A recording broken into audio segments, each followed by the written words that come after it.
stairs and discovering rats, rat swarms. And then combat initiated with the rat swarms when Atalantir blasted them with some fire. Dragon pistol. And the rats proceeded to swarm the group. At that point, a couple of mysterious strangers who look pretty much exactly the same, with exception of a bit of their attire, came down the stairs. Both of them wielding scythes. Some of the party was understandably a little bit freaked by this. It turned out that they were in fact being followed, and rat swarms were dispatched pretty quickly with minimal issues by the group on the whole. There were then introductions. Already learned that the twins were Vivian and Lillian, and that they were here adventuring, and they ended up joining up with the group. And then we went down to investigate where the Revenant had gone, Aisha Foxglove, and there was some weird distortion on a door. And Corgan went to investigate this door. Yeah, Corgan went to investigate the door, and upon investigating the door, he vanished. And we spent a little while there trying to figure out what was going on with that before I believe Atalantir also went forward and touched the door and ended up upstairs. Well, they were both up there watching the Revenant bash against a random door, yelling for Aldern to come out of his study. Then Morgan and Atalantir made their way back downstairs while we were making our way back up to basically investigate this room and see what was going on. The rest of the we were making our way back to investigate the rest downstairs and see if there was another way around into that room. And we were successful with that, but everyone reunited. Then we made our way back into the room after Atalantir blew up the lock. And we found a bunch of stained glass windows that showed this guy looked like he was in the process of becoming a lich, and he just succeeded at becoming a lich in one of them.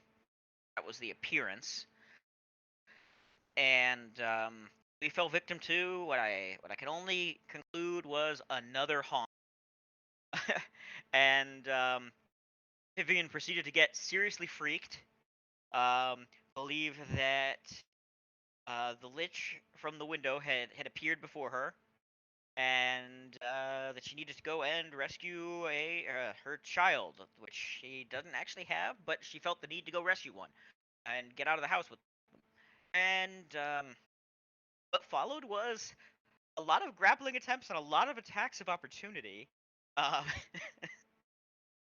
and some sister-on-sister combat where they whacked each other with their scythes.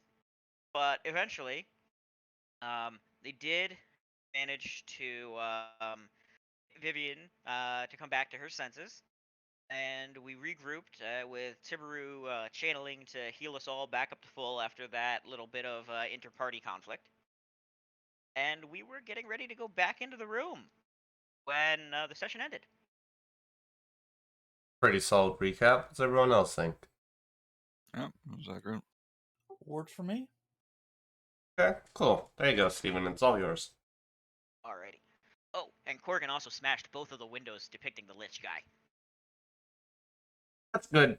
Good thing to bring up. He thought it might help you with your whole child thing. Fortunately, it didn't seem to have any effect, but now those windows are broken.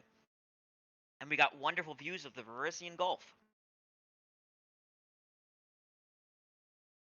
Which is nice in and of itself.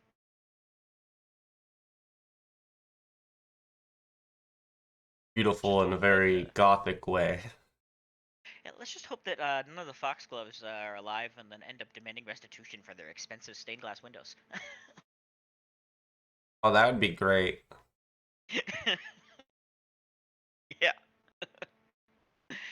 Guys fucked my house up. Give me the monies. Not really. If a group of adventurers owed you money, I feel like you would just have them go adventure for you. Yeah. Or maybe, depending on who you are, maybe you could just have them be tax collectors. Yeah.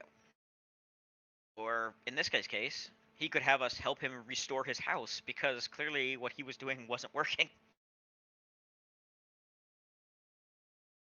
I mean, he made some improvements. Right, but clearly it was more than a one-man job.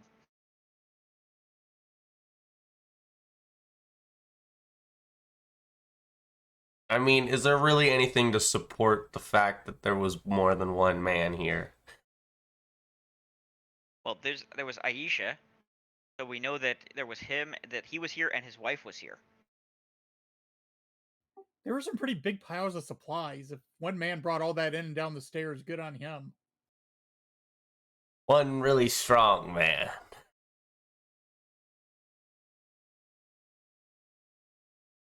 Who can use regular sized tools. Move it 30 feet around.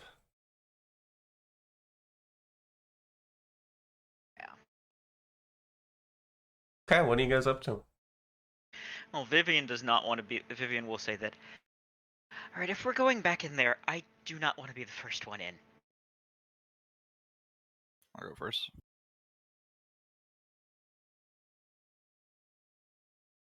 Twins would scooch to the side to let you past. And I'll 7. Okay. It feels a little bit colder in here now. A little bit of a draft.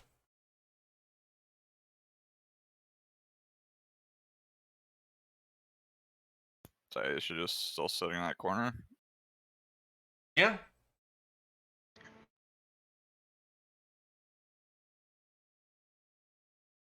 Hmm. 7 a little bit further. Do I see anything different about the room? No.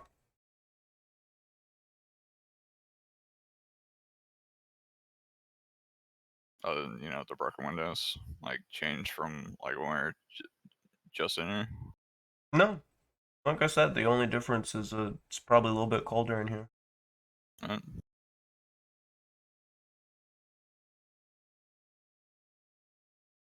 Call back. Nothing seems changed. Okay, so Lillian will go in, and then Vivian's gonna follow her sister.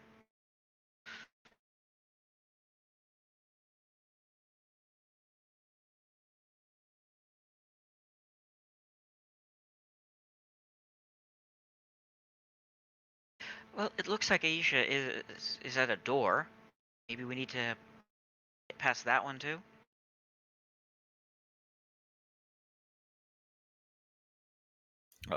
Probably. If we're right about her hunting her husband, then yes, she thinks he's behind that door.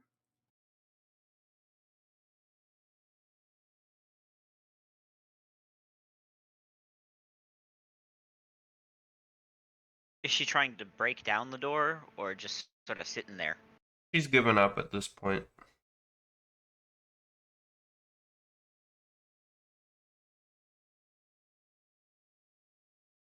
Well, we're down our locksmith, so I think brute force is the answer for this door if it's locked, since she didn't just run through it like the other doors.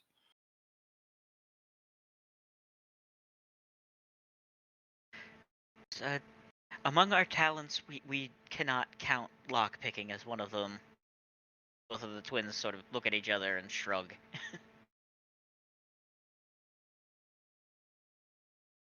Alright. Ask Aisha, she'll step aside so I can try to break the door down.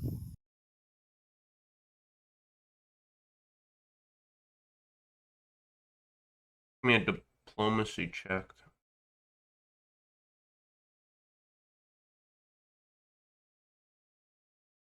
That's kind of laggy.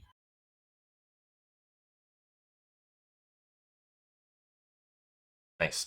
Yeah, you're not gonna get a response with that. Oh, as a note, you probably all have new books to load.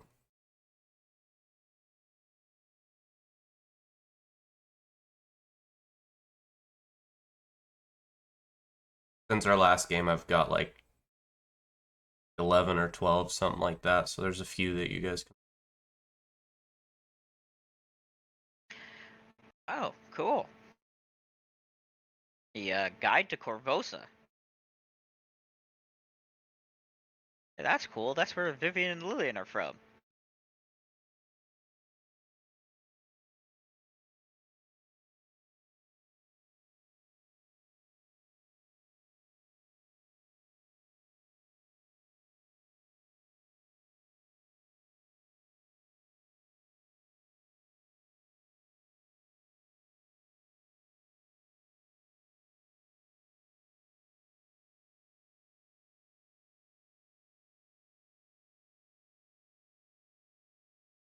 Those ones all loaded pretty quickly, Jacob. I mean, I threw it out there, but I didn't expect it to slow the game down to a halt. Oh.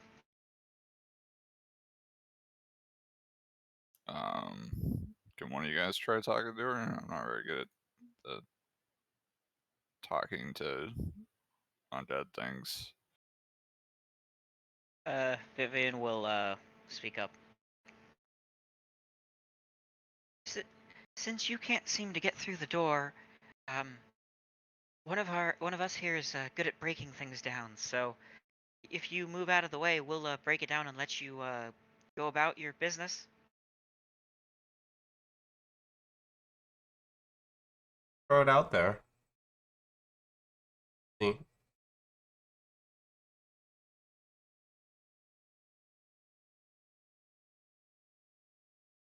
Yeah, she'll get out of the way with that. Alright, I'll step it to the door with my Earthbreaker ready and start smashing it.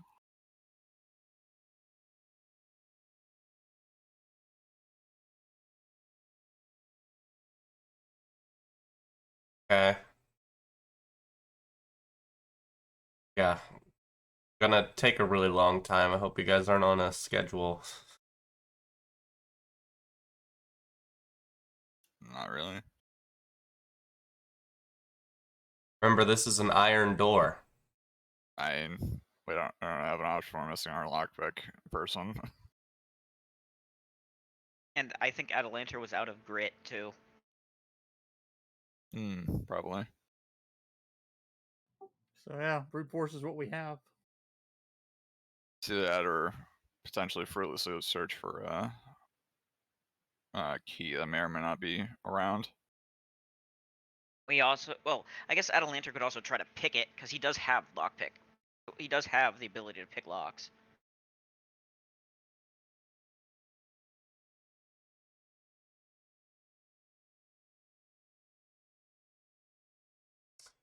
What's your range of damage you can do, Morgan? Oh, what else about to get on? 2d6 plus 8, so minimum of 10 damage, up to 20. Yeah, it's gonna take you a really long time then. Okay. Good. Let's see. How much damage can Lillian do if she hits it? She can also deal a fair chunk of damage. I have a feeling it's not gonna be as much. Probably not, but yeah, her minimum is 9, and her maximum is lower.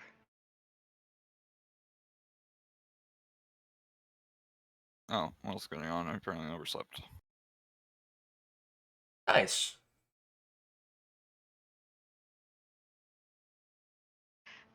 Oh boy, yeah, I overslept too. I was supposed to go to the store this morning, but I was asleep until 11:15. I did not have time. I actually got up early today because for some reason I couldn't.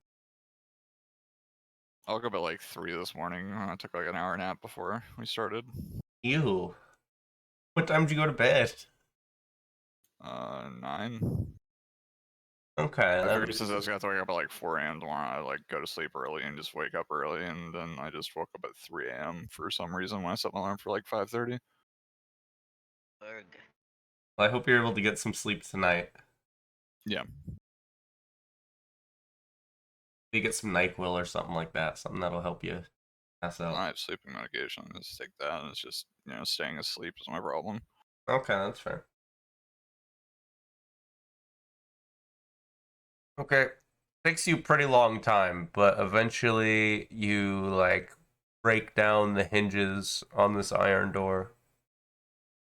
Okay, when it gets close to looking like it's gonna break, I'm going to get ready to jump out of the way so Aisha doesn't like crush me trying to get through this door. Okay. Is there another? There's another door isn't shortly there? after this one that is also iron and locked. God damn it! This guy loves his iron doors. I need it secure. I know, but there's just like it's been an iron door into an iron door into an iron door. See that in sign disgust.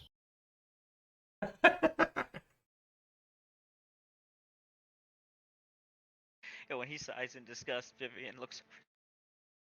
There's another door, isn't there? Yep. You guys could say that there's more door. Get out. Eh. Eh.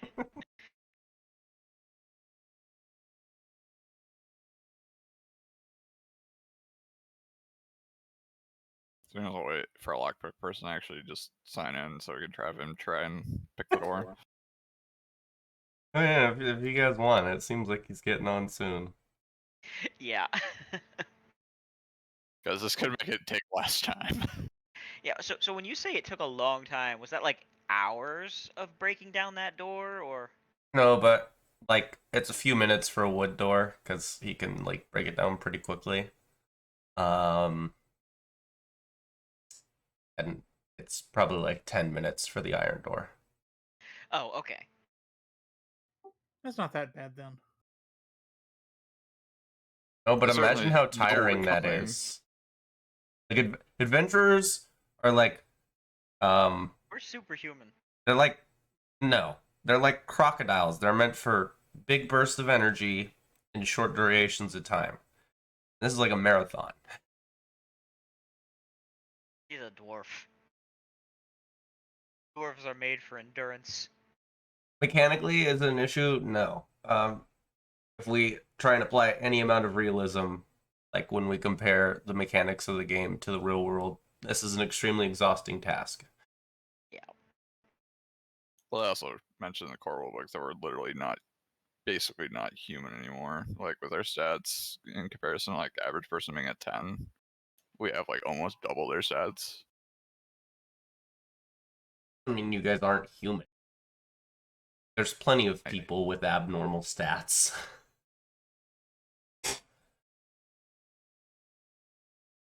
Yeah, and they can do things that we think are not, natural. Like I certainly wouldn't think it normal if I saw Usain Bolt just go running down the street. How fast can that guy go? Pretty fucking quick. What was his record?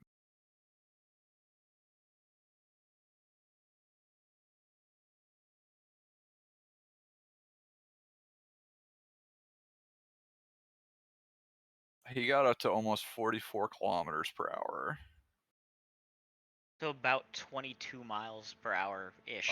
Like 27. Oh, 20. That is insane. He can run faster than the speed limit in a lot of places.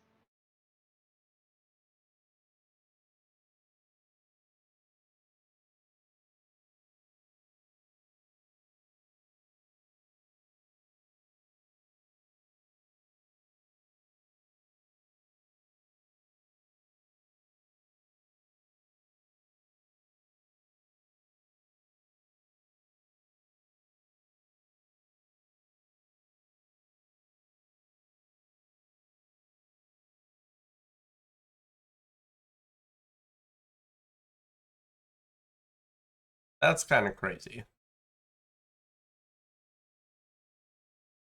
Yeah. Or it is like the strongman lifting like deadlifting like 400 something plus pounds. Like that's pretty crazy too. Like most I've deadlifted when I was exercising regularly was like 250, which is a little bit over my body weight, but still, like, that's not something I would say is normal. How much did you say? I think it was like 250. I think that was the deadlift. I don't know. It's been years since I've actually done deadlifting. I don't remember if it was which one was which. Oh, that number you were calling crazy in the game. Oh, in game? I didn't call Oh, anything. I thought you were. I don't know. You guys aren't like really weird if you look at the context of the setting. There are plenty of people with class levels in this.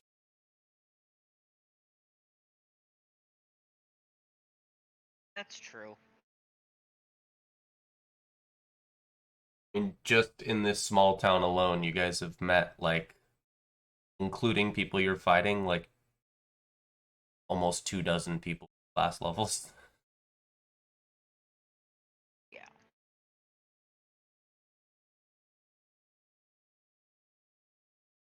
That's in a town of 1,200?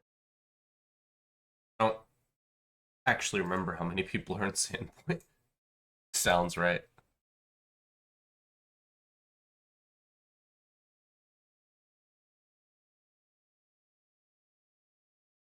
Yeah.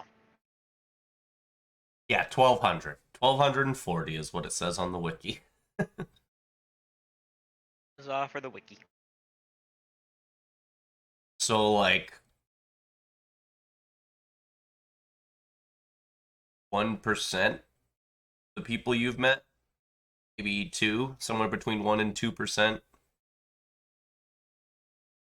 Yeah, it's a pretty low portion.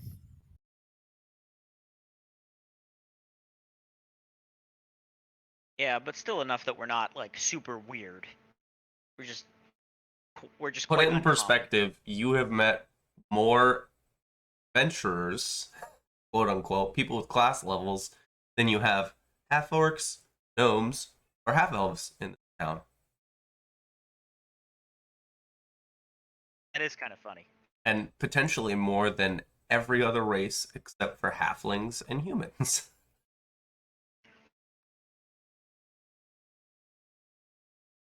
Actually, interesting. You look at the population, 1,200, and then you imagine how many goblins are in this region, and I think there's more there's definitely more goblins than there are any other race besides humans.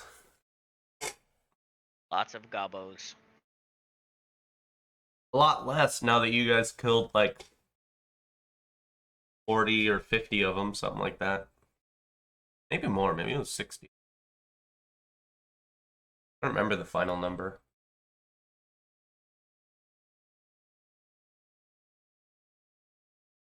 And really, with the exception, I'm not even including the numbers from Swallowtail Festival because that was mixed with a bunch of different tribes. And y'all never figured out where those goblins were from that attacked you on your way over here.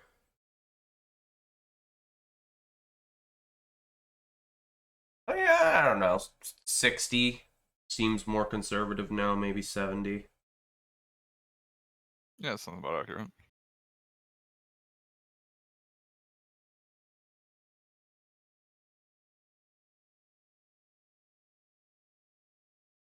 Well, fuck. I mean, he said as soon as possible, but it seems like he's doing something else. Yeah. Let's just have Corgan spend way too much time busting the door. Yeah. Hopefully, there's nothing on the other side that's gonna hear it. Oh, I'm assuming that whatever heard it even through that other door. Breaking on the Yeah. door would not be quiet. Oh, you already opened the door. I'm just gonna run assuming- down the hallway. Alright. Yeah, I would just like slide to the side to let her get by. Oh, there's more stairs. More stairs going down. What's below the basement? The sub basement. The deep basement. I mean, Well, sub basement makes sense.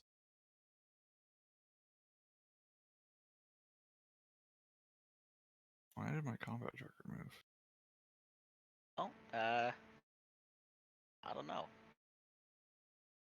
What was that, David? Oh, my combat tracker moved. I don't know. You want to give me a perception check?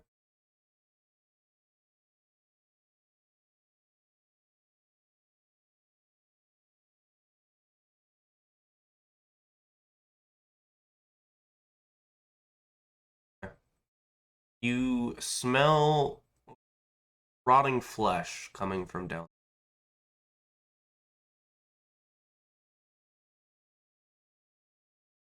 Alright. I'm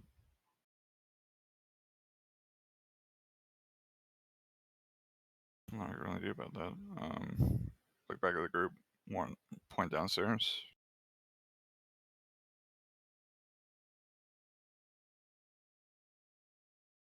And cautiously make my way forward. Okay. As you make your way down the stairs, you see piles of broken stone, dirt, and a few ruined axes that line the edges of the front of you. The floor in the middle of the room has been torn up to reveal an ancient set of stone spiral stairs, obviously of much older construction than the surrounding basement. And they seem to be winding deep into bedrock when you. There's a foul stink like that of rotten meat that wafts up on a cold breeze from the darkness.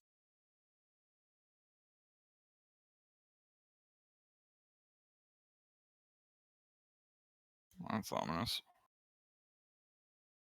Maybe the Lillian pipes up that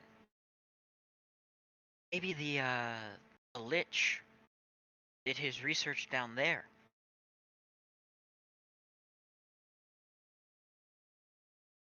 Possibly. Hey, you want to give me a will save, Corgan?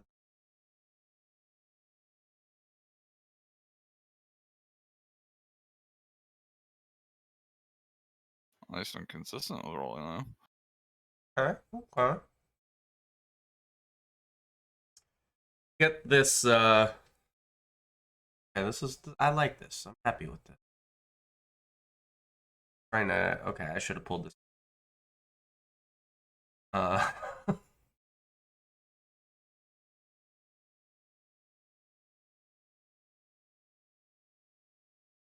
Get this vivid image of a man that you might have seen before, Corgan.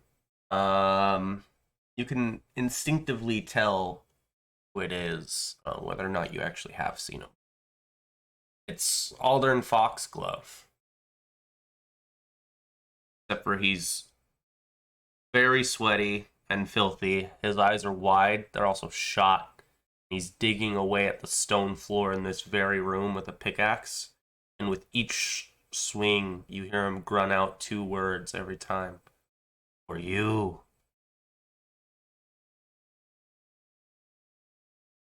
You can tell that Aldern is speaking to you, Corgan.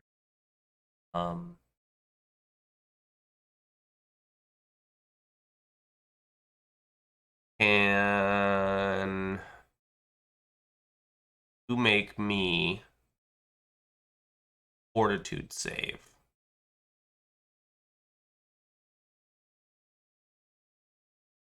There we go. Okay, nice. I'm glad to see that. For anyone who hasn't seen Aldern, this is what Aldern Foxglove, the man the party saved at the very beginning of the venture in session 1. This is what he looks like. Ah. Quite the dapper gentleman. This is the exact word I was going to use. Okay, that is an amazing fortitude save. Love it. Corgan. Yep. The ghoul in front of you hadn't noticed until just now, begins to grab you, tear at you, and bite at your flesh. Everyone else, you can see Corgan jerking and thrashing in the air as if being shaken by a mob. And then you suddenly see this deep red claw wounds, bite wounds appear on his flesh. I guess with your clothes, that would probably have to be something like your neck, I imagine. Is that Yeah, correct? it'd have to be the neck or head since he's wearing full plate. Yeah. Okay, why don't you roll 6d6?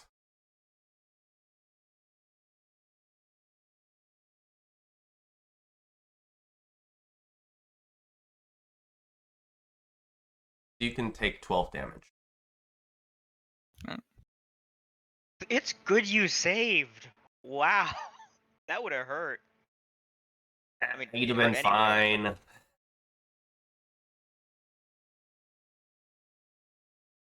Yeah, I could have taken the full hit and still been fine. Still have more than half HP. Yeah, that would have been a Is that not bit up to you on over the combat half tracker? for. Morgan's got a decent amount. Did you see me edit my HP, like the wounds? I didn't check. Let me see. It's not showing up on the combat tracker. Huh. Combat tracker. Oh, there it goes. That was weird. Yeah, I think It it's just took a lagging. really long time to show up. I think you might be having some delay with yours, David, from what you said. Kinda makes sense. And the ghoul lets go of you and disappears behind the stairwell. And once again, you see Aldern, who hasn't taken notice, but this assault has happened to you, and he breaks through the place where he's mining into the stairwell, and then he goes down into a room. He hear a horde of shrieking ghouls. They rise up, pull him down below.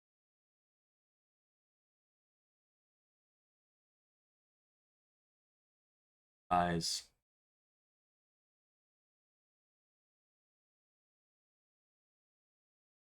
Or very suddenly you jerk back and the vision's gone.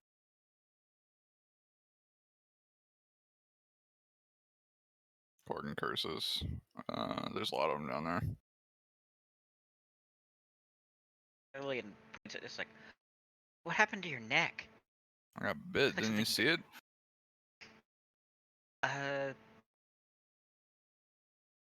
No, it just appeared there. The other one pipes up. There's magic box in the doorway or something? I don't know, one of them walked up here, bit me, and while Foxglove was mining out that entrance.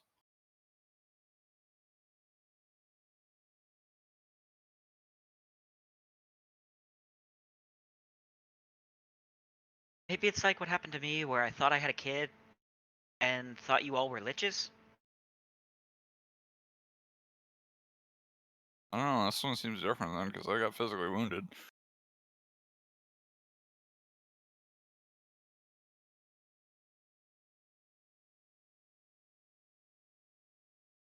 Call them religious ghouls. Oh, and welcome, Will. Good to have you. Good to be here. Sorry I'm late. Really glad Corgan was here today because that haunt was specifically tied to him.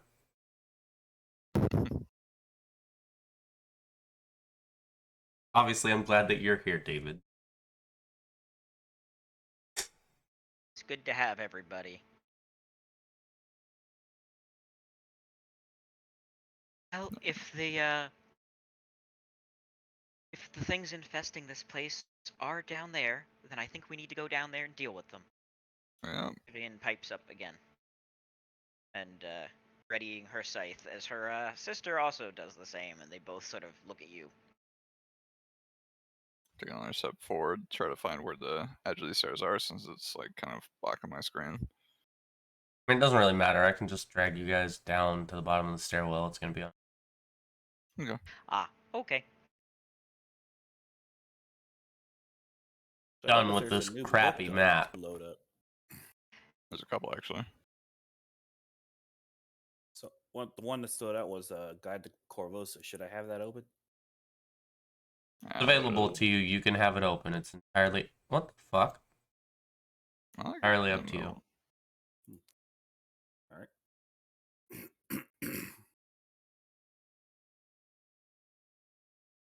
I love how clean these new tabs are. I don't like them. You don't? Oh, they make my job harder.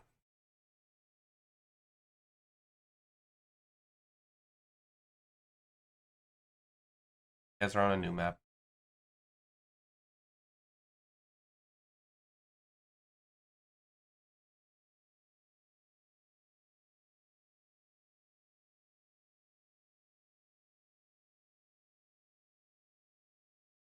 Oh, the caverns.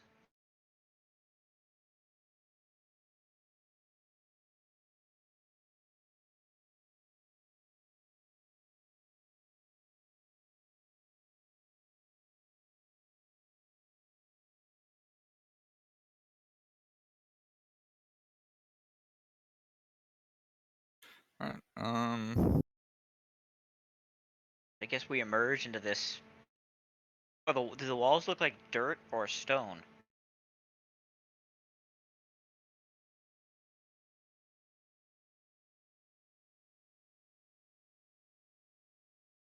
Give me a knowledge engineering check.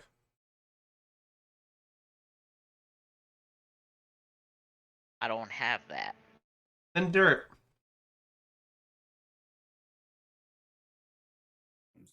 Guessing since he asked that, I couldn't make the check.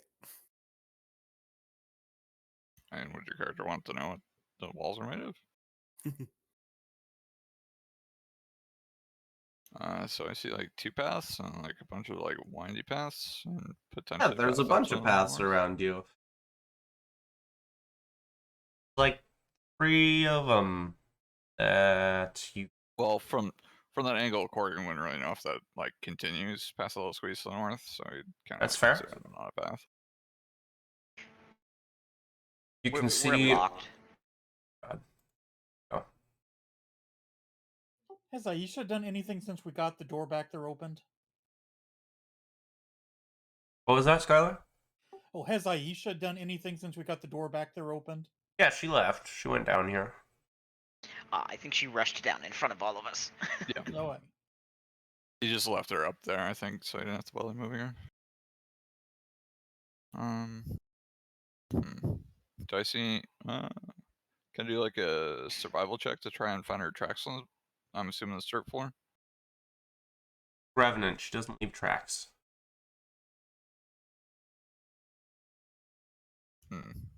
I will make a note that as you get down to the bottom of the stairwell, you guys can all see patches of the yellow mold, like very thin layers growing all around you.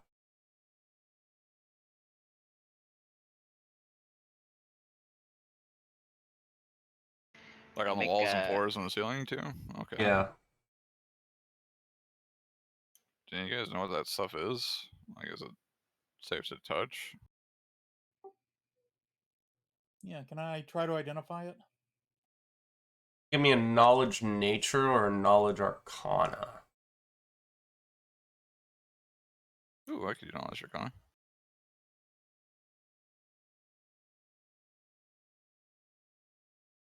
Some good ass rolls. Damn. Yeah, we all rolled really well on our knowledge check. I like that.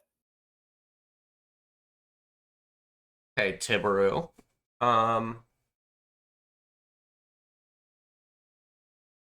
Yellow molds is extremely uncommon. It definitely should not be in the biome that you guys are in right now, even in a place this deep. It actually normally exists in caves very close to surface. And like, I mean, much closer than you guys are now. Probably like, this stairwell was like 80 feet, and you were already in the basement. Oh, jeez. This isn't a small stairwell, so you guys are pretty far down. Hopefully Dang. there's no cave-ins or anything like that. That would be unfortunate. We might be in some trouble. Foreshadowing. Dun dun dun. Thought if that was the way I did foreshadowing, that would crash. Hopefully something bad doesn't happen to you guys that I specifically called out. Ooh. Oh jeez.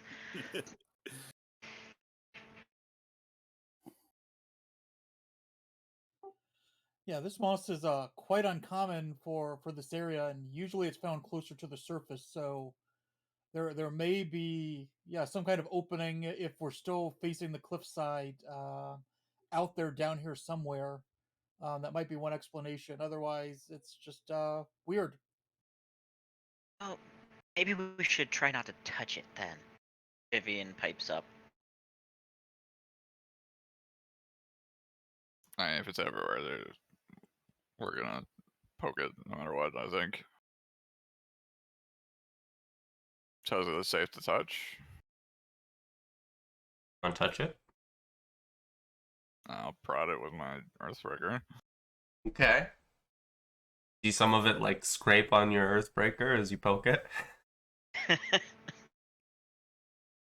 Yeah, I mean, you guys can avoid it. You just have to like walk pretty slowly as you take like awkward steps. But it sounds like Corgan's testing the mold out right now. Given what we've seen of how someone seemed consumed by some sort of mold or fungus, I would say we try to avoid it as much as possible. You saw somebody consumed by fungus? Yes, in the portrait gallery upstairs, we saw one instance where something like that happened to someone. Okay, let's be very careful and avoid that then. Alright. And Vivian is definitely going to be very careful to not touch the mold. Okay.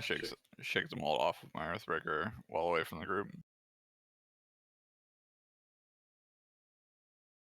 It's a little difficult, but you managed to get it off. So anyone trying to avoid the mold can keep anywhere that it is visible, which is everywhere you can see right now. You can treat movement as difficult terrain.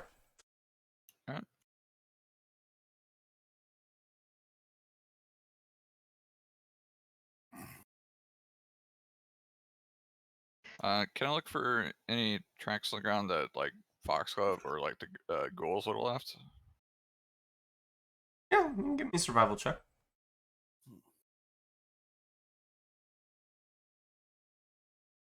Could I? I was going to say, could I try to assist him with that? But he done rolled. Can I make an independent survival check? For the same purpose. Sure. Morgan, you don't see any tracks.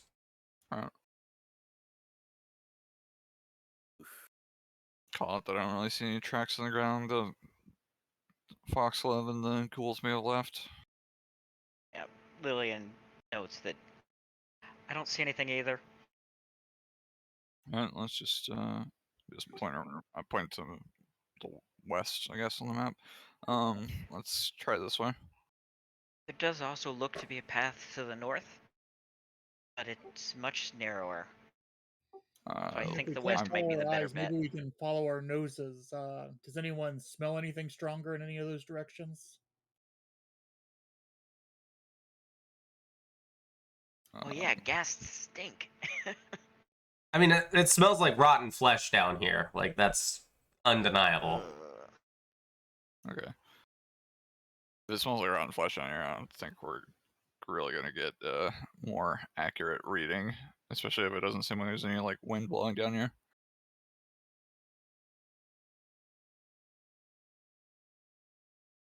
Unless someone can really pinpoint direction with their nose. I don't think any of us have scent. Sadly. I would not want to have scent down here. Follow your nose for the fleshy taste it chose. Oh, God. Alright, like I said, point off to the west, and we'll just slowly start moving that way.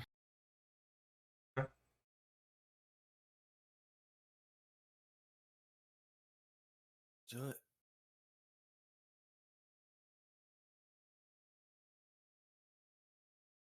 Yeah, with the exception of the mold, as you're making your way down here, Corgan, there isn't really. Well, I guess give me a perception check.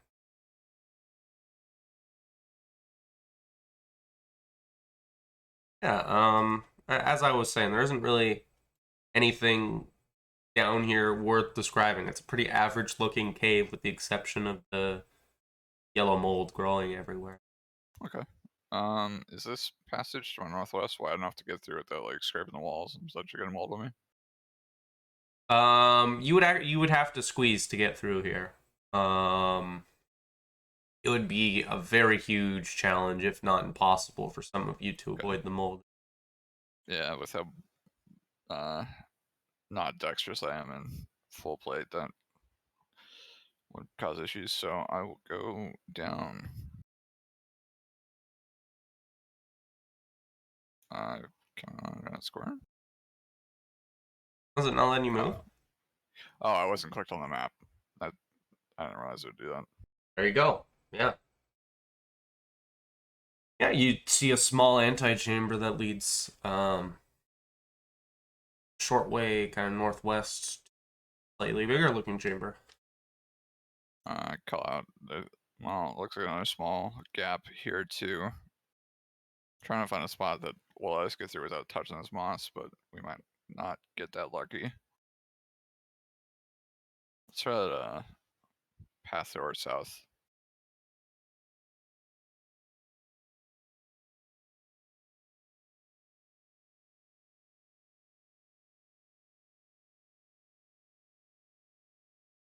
Left or to the right? There's To nothing the left. right. Yeah. There's nothing to the right. Yeah. I'll let you go on ahead, Corgan. Make your way down. I know it's not really set up the map, but really long, winding tunnel. There's a decent amount of space in it, especially compared to the other paths. It's like a gap down south of me. Like I get a little bit of it. No, it doesn't go down south. It's just Okay. a fissure in the cavern. You're gonna. Okay. Is it the same thing right here where we're going to squeeze through? Like a little bit ahead of me? No, it's definitely wider than the other one. Okay. Not by much, but by enough that you won't have to squeeze. Okay.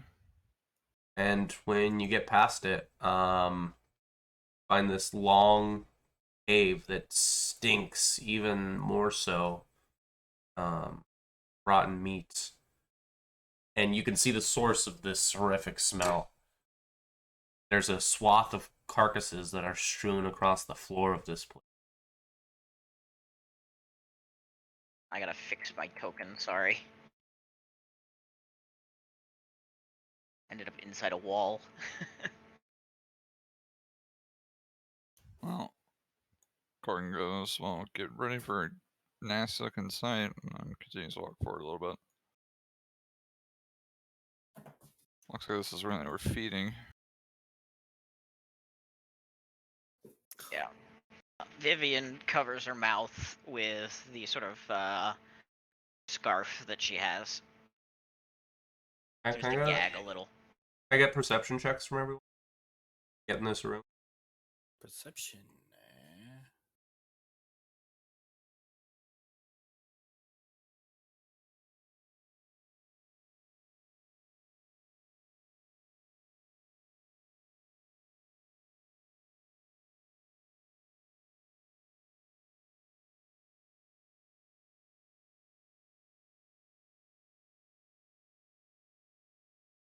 Is our high.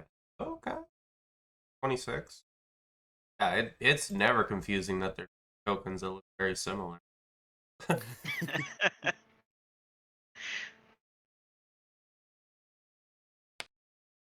Hmm. Hey, okay.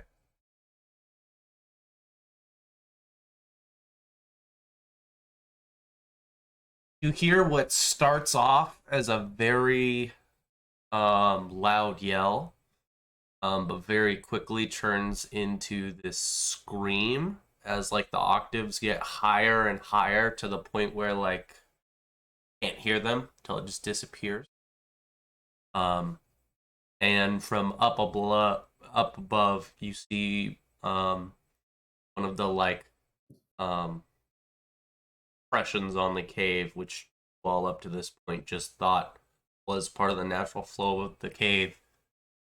The ligaments start to pull off of it as the biggest fucking bat you guys have ever seen drops down from the ceiling above.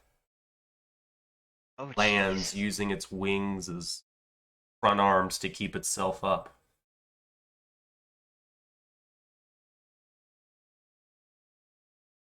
Holy. Corgan like shouts a curse, saying that. Yeah, you see this. It goes as far as to say monstrously sized, very clearly undead bat that's mottled. You see some decayed flesh. There's these eyes smolder with this unholy green glow. Oh boy.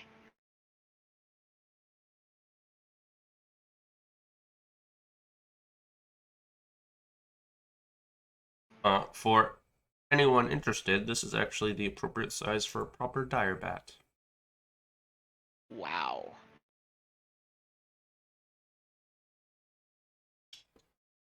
So, we're going to be doing a surprise round. If everyone wants to roll initiative, that would be cool.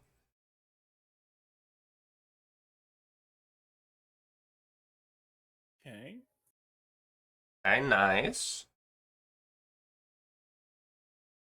Ouch. Initiative. Here we go. Lillian will be the only one in the party acting on the surprise round. Okay.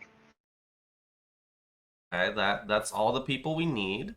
Start off with Lillian. What do you want to do with your surprise round?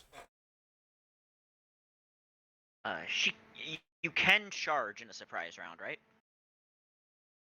Is that a 4-round action? That's full round. You get a standard or a move. Yeah. Right, but I think there's rules for charging in a surprise round. I would be surprised because I'm pretty sure it specifies standard or move, but I can go double check for you.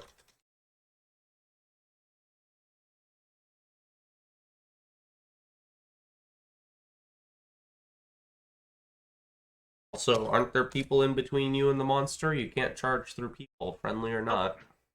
Lillian does not have anyone between her and the monster.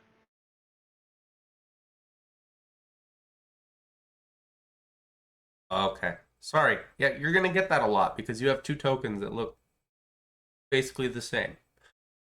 Yep.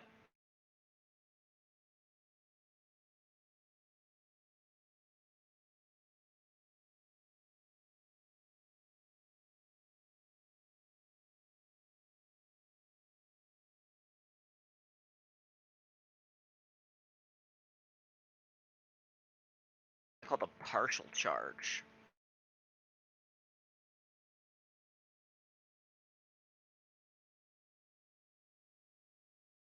Cool. Sounds like you have links for it.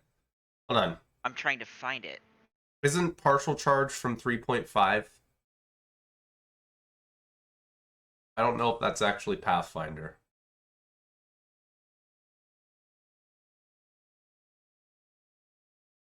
Hold on. I think I found the link. I'm checking to make sure I'm right on the link. Normally we don't do this. I hope you remember that.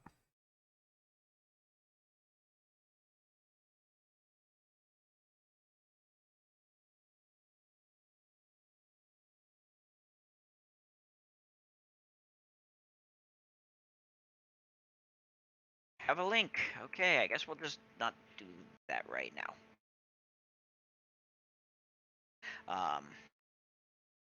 Okay. Yeah. Will she do in her Unless surprise round? unless charge specifically says something, looking at surprise rounds, it says you get a standard or move.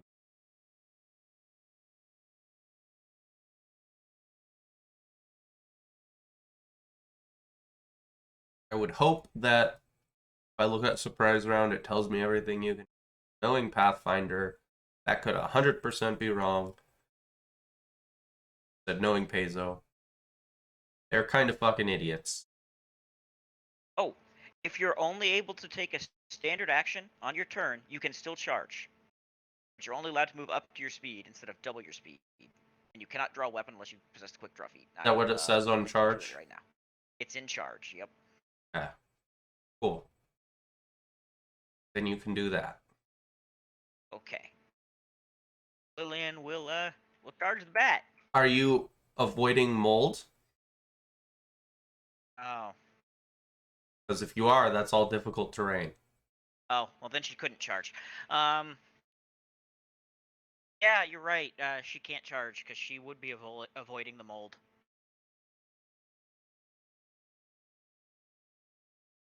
And to be fair,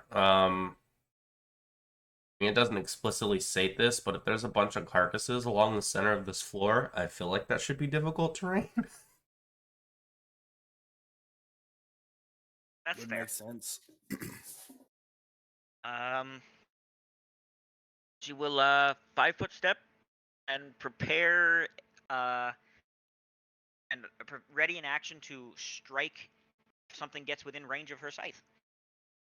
Okay, you can't Oh, 5-foot she can't 5-foot step in either difficult because of terrain. Ay, ay, ay. She will ready in action to attack if something gets within range of her scythe.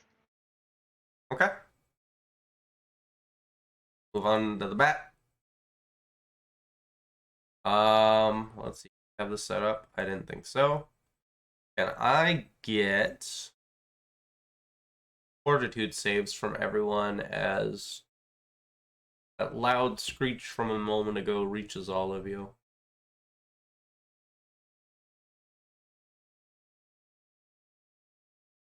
Nice. Nice. Okay, good. Roll some die.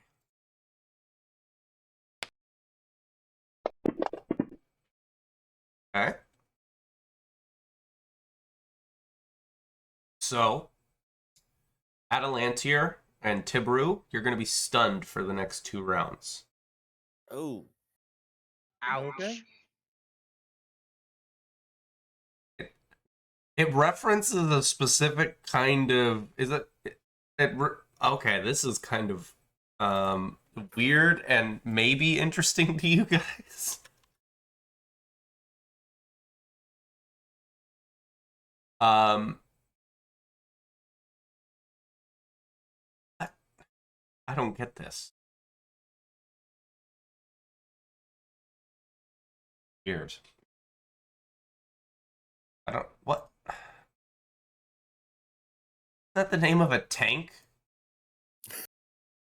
I don't know. what? What? I'm so fucking confused. Maybe there's a creature in Pathfinder that has this name? Okay. Well, what does it okay. reference? Name. Yeah, I guess it's Okay. Interesting. It's referencing another Pathfinder specific bat. It's called a Mobat, which 100% is a tank. But Mobat. it's also a bat in Pathfinder. Hold on. Or was actually, I think Mobat was a tank in G.I. Joe. It might not be a real tank. I don't know.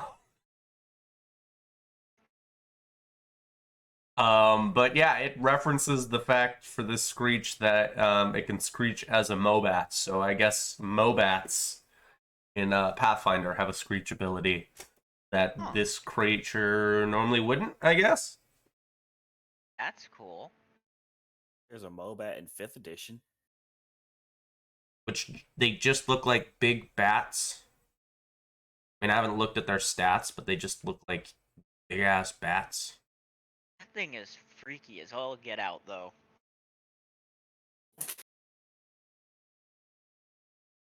Yeah. Okay. Okay. We'll move on to the regular. After that scream, we'll move on to Atalantier, who's stunned. Yep. So I don't think I. Yep.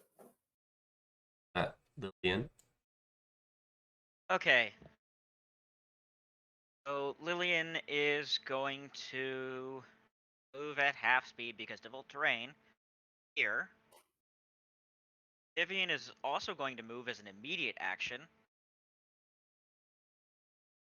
using her teamwork feat, specifically stick together.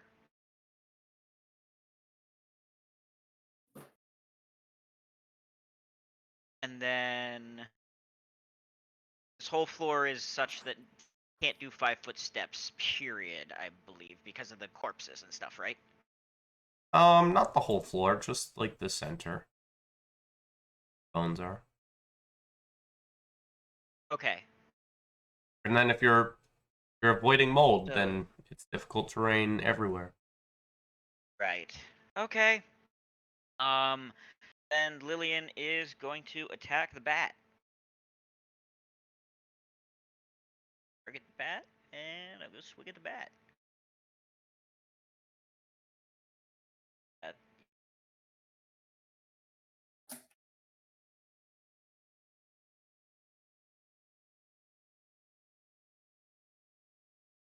Okay, I guess you guys, if you want, you could give me knowledge religion checks if you want to know stuff about this guy.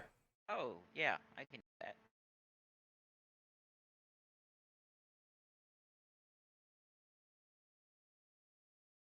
Anyone else can.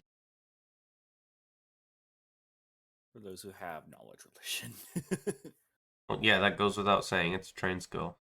Yeah. Okay, cool, yeah. You guys both, some knowledge of these things. They're called scavelings. Basically what happens when a dire bat gets churned. There's a bunch of different ways it can happen, just like, a lot of lesser undead. I'm saying lesser, not comparative to like what you guys have dealt with. Most of the undead you've dealt with are way less intimidating than this thing. Relatively speaking, I believe we're looking at CR. I think this thing's supposed to be like 5 times more intimidating than your average ghoul. Does have blind sense. I'd let you guys know that. Not very fast on the ground, so it's probably good that you guys are fighting in here as opposed to somewhere else. Otherwise, it would be able to move way faster than you guys. And normally these things have disease and or paralysis effects. Be careful. And that screech, they can't do regularly. So if you've already weathered it, you're probably fine.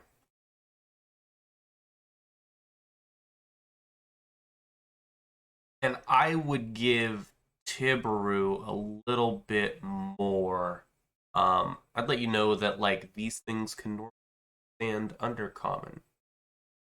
Because quite often they are ridden underground in the Darklands by undead creatures. Dang. And something that might be of interest to you guys, Tibaru would also know, is that these are raised off of a diet of fungus and humanoid flesh. So if it was raised into this as opposed to being churned at an adult age, then probably what it grew up eating. Jeez. This is one fucked up monster. I'm a little salty that the image has it with red eyes, but the description has it with green eyes. I think the green eyes are cooler. So, I'm sorry. Vivian could not actually do that as an immediate action because she's flat-footed. She hasn't gone yet. Sorry. She could not move. Go. I caught that, but that's it for me because I missed. Okay. Gaveling's gonna try and bite you. Okay.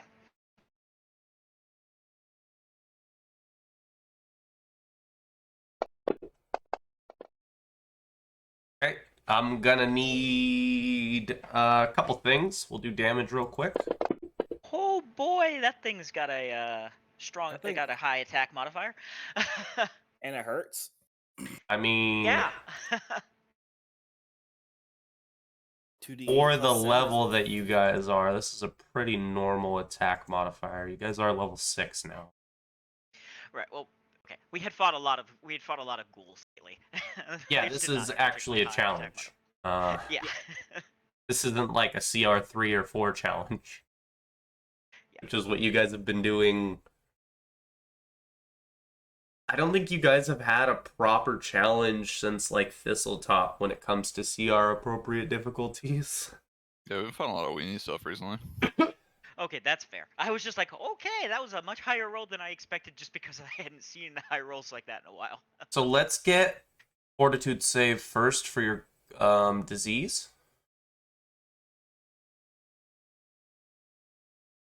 I'm gonna Okay. re-roll that one.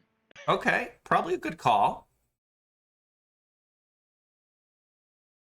That is a lot better. Let's move on to Yeah. the paralysis save. That also a fortitude save. Yes. Okay.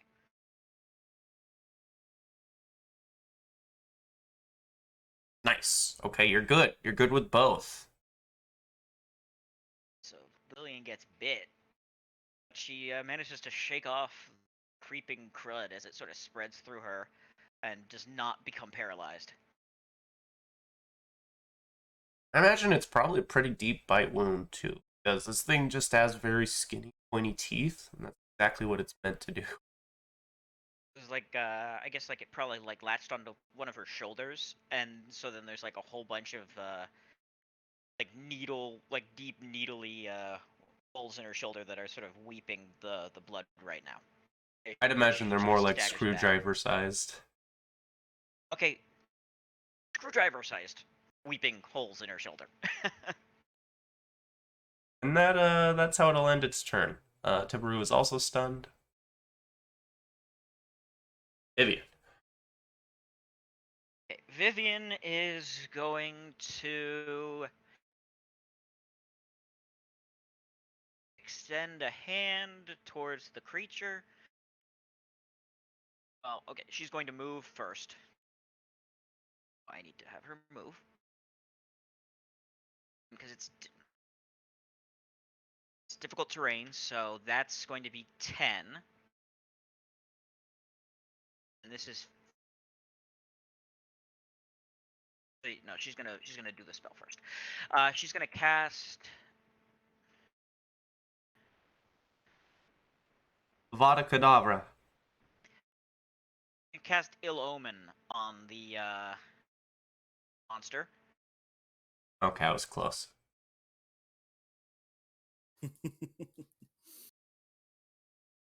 There is no save. Nice. I love the material component for this spell. Hair from a black cat.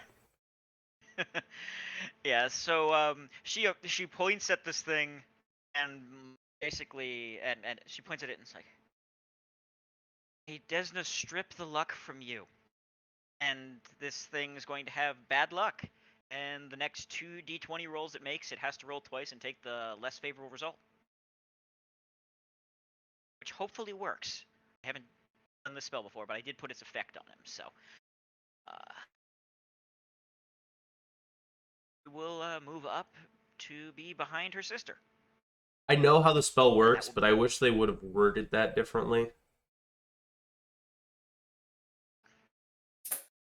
It's a really cool spell.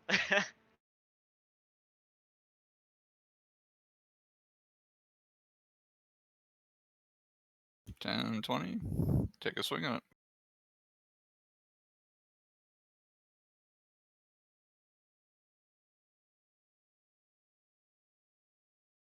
Nice. Take a hefty swing down at one of its wings. I guess the right wing since I'm closer to that side. Nice. That's blood damage. Hefty thwack in its wing, and then that'll be it for Corey.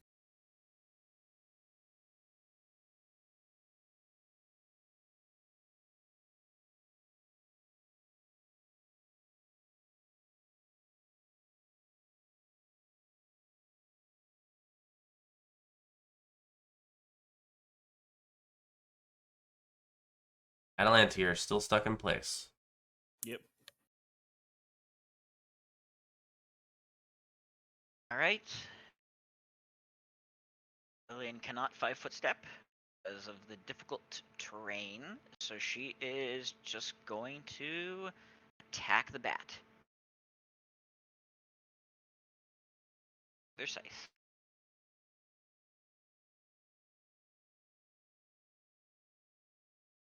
Nice. If only it was keened. Later.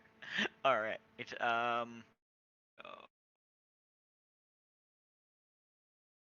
Yeah, so she Lillian, after getting bit by this thing, manages to pull herself free, whips her scythe around, and it sort of scores into this thing's shoulder and wing.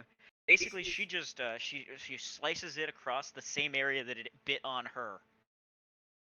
Same amount of damage it dealt to her. Because that's just a cool coincidence of rolling.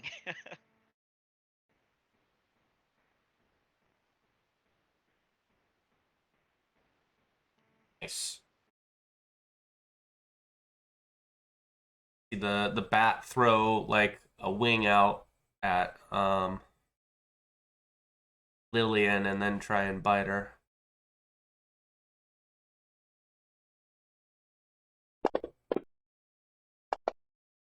Good thing there's a reroll.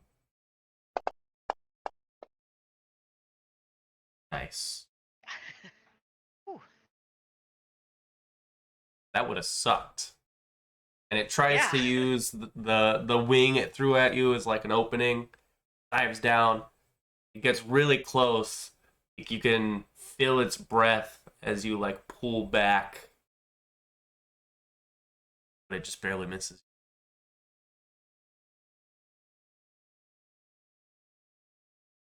Ibru is also still stunned.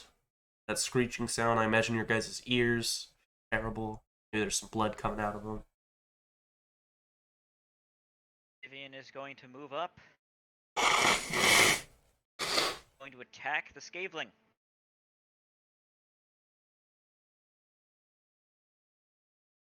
With her scythe.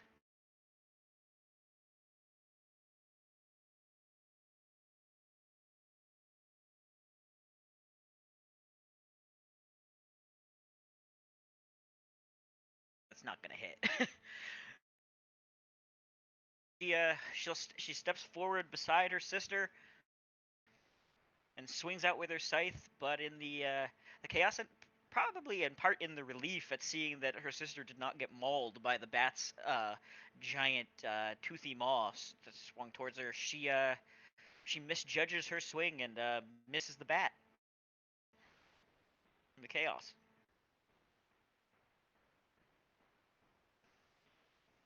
It's like a full attack action on this guy. Nice.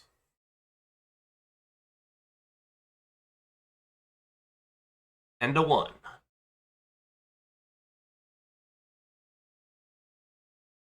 Did that stay on there? I hope it did. Oh, it didn't. That's 2 6s.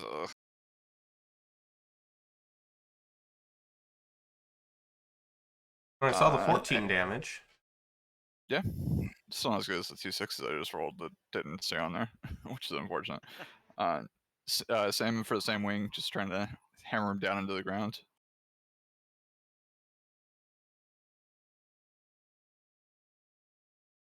Pulling up as soon as you pull back for another.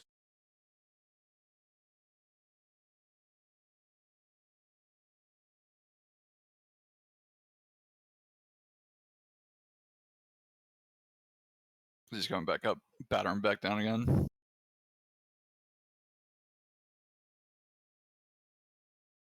And that'll be it for Gordon. It uses its like now broken wing in this kind of unsettling way to like keep itself up. Not as tall as it was before, but you know, if you had a wound like that, you wouldn't be able to stand. Yeah. The one tough bastard. Atalantia. Okay. That really sucks for gunslingers. Because of the way that everything is. Let's see. I'm trying to think if I would have my pistol or my musket in my hand at this point. It was never really specified. I think you used the pistol to shoot the locks earlier. Yeah, so I'd probably have the pistol. Let's see. Does make the most sense. Can't use the pistol for anything except a bullet without his risking hurting my friends. Right one. It's only got a range increment of 10. Hey, they're only friends as long as they're not burning alive, right?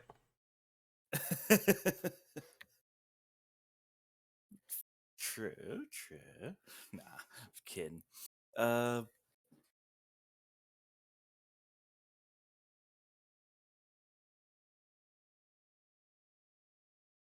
Yeah, he's just going to kind of move his full movement right here behind Corgan and take his standard action to load up his pistol. About all I could do.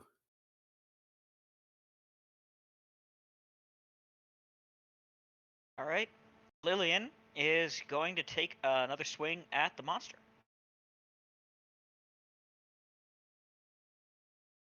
Great idea. I second this. Awesome. It's one of the few downsides to being a big boy. A lot easier to hit him. Oh, she swings and she it's getting back up on that wing and she slashes and she aims for like the chest and like she's trying to cleave, to slash in and to like sever something critical in the neck. But despite a telling strike that slashes across its neck, it appears that it was not quite enough and the thing is still up. But she definitely got it good. A sort of twirling slash that scores across it. The part that sucks about undead is it's a lot harder. You're basically just trying to make it so the body's useless, and it's a lot harder to do that when they don't feel pain. Yeah. Yep. And try biting Lillian again after you slash his throat. Yeah, well, I don't need to do a reroll because that was bad enough. Yeah, it's reroll and take the worst. So, and I will remove Ill Omen from it now. Nibiru. Finally on stuns, so yes, difficult terrain, so using full movement to advance behind Lillian.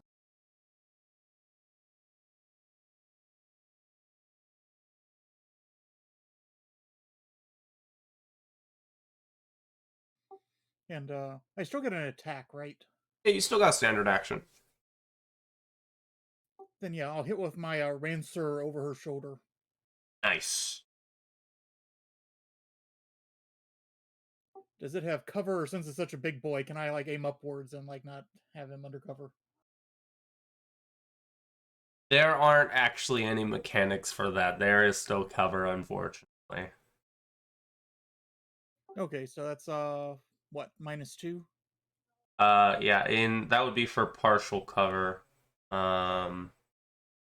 a -4. Yeah. Okay. One of those weird part about reach weapon builds that like a lot of people don't bring up. I think this is the in the games with you have been the first time I've actually seen somebody apply cover to reach weapons. So, yeah, it's not brought up too much. Well, I don't think we've actually had anyone who uses reach weapons. Okay. Oh, Nice. That would have been The good if it wasn't for crit! the fact that you were aiming at him. Oh no. oh no. We'll just strike that Why? one from the record. Aw. Well, it's come up a couple times with Nessia because of her reach. Yeah, she does have a reach weapon, doesn't she? She's got long range tentacles. Yep. Has she really had to reach through someone though? I feel like she's Yeah, normally on the front. In the fight with the mites, there were a couple occasions where she had to reach through people. That's rough. That was so close too. You were one off. Oh, you're Oh, using your well. falchion there. Oh yeah, you rolled the wrong weapon. Oh, hey, you're right. Attempt number 3. Here we go. Worse every time. Oh god. It's okay though. Okay, you reach out, Yeah, you he try takes a and stab at this thing, and yeah, just total hit air. Complete nothing. Almost drops his Rancer. It's so bad. He's very still shaken dramatic from He move must still be from the shaking from that scaveling. scene because yeah, he's looking off his game. You jab at him and he Scaveling gets up off the ground using its one partially broken wing and the much better right wing. Pick itself up for a moment, just pushing back. Almost looks like it's flying. And let itself fall back down once you pull your answer away.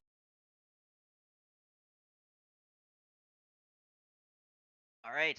Vivian is also going to attempt to hit it with her scythe. Scythes are so cool. Oh, oh, no crit. So, it was close. Still damage. Yeah. Dead. Hey, so Vivian aims for the same spot her sister had struck with the scythe, and this time, cutting into its neck, she lopes its head off, and this big old monstrous bat head just falls to the ground beside the body as the body collapses.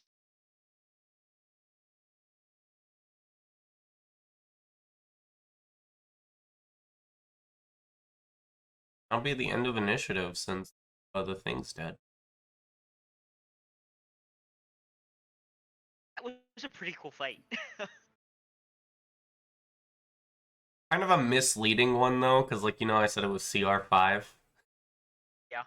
CRs aren't actually if you've ran a couple of these, you know that the CRs aren't actually based on the rooms themselves. They're based on just how the creature is built.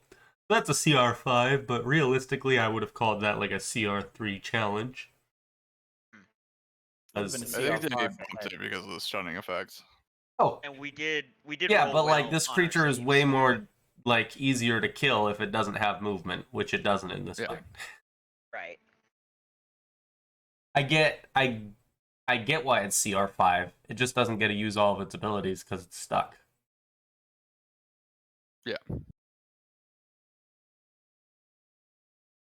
Seattle cursed himself for being useless, for feeling useless. Oh no, I don't think the creature was useless at all. I was talking about Atalantir. Oh. He Also, curses Ill himself for Omen- feeling useless. Oh, that was weird. Also, Ill Omen is freaking cool. Is. That was some very clutch spell. That is the main thing. That's one of the main things she gets from her curse, from her Oracle curse. She can give people bad luck. I like picking Ill Omen up whenever I play Witch. So Ian looks and sees there's there's a path that leads to something. Can you describe what that thing looks like? What it looks like? The sort of stone with a circle in it. I'm not sure what that's supposed to be. Alright. It's a small hole that leads up. Straight up. Huh.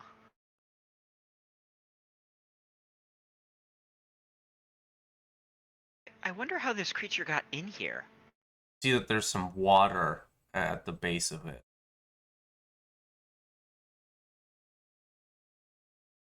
You look up, you can see dark gray fog.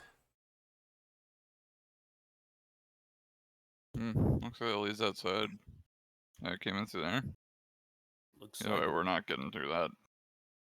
Maybe maybe it could squish itself down a lot. It's just hard to imagine something that big fitting through a hole that small. Yeah, it would be hard for you guys to get up there. One, you guys probably couldn't climb up there, like just stats wise. But it's pretty tight. It is pretty tight even for you guys.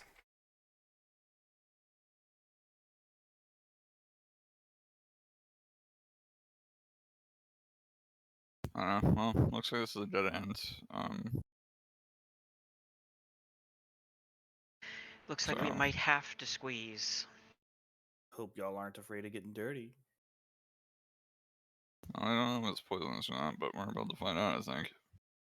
There are a handful of like more intact bodies down here if you want to check them out. Oh yeah, let's check for if there's anything from the bodies. Sounds like a good idea. So the 3 bodies that are like most intact, the ones you can actually like make something of, as opposed to just being like, yes, that is a mostly eaten arm, are 3 dead humans. 2 of them look very similar. If you guys want to give me some knowledge local checks, you can. Sure thing. And then, depending on how those checks, though, I do have some like assumed knowledge for our Varisians around here.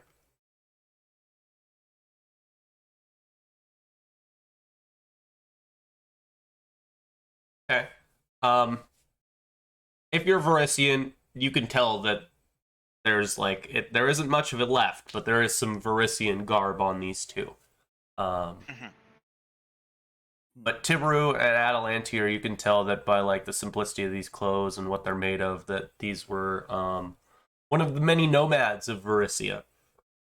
Very common traveler clothes in here, and maybe even a few hints that gypsies.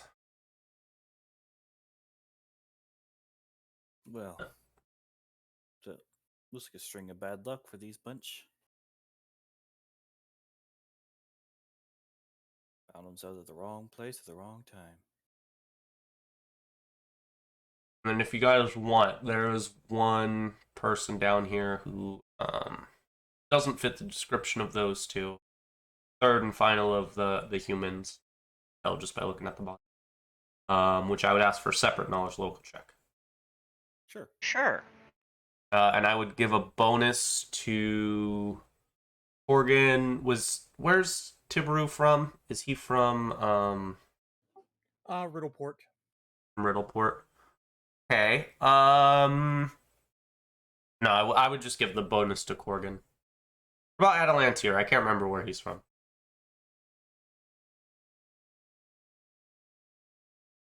Well, Give me a second. It's been a while since I've looked up my backstory. I forgot my origins too. that's fair. Don't laugh. Just consult my Google Docs real quick. All I need to do is just give it a quick glance at it. I know it came Yeah, up how in much like is the bonus? first session or 2 that we introduced Atalantir, but I've honestly forgotten. Yeah, he was a traveler, so he's kind of been all over. He grew up in a traveling group. It's one of those things, like, as soon as Skylar was like, Tiberu's from Riddleport, I was like, talk about that, didn't we? How much is the bonus? I'd give you a +2 on your roll. Just Corgan. Well, yeah, I don't know where you're from. Like I said, he grew up in a traveling group of performers because he's kind of been all over the place. Yeah, probably, just Corgan then. All right. We'll say it did not help. I have a +1 knowledge level. Okay, literally everyone except for Corgan. This is kind of funny. I would have guessed that Corbin would have ended up being the one who knew this, but it turns out he doesn't know much about the notorious bandit Red Shiv, who's a wanted man, not that far from here, down in Magnamar.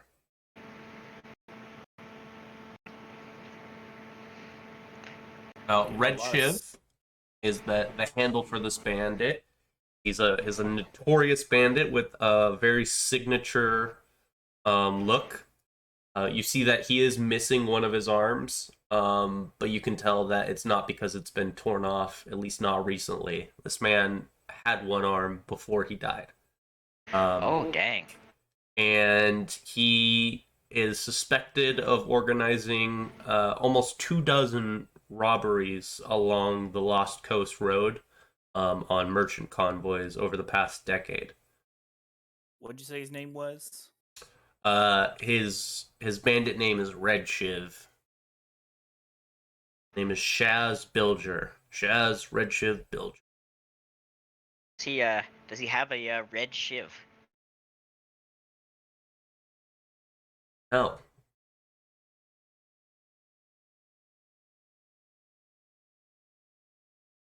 And I would think that Tiberu and Vivian would know that there's a bounty on this man's head worth 500. Ooh. So So- if you could prove to the law that Red Shiv is dead, money off it. This man is worth a significant amount of money. There's a bounty on his head for a bunch of raids that he did on merchant caravans. So Yes, can- I have. bring back something that's proof that he's dead, or like bring his body back with us to Magnamar, I believe. We might be able to get a reward. It'll be nasty, but perhaps we could just bring back his head. Should be proof enough. Yeah, I think his face is pretty recognizable. I don't think we need to cart all of him out of here. If someone had some kind of sack, they'd be willing to give up for a head. Though, I believe part of what makes him distinct is that he only has the one arm. I believe that's part of why he's distinct and known for his appearance. We might have to bring back enough of him to demonstrate that he does, in fact, have only one arm. There's a lot of travelers who only has one arm, either from accidents or otherwise. Could probably get away with just taking one of the few items. He has a couple iconic items on him. Probably just get away with taking one of those. Much more neat than carrying around a decomposing corpse with us. Well, if that's an option, I definitely would prefer that. So he has gold purse. It's gonna have 56 gold in it. Yeah, probably the thing you're not gonna identify him by. He does have this long sword on him. It's adamantine. Oh, As well as a that is pearl nice. ring and a magical hat. Detect. I can detect magic and make a spellcraft check. If I can identify it. Yeah. It's feign illusion magic, I'll give you that, but if you want to identify it, then give me the spellcraft. Alright. Sadly, the sword won't be much use for me, but perhaps one of you? I get on to it, and I don't really use swords very often. I mean, it's adamantine. Someone should hold on to Yeah. it in case you need it. Yeah, Can like bypass- can also bypass breaking down target. doors will be much easier with that sword than it will be with an Earthbreaker. That's for sure. Yes. Okay, I can tell you what the hat is. It's a hat of disguise. Oh, those You are really can- cool. You can use this hat. It's a seemingly normal looking hat. Probably in the Varisian style, so maybe it's even just like a headscarf. It's probably a hat. And it lets you use disguise self as the spell. You can do a bunch of cool stuff with it. You can even change the appearance of the hat. And Make it look like a scarf. yeah. So maybe it did. Well, Lily. as Vivian, far what- as I know, with the hat of disguise, there isn't a limit, at least on this one. It doesn't say it on here. there's no limit on duration. It just lasts as long as you want it to. So you can look like whatever you want, which is probably part of the reason that he's been doing this for a decade and hasn't been caught. Yeah. I would love one of these games if I was playing War for, or not one of these games, one of these items if I was playing War for the Crown. I know it would be great in that one. um, so just as a fun note, both Vivian and Lillian have items that allow them to basically make their clothing look like whatever they want it to, as if they had hats of disguise. Well, if nobody else wants it, I'd be glad to take it. I'm good at lying my way through things. Perhaps I could put it to good use. Sure, I don't need it. Of course. Yeah, sounds good. Yeah, Is there I anything don't have any distinctive about that pro ring? I mean, it doesn't make note of anything, but I think you could use the pearl ring or the adamantine longsword. Like proof of death. Okay. So, yeah, Lillian or Vivian both could use the longsword, but I don't. I think Corgan's probably better at it than either of them would be. But it's So they worse for are him to use generally. Pretty sure.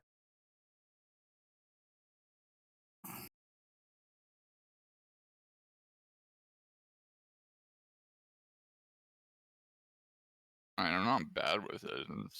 It'll be like the same as using like a longsword. Yeah, but is it not just worse than using your Earthbreaker? Yeah, it's strictly worse than my Earthbreaker for like attacking. Like the only thing I'd use for is like attacking like a door. Whereas the twins are heavily spec'd in sight are gonna be are pretty heavily spec'd in scythes, so I mean, they could use it for the same thing Corgan could use it for, which is overcoming DR. But yeah, guess we should take all the loot though. So Vivian can carry a bunch. I mean, Lillian can carry a bunch of stuff. So I guess Lillian will carry some stuff for the group. Morgan, are you ever going to do range attacks? We really haven't run into a situation where I've needed to. Like when What? we get into a situation where, yeah, I can't reach the guy, I'm going to shoot people. But like right now, no. I just ask because you've had those human bane arrows for like ever. You haven't even fought any humans, dude. I don't think you haven't fought. I mean, I think you guys have fought like 2 humans. I think ever. No, 3. Yeah, We got 3 the human humans. bane. We haven't actually fought humans since we got the human bane arrows. We got them from Yeah. the goblin ranger, hobgoblin ranger. Racist over here. Incidentally, just as a note, I don't think anyone would have had issue. I'm pretty sure people would have known this. Avalia would not have objected to people taking like the things that could help save people from her corpse when she was dead, like the wands and stuff. Just for future reference. Corey would have had an objection to that. Did I give you guys that loot? No. No. Avalia's stuff is still on her, because they just put her back at the cart. Yeah. With Cecile guarding her.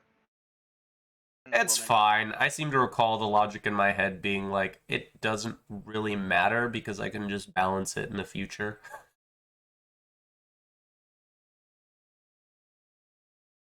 And it's a lot easier to balance just because there were more of you.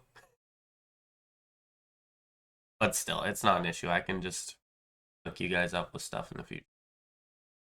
Yeah, because I also think that we might be still getting her raised for the purpose of just not letting our friend have, or the friend of at least 3 of the party members have died. But Well, if you guys go out of the way to shoot yourself in the... I can't help you if you're doing that.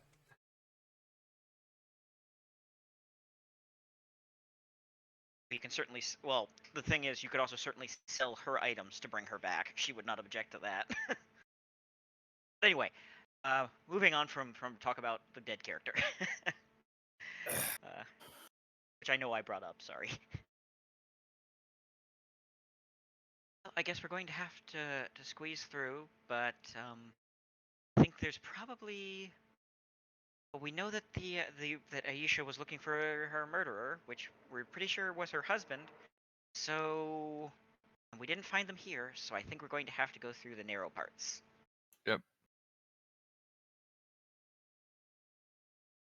Where'd you get the heavy flail and the studded leather armor from?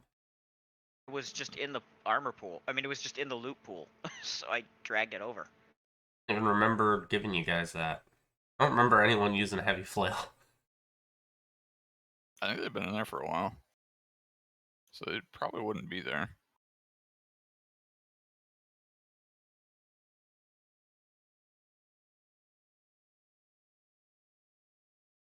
When the fuck would that even be from? Because I know you guys didn't find it anytime recently. It would have been there for like a while. Like a couple months, I think. Probably. Maybe it was that hobgoblin? Did I give him a heavy flail? Possibly. Oh yeah, I think he did have a heavy flail. I think he crit Corgan with it. Okay. Yeah, I guess it would make sense. We talking about Bruthasmus or the other one? The other one. Get the one that you guys fought recently. Ah, yes. A few days ago. A few nights ago, my bad. In character a few days ago. Okay. I mean, you don't need to be carrying that. Like, you can leave it on your sheet, Steven, but you have it unequipped in the cart. Right. Alright, let's move back to where we were, I guess. Yeah, Lillian can't wear armor anyway. So, yeah. Sorry, uncarried. My bad. Literally never been a problem with me saying. Almost a year now. It'll be a year, like January 5th or something. Yeah.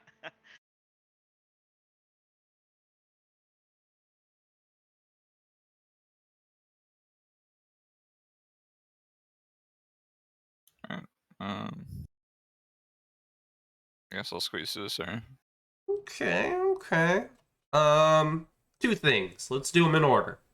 Acrobatics and perception. Oh, this acrobatics is gonna be funny.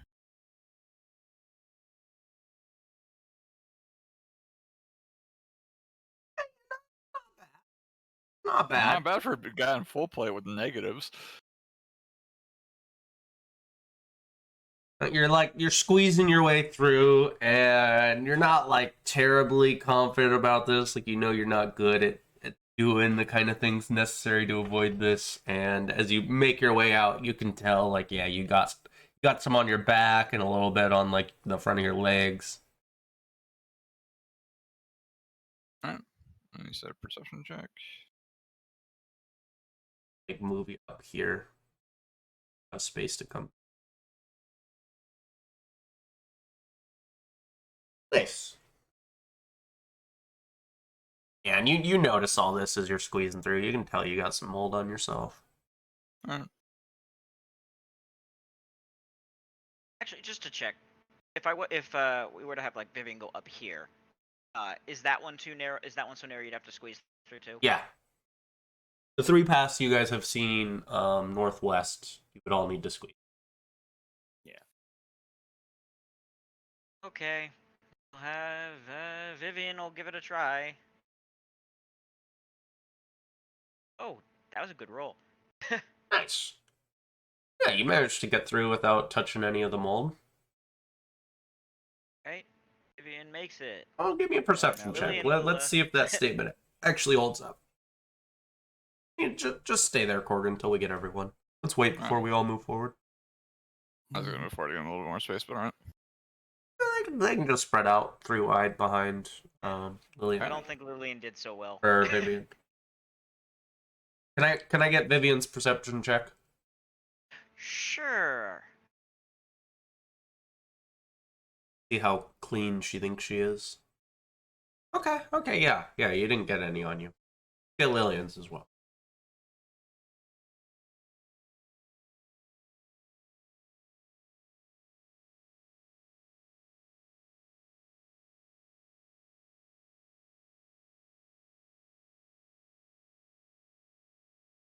Okay.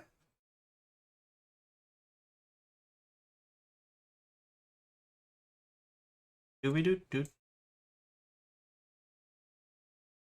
Who's next? Going next. I That think would be me. so. Lillian can tell that she got some on her. I think. Yeah, definitely. Gonna make my check next. Oh, come on. A perception Why? check.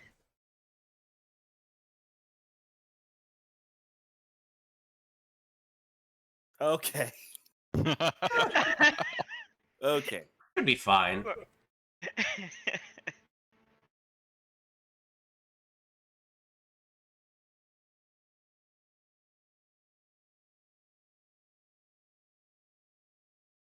Oh.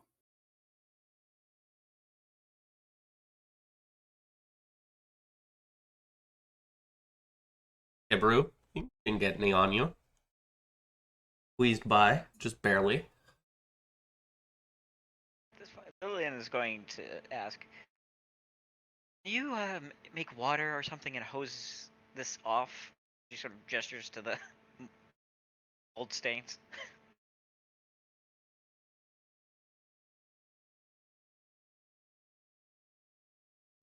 I do not want to rest.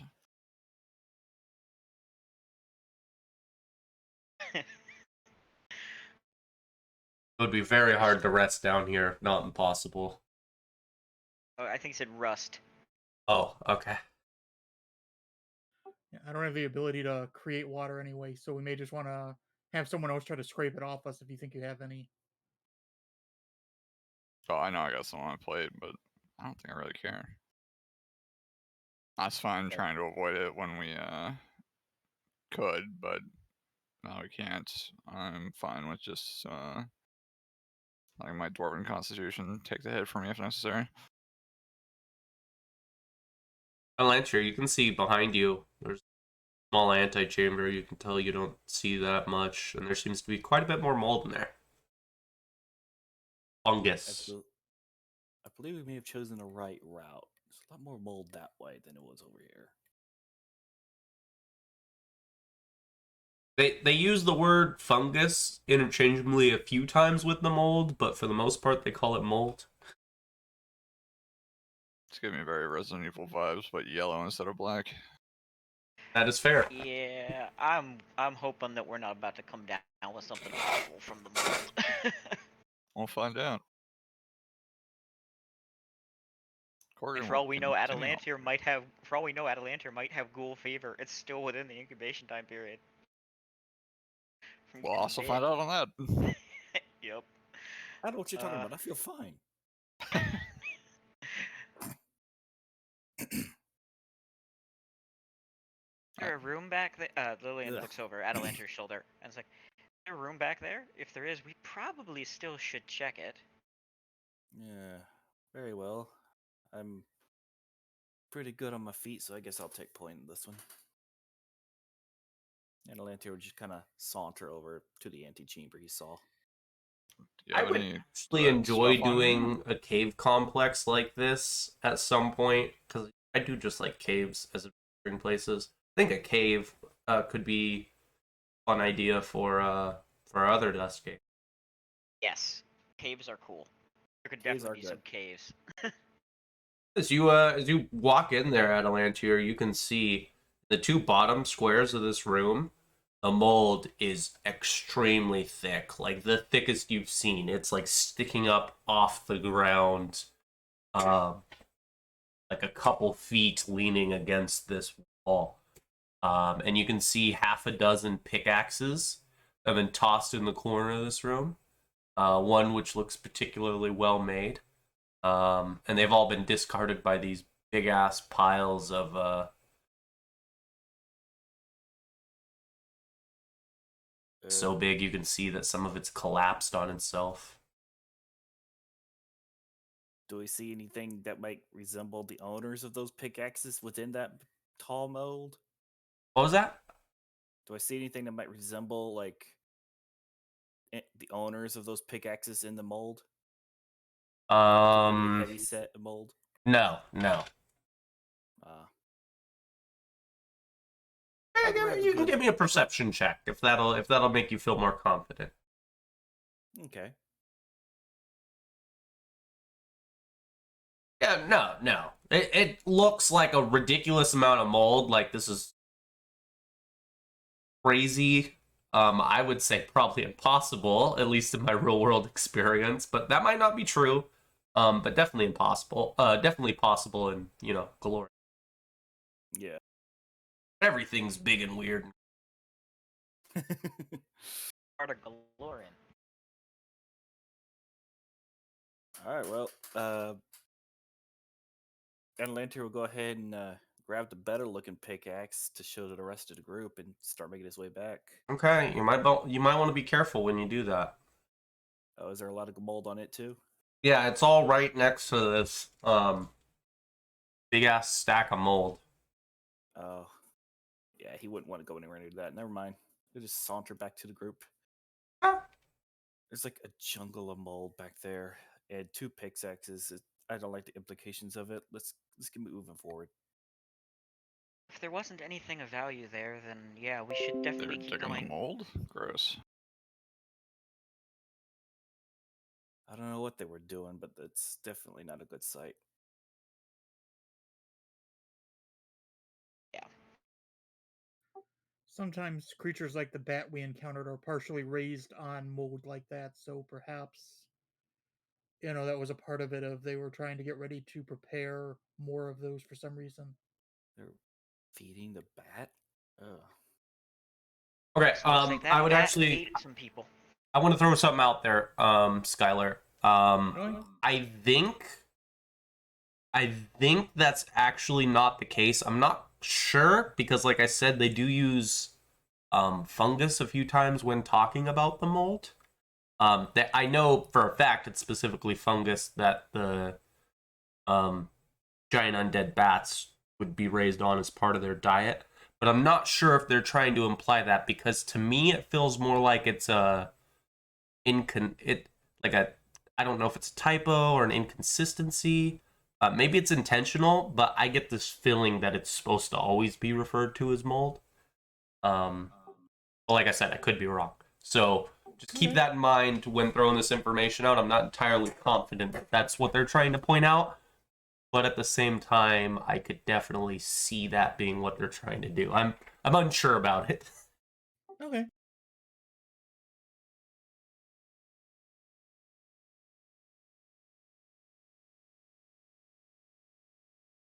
Well, I guess we should push on and put a stop to this source of all of this. Vivian pipes up and her sister nods. Yeah. Onward.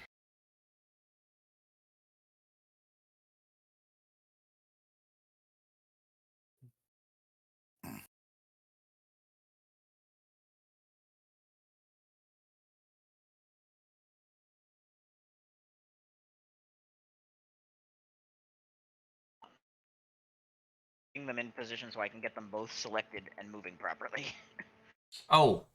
Actually, if y'all are moving forward, I'm gonna pull you guys back. Huh? Oh. Pull you like all the way back. Oh boy. I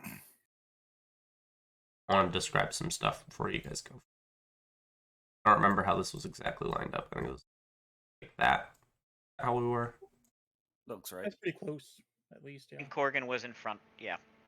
Okay. Yeah. Because nobody gave me particularly good perception checks, and we're gonna combat when some ghouls come out of the shadows.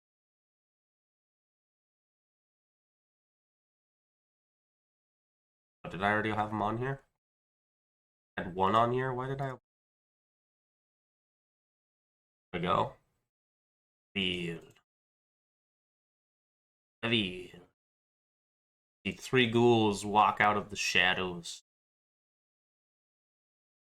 Rocks. Oh no. Oh, initiative?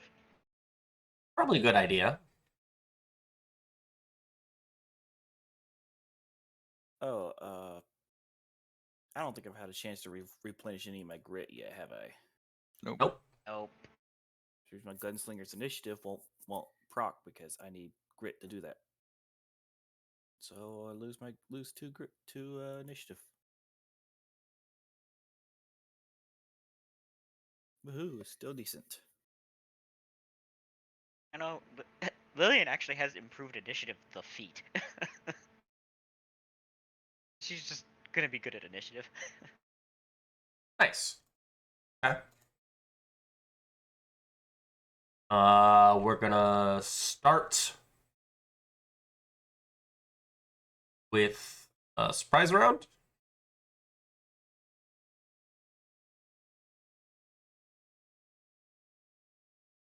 Ghoul 2 is gonna move over here.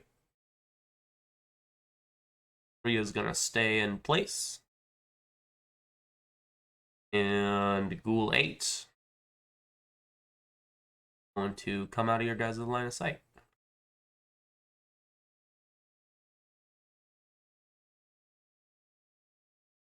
Huh. It's interesting the ghouls didn't attack while Atalantir was exploring the other room. And they had numbers. Interesting. The numbers were closer.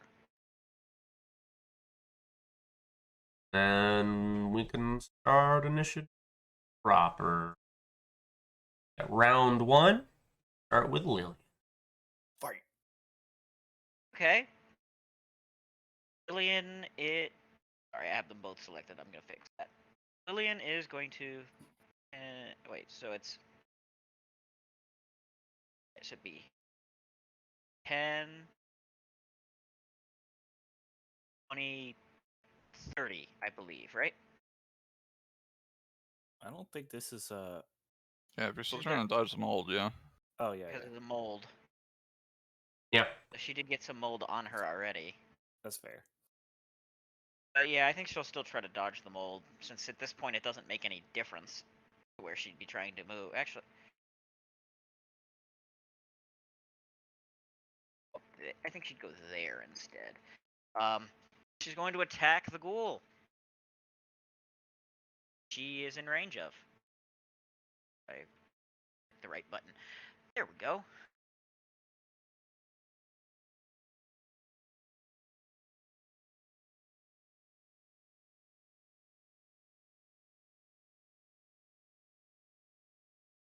Hey. She hits. And deals a lot of damage. So she takes a few quick steps forward with the scythe, spins the scythe around, and slashes at that ghoul and leaves like this deep cut that like slices it open from shoulder to like the waist. But it's an undead, so despite a bunch of its insides coming out, it doesn't seem to be bothered that much. She definitely dealt some damage.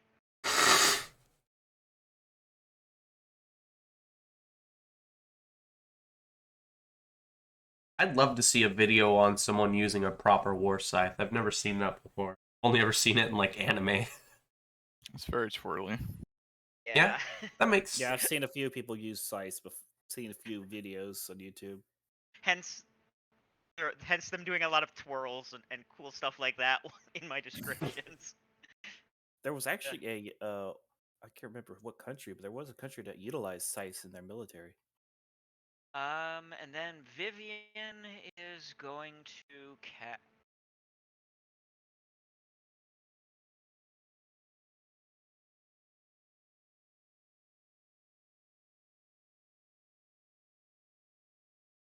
the duration of this spell real quick. Yeah, Vivian is going to cast Shield on herself. nice. Vivian's shield look like.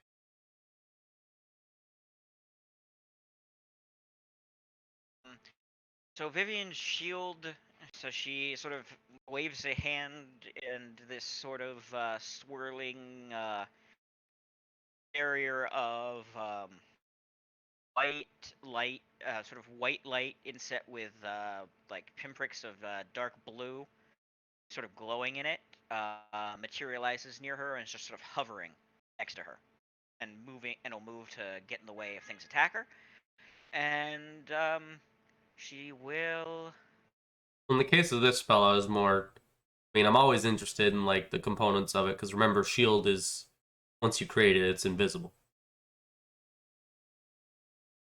Yeah. I mean, it, So you see this shield this shield sort of appear, and then it vanishes. So For some reason, I always imagined Shield being similar to like how shields work in like sci-fi games, where it's just a kind of a Shield cocoon floating of- around you. no, it's just kind of a cocoon of invisible energy that surrounds you. Right. What you see it form is sort of a Yeah. shield of white light with sort of blue, sort of glowing motes set in it around her, and then it vanishes. Yeah. So talking about shield. shield, Steven, you don't gotta re-explain yourself. Yeah. Here. And move here, and then on. Okay, you shall move there, and then that will be it for her.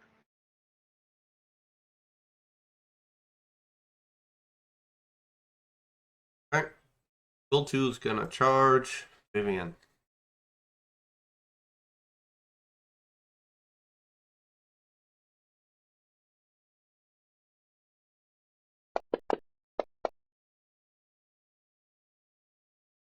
Glad that ended up that way. Yeah. So it runs at you, screaming, long tongue hanging out, liquids flying in places. It's definitely more than just saliva. Ugh.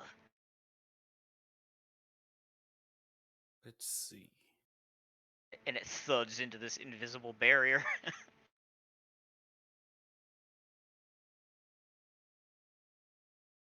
Want to look up something real quick. You're looking something up when it's your turn. Sorry, I should have looked it up before. Yeah. In that case, what I'm going to do is I'm going to step this way, pull out my loaded pistol hold up my loaded pistol with the bullet, and take a shot at Ghoul 2. Pretty sure he has cover, so it's -4, right? Yeah. -4, yeah. Yeah, that wall's definitely in the. Let's see.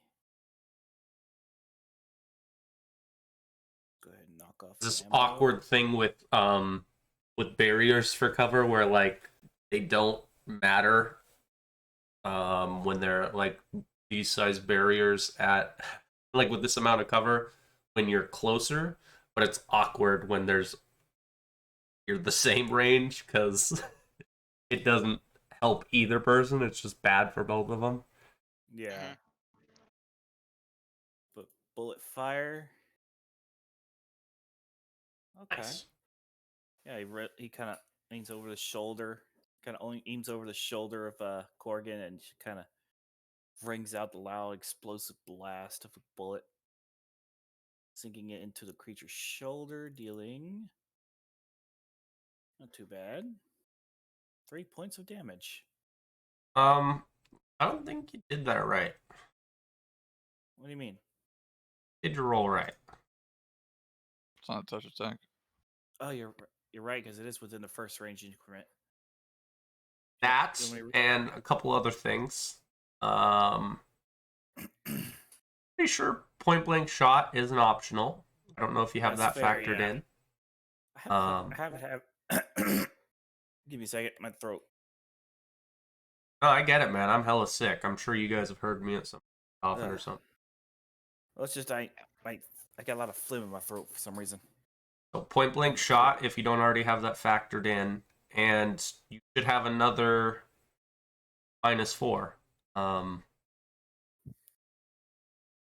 Because wall and person. Yeah, Okay, so it'd be -8. yeah. Okay, yeah. Let me go ahead and factor in point blank.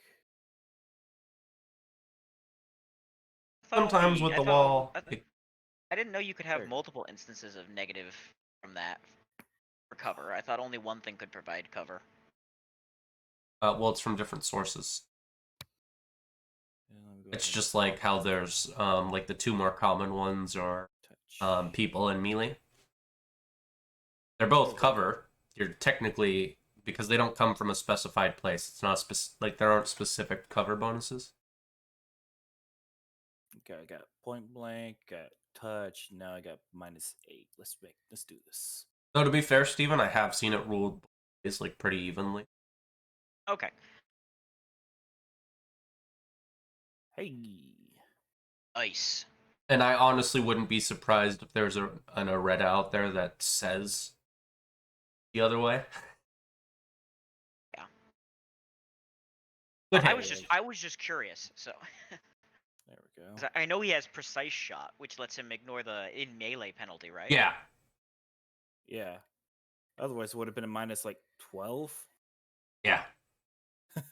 Oh right, and then there's improved precise shot, which is what'll let him ignore the -4 from cover from people. Period. In the way, Yeah. I think. I always felt like you should be able to get that earlier for like just regular people that are grabbing as a feat, but clearly I'm not Pathfinder creator. So that ghoul, I think, still has the 3 damage on it from before. Yeah. Yeah, now it just takes 2 damage as the bullet trying to avoid hitting his friends. He kind of instead just grazes the things like top of his shoulder. Even the friends he just made, like 20 minutes ago. Some Yeah, more dark red, like allies. almost clotted blood come out from the created on the ghoul. And that's my turn. Wait, no, I used my move action to reload. Good call. Go on. Thank Watch you. Corgan kill this thing. Probably. That is exactly what I was about to be attempted.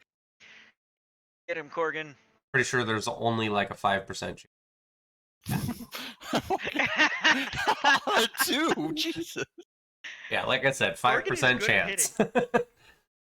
Corgan is very good at hitting things with his Earthbreaker. Well, yeah, I'm expecting to do it. And I'm a fighter. Right. Yeah, that's what I said. So it goes flying off to the south as I swing in, hitting its side, just crumples that way. Goes flying. Call back, watch for the flank, Tibaru. The other one's not in sight. And then I take 2 steps forward. I'm not caring about the difficult terrain. I'm dodging the mold, so I'm just walking normally. Okay. Corgan getting some mold on his shoes. That'll be it.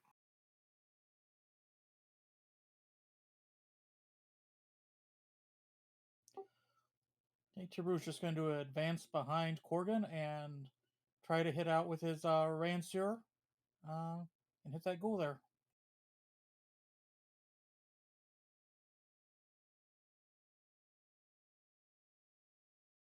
Nice. Get him. Kill him with the Rancer. We need more Rancer kill.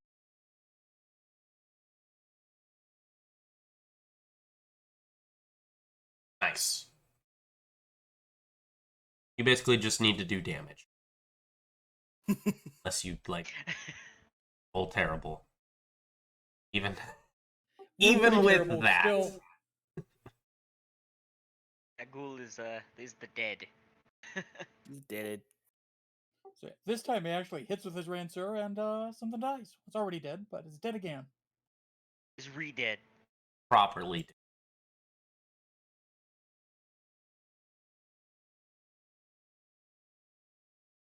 And this ghoul's gonna come around the corner? Didn't just go that way. Yeah, he came back.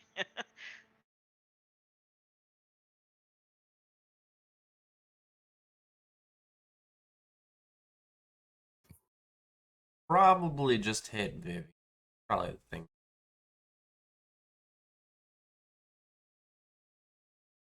Does she have cover? Hmm. That's I would say no, not in this game. Like if it was in between the passageways, yes, but like you think about it, I probably shouldn't allow the square you're standing in. Oh, that's fair. Okay. I do that a lot. Like, I say like if there's at least 50% stand in it, even though if you think about it from Pathfinder terms, it should definitely be more than that because 50% is effectively the way they judge squeezing when it comes to sizes. Yeah. Okay, that's fine. I was just checking. I'd say if you were in the ghoul spot and he was farther down south, yes, you guys would have cover from like the night gap. Not in this case. Okay. Keeps things nice. Tries and swipe out at you. And gets you with the claw. Throw your scythe up to block it. You say claw, but it says bite. Oh yeah, because sorry, I keep thinking. I thought it. They have claws and bites. Most creatures lead with claw if they can't do a full attack, so I just. Oh yeah, but ghouls lead with bite. Yeah, because their bite can do ghoul fever. Yep. So Lillian is going to move down here, and she's gonna take a swing at the ghoul threatening her sister.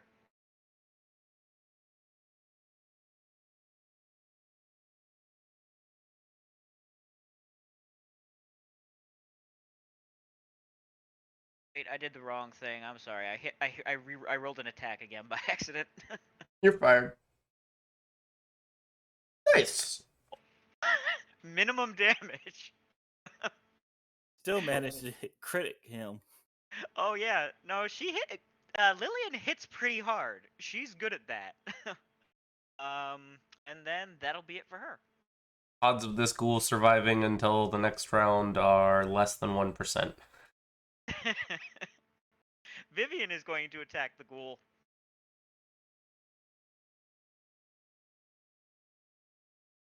Together, with their powers combined.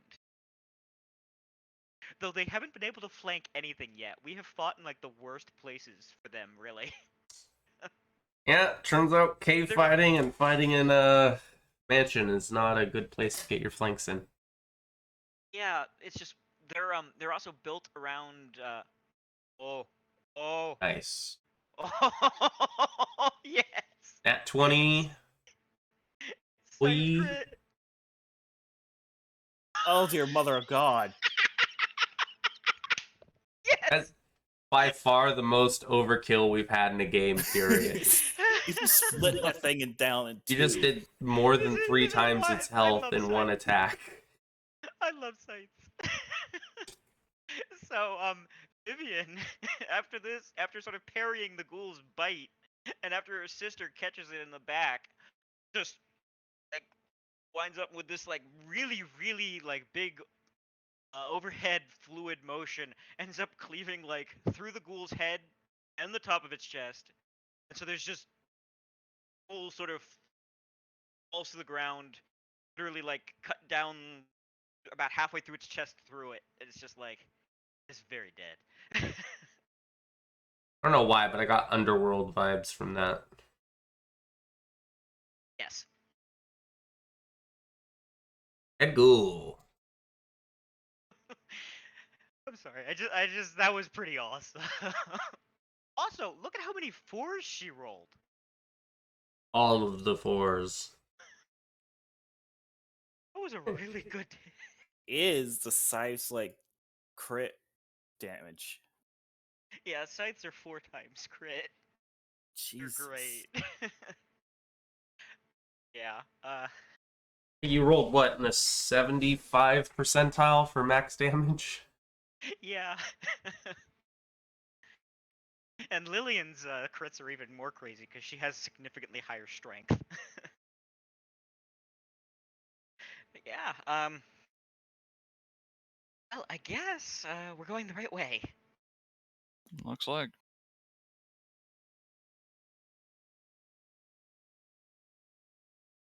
you guys doing? I think we push onward. Okay. Yeah. Do you mind if we take the 10 minutes here? Because I gotta use the restroom. Yeah, we can do 10 minutes. That's good. Sorry, I didn't realize. I let the time escape me. I didn't realize it was already this far in. Oh, and I should have done this earlier, because Lillian just... Vivian, I'm new to the characters. I'm still remembering I'm still remembering Hey, exactly what they can do. I am just getting a knock on my door, so I'll be back once 10 minutes. Okay. We'll call it 34 after. Okay.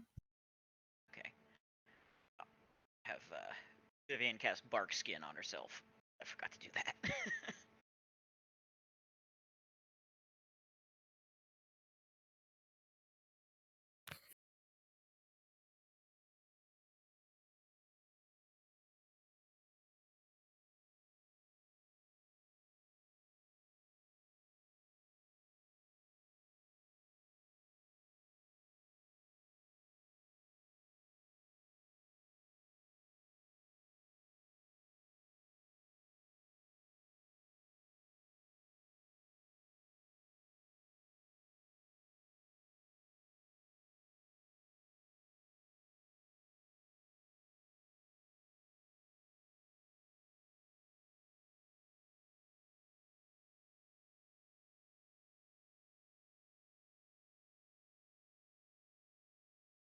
Probably gonna cast it on her sister too.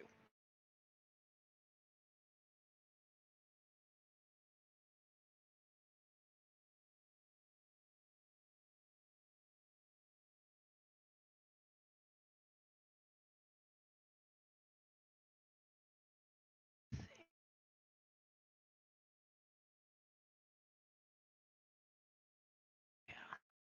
Lillian to 26 and Vivian to 5. They're buffed.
Yeah, that's like saying I'm not a marshal, I'm an oracle. Okay. I mean, you can't be a marshal.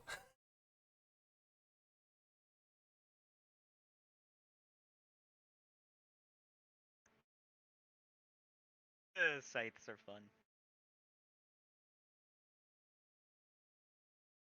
Whole thing is later they're going to actually get they're going to be taking the improved critical feats. Actually going to be able to crit on a 19 to 20 with the scythes. Be really sweet.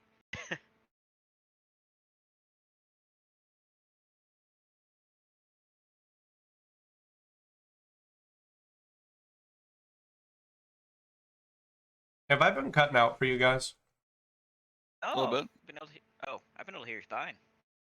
No, hold on, I should stop dialing when I'm dialing if I'm cutting out. I just know my internet's kind of struggling, that's why.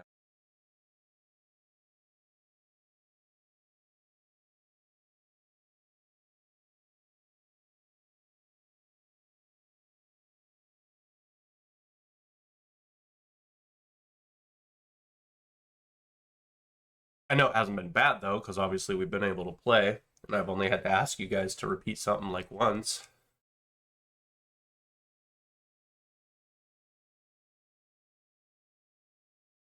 Well, I guess Alright. if Tibaru wanted to, he could probably make a spellcraft check to identify what it is Vivian's been casting. Yeah, definitely could.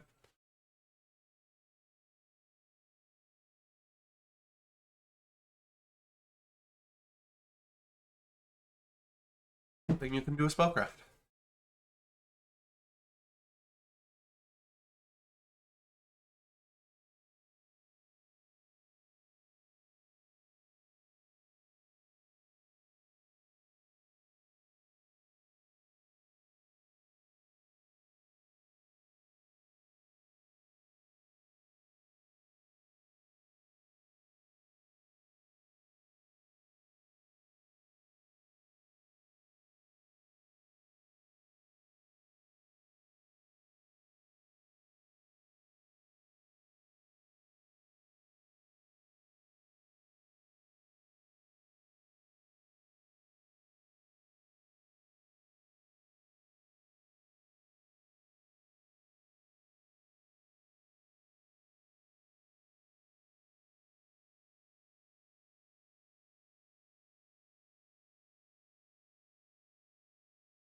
I see someone on the Fantasy Grounds Unity Discord trying to figure out if they can set up cluster shot, and I feel bad for them because like I know the answer's no. There's no way to set it up. I'm so sorry. So I realized that I actually need to fix Barkskin because Vivian is high enough level that Barkskin should be providing a +3 bonus. So I'm going to reapply it to them both for having fixed it.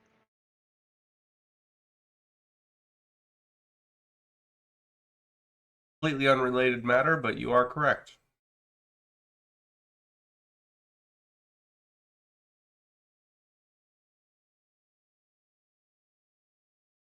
They are now both about as tanky as they can get, short of short of the rounds per level spells that she's not going to cast before we're actually in combat.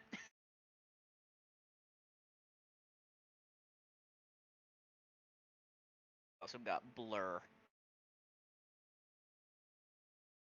Oh, Blur isn't rounds per level. Blur is minute per level. I really need to remember how my spells work. She's probably going to save spell slots, though. I don't think she wants to use all of her spell slots. Probably wise since we haven't even fought the boss yet. Right. This is her prep. This is her prep because she thinks there's not too much farther before we find the boss. So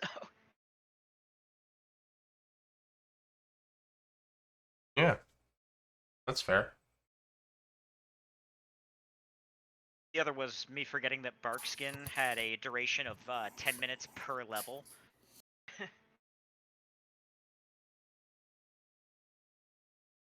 Yeah, basically lasts forever. Yep. They're actually pretty good at making themselves. They're actually pretty good at buffing themselves to be tanky.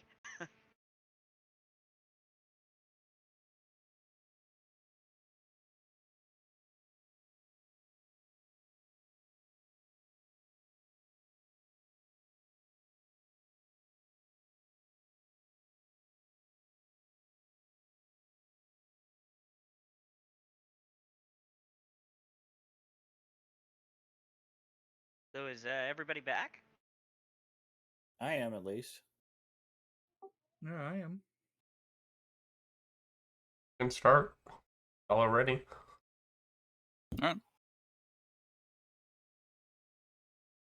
Onward. I'm not even gonna have you guys move because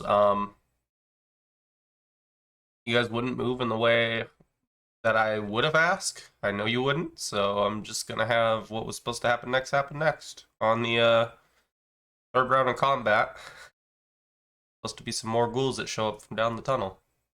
Okay. Oh, okay.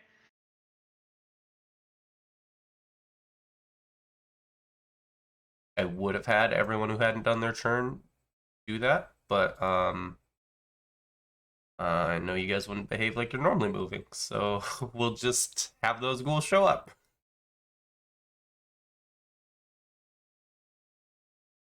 Doobie doo doo doo. That's the shift button, Jacob. Like me to remove one cast of Barkskin and redo that since she wouldn't have had the action economy to cast it. Sure. Okay. I'll remove it from Vivian. What the And fuck? I'll remove it from She cast on herself first, so I'll remove it from Lillian. Oh. What a what? 9, 8, 14, 15. Oh, okay, I see where I messed up. Counting one ghoul multiple times.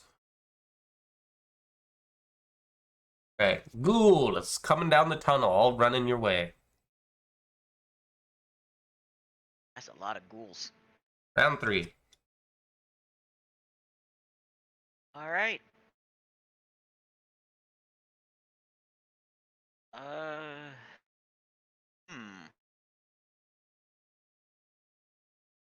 Lillian is going to move here, and then she's going to ready an action to attack the first ghoul that gets within range.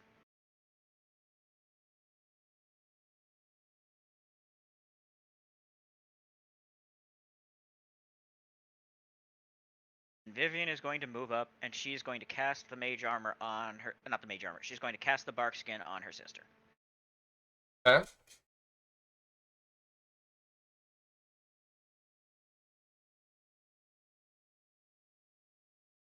And that will be it for her turn, too. Simple. You gotta hit this ghoul, Lillian. Yep, she is going to take her attack on the ghoul.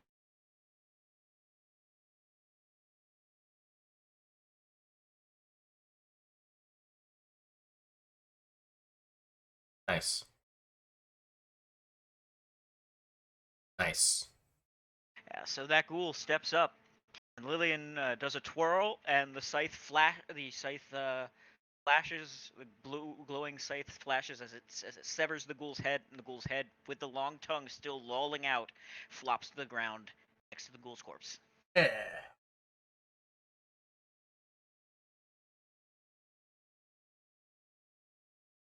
All falls on the ghoul's tongue, and you.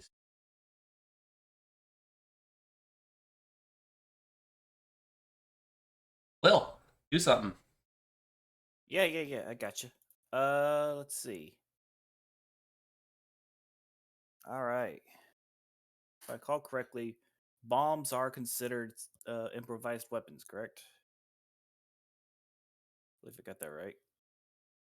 I don't know.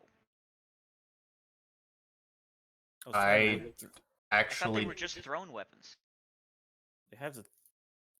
Actually, no. If I saw it correctly, they actually are considered a ranged weapon, with which I have proficiency with, so I don't get the non-proficiency.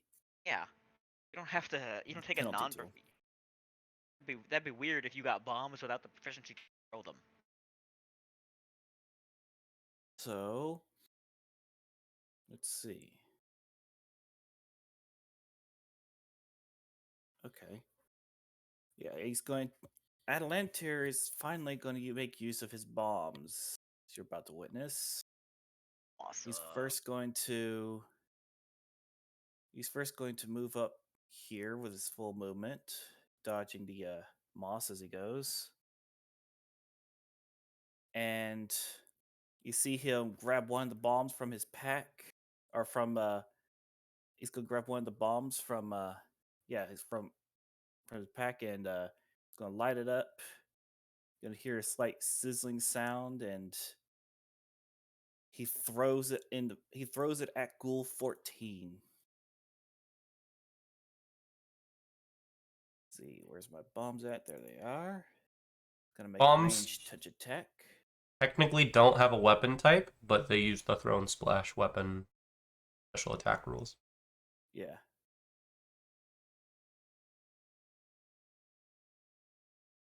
So let's make that ranged touch attack at him. Hits. Whew. Nice. Does he have cover from the other ghoul? Does he? Yeah, you're hitting 14, aren't you? Yeah, you'd have go. Yeah. I believe so. So it should be -4, I think. Yeah. Okay. Now let me recast that then. I mean, odds are it's still Refresh. going to hit, but it does need a reroll. Yeah. Huzzah! It doesn't matter. I'm hitting for touch, so. All right, now the ghoul in question gets 1d6 plus was it 3 or? You better Yeah, have this plus made 3. up. I'm sorry? You better have this made up. I do. Boom. While all the other ones have to make a reflex save or take splash damage. So now you need to untarget that one and then target the other. That's what I'm doing. Honestly, it's really cool. I'm glad we got to see One- you One use your succeeds, bombs. one fails. So they take just a flat damage. One takes 4 and the other takes 2. As you see Atalantir chucks the bomb. It hits the one ghoul in the head, and just in a loud, fiery explosion, 10 feet from the ghoul's radius suddenly engulfs in flames as the other ones take damage just from proximity to it. And that'll be his turn. Vivian, actually, Lillian, seeing this, actually, like, claps. Yeah, Lillian specifically gives you applause, like clapping her hand against like the other hand holding the scythe as the gout of fire hits the ghouls. And you see Corgan will Atalantir gives a nice little bow. walk up past Atalantir and take a swing at the ghoul in front.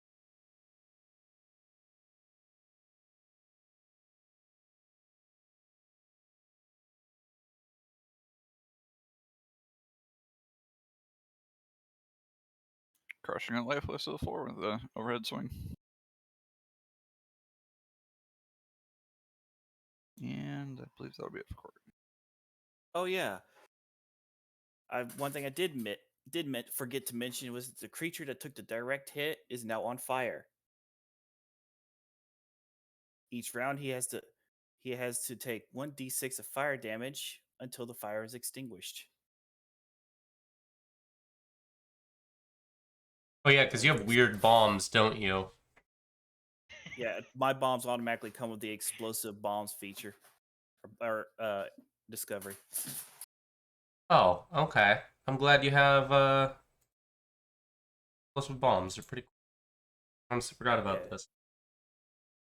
Yeah, this is pretty dang cool. We hadn't seen Will use like one of the big features of his archetype until now, but it's pretty Because cool. it's a 10-foot blast radius. I have to try to avoid hitting people. It's been That hard is trying fair. to find a good spot to avoid using them. That and sometimes the enemies do like trickle in, and we just like mow them down as they trickle in, or Yeah. That too. there's just not an option to use the bombs. Yeah. Oh, that was really cool regardless. To be And, fair, Will, Killer, if you were 100% like trying to conserve as much money as possible, you would probably use those bombs more frequently. Those are effectively free. That is fair. I guess I could try to use the grid features that come with bombs.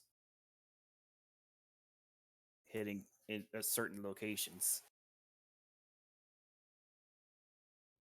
But and is Tiru's just Tiru... gonna channel some positive energy.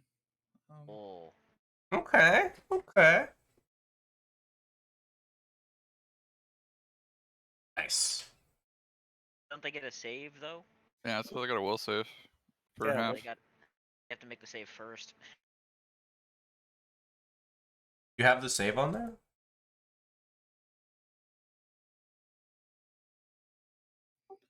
I have no idea. Should Expand the be... spell, and you can check to see if there's a save in there. Should be a will for half. Yeah, it's in there. Right above the damage. Right? Oh no, because you don't have it set up for your channel, do you? No, you have the save on there. You did the save last, so it's actually in the bottom right. I don't know if that DC is updated or not. You'd have to tell me.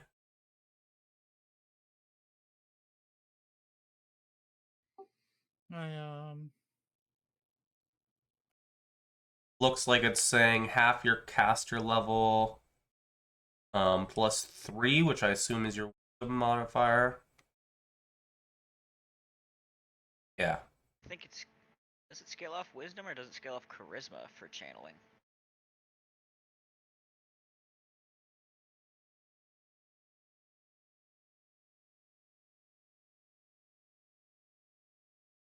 Or it is charisma modifier. What about the save? Is this... the save's a will save for the creature, but yeah, it's my charisma modifier. Yeah. Half Yeah. level plus... Okay. Unless you have something that's giving you a +1 bonus, I think this is slightly low.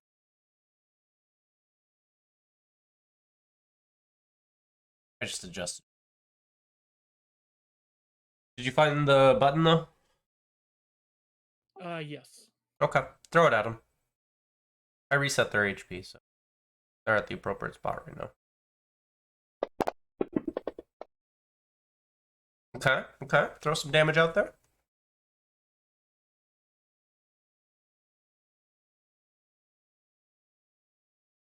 Hey, even better damage. Wow. That was...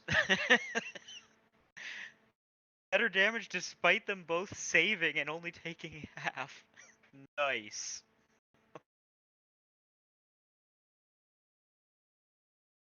Power of Nephis compels you. Yeah, so in a burst of purple light, yeah, one of the ghouls just kind of falls apart and the other one staggers backwards. Magical energy's flickering around it. Nice. Hey, yeah, the bull's gonna charge forward and try and hit Corgan.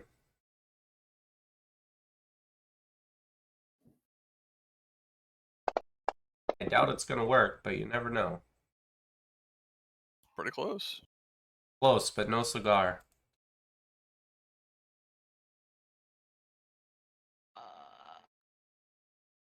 I don't believe that she can move to the square in front of her, can she?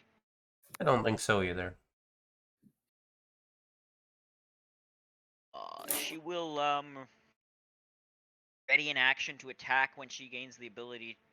So ready in action to attack if anything comes within range for her to attack it.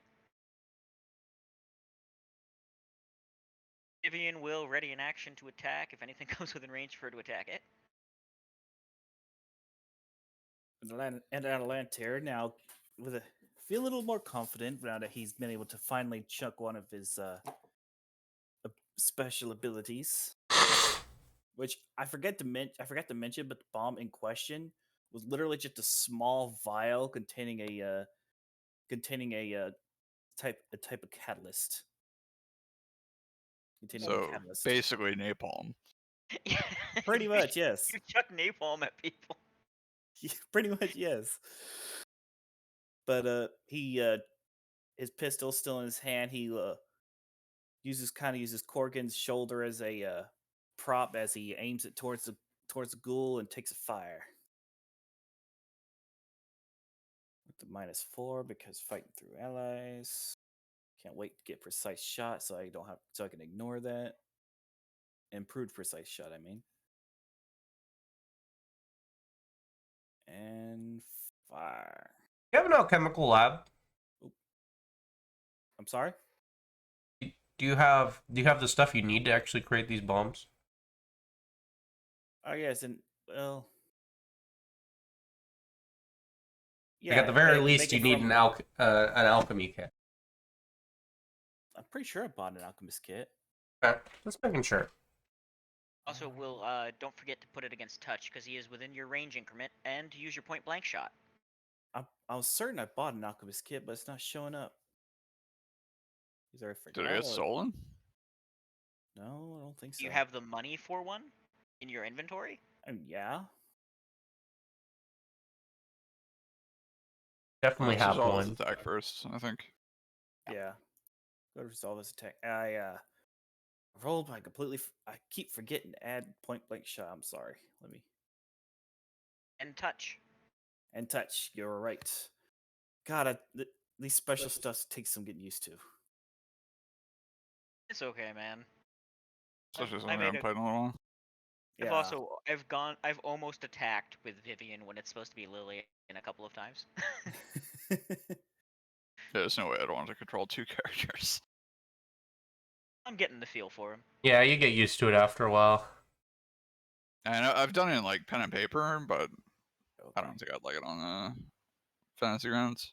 I haven't done it the way that Steven's doing it, but I've done it with an animal companion, and it's fine. Now let's try.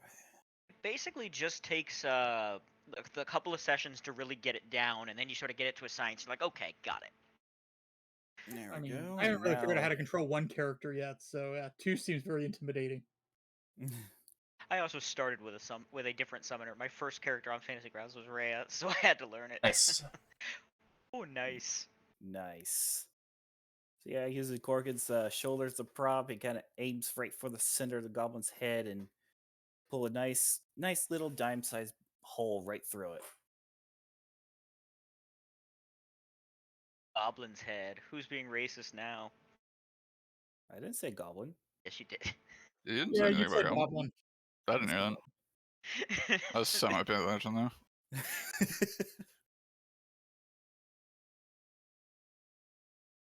Well, that was explosive. They probably know we're Overpowering. coming. Well, they already know we're coming because they came in here. Vivian, this time, so she previously had said, I think we're going the right way. Is like, holds up a hand, it's like, alright, now I'm certain we're going the right way.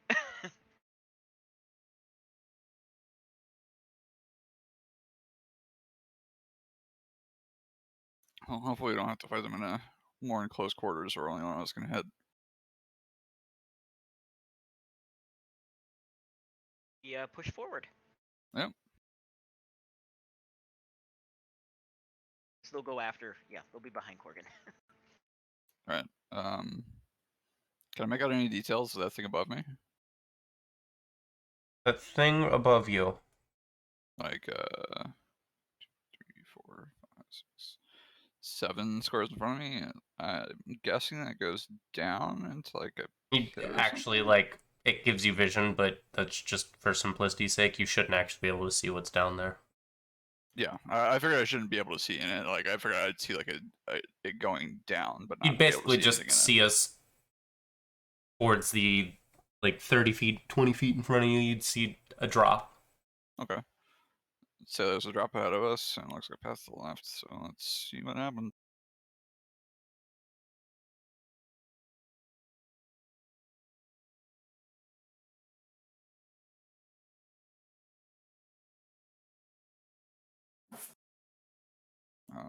Is that bones to the left? That is, yeah, actually. It's a bunch of bones. Yeah, it looked like the bones down below. Okay. Just like way more. I point off in that direction. There's more bones over there, and there might be like more of those bony bats. Do we want to clear that out, or do we want to go to this like pit-looking thing over here? Lillian Pipe will say that if there are monsters there, we should take care of them so that they can't come at us from behind. Yeah, good point. And Yeah, as a what else? note, Corgan, it is like, it is a pretty steep downward hill. Okay. Like worried about sliding down it type hill? Yes. Okay. I also comment then. I'm like, that hill looks pretty steep. We might end up sliding down it, so we'll want to clear this out and like attach a rope or something just in case that happens. And I go to the west.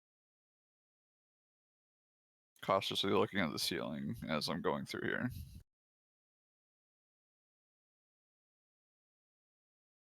Back. Okay, just fix that.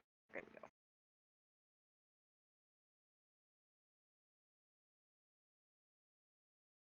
Do you want to roll like a perception check for looking for bats in this room? Yeah.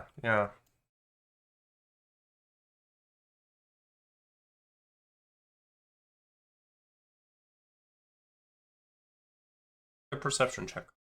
Okay. Let me give you a proper description of this room. The western half of this foul-smelling cavern is heaped with a bunch of bones, as you can see kind of shown on the map. And all the bones that you guys look at, you can see they're scarred with this scraping that comes from like pointed teeth. And most of the bones have been cracked open. Looks like the ghouls might have been eating here. But Just you guys don't see any bats waiting for you. In fact, you don't see any bats at all. Alright, I don't see any bats in here, thankfully. You guys have not seen anything living down here besides the mold. Well, I was looking for those like undead bats. That's Yeah. the type of bat I was talking about. Alright, I'll go north. No, click on the map. I am confused by what that patch is supposed to be in the middle, though, because there's nothing It that... kind of looks like bile. yeah. That could be it. There's actually some fun stuff you guys were supposed to recognize here, but one of you literally, like, destroyed the evidence a moment ago. I can, like, feel you guys... It's not, like, a huge... It's one of those things we talked about before where, like, I want to let you guys in because otherwise you'd never know it, but it's not going to ruin the story for you.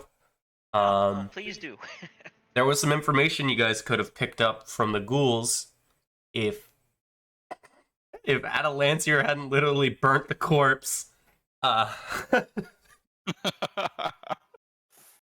Excuse me. You're supposed to find a ghoul in here with his head mostly caved in.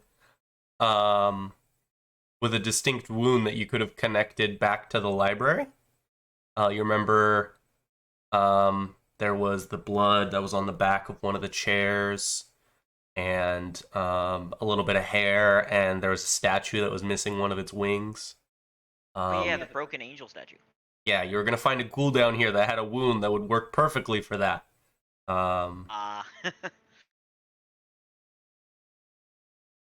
That's interesting. Yeah. Normally, ghouls only raise as ghouls if they're killed by the fever.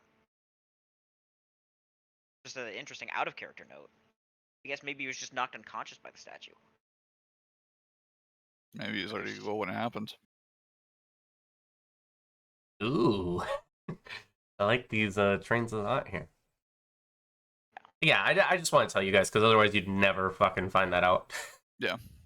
I'm gonna go north up here because it looks like there might be a little path. Okay. You walk over there and you see there's a ledge. Very tight ledge.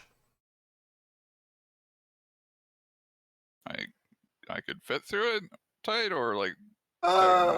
You could squeeze through it, yeah. Okay. You can also climb down the pit, right? Well, very much worried about sliding down that pit. It was more like it. I was more asking Jacob. The pit is something that we could climb, right? Yeah, you could. I mean, you don't have to climb, but it would be safest to climb.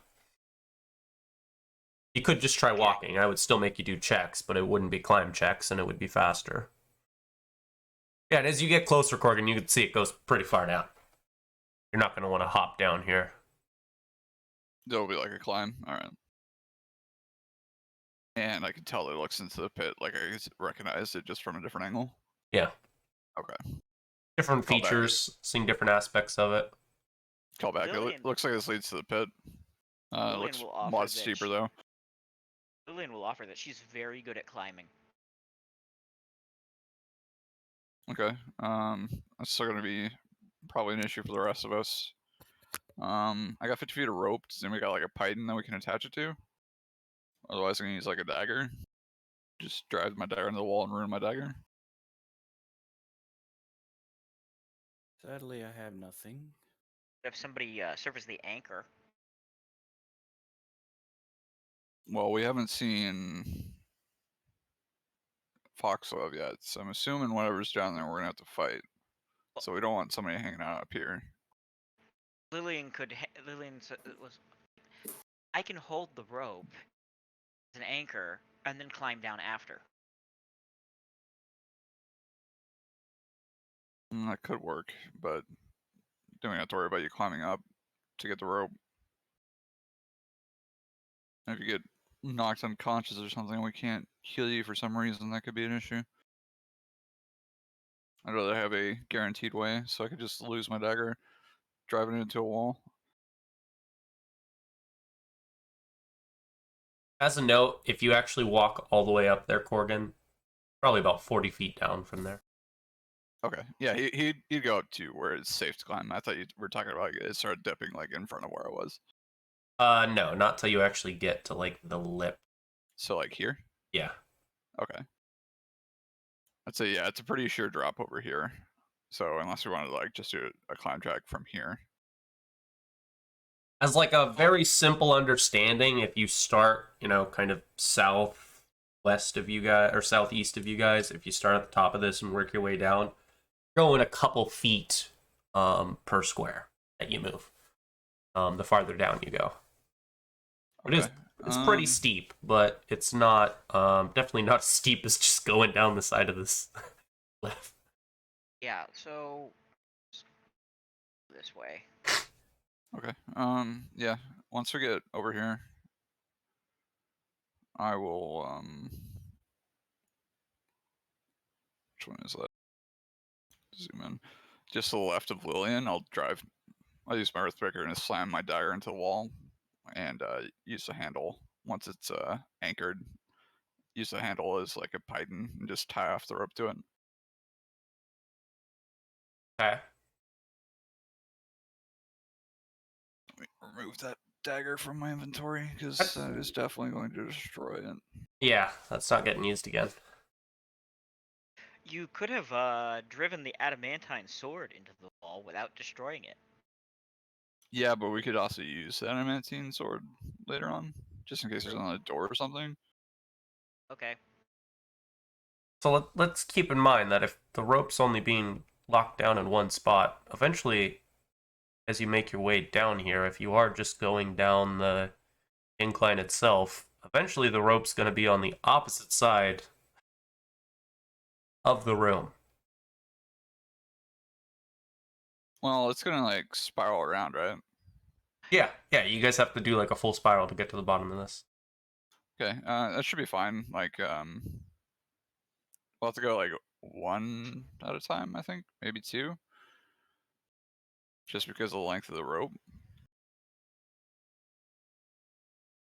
But Yeah, what I'm as saying long as is, somebody's it might not be a good idea to use the rope when you get as far as the opposite side, because then it would end up pulling. oh, If- I see what you mean. Like, if you're on the opposite end of this room, right? And the Yeah, anchor's Corgan wouldn't really think that far though. He'd be like, "Okay, we got a rope, we're good." Okay. and in this case, the rope would act as more of as like a precaution as opposed to like your actual climb check. Because Yeah. you're not solely relying on this. It's just not possible when you're going down a hill like this. Yeah, he wasn't expecting it to. Okay. Normally it's a pretty good trick. Normally you can just throw the rope out, but not in this situation.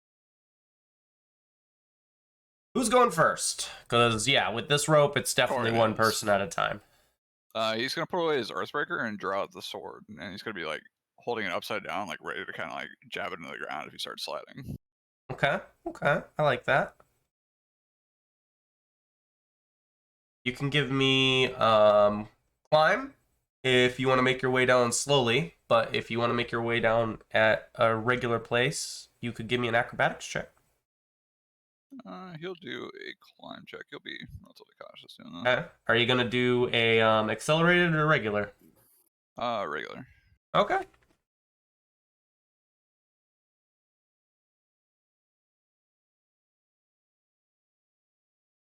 You can move one square.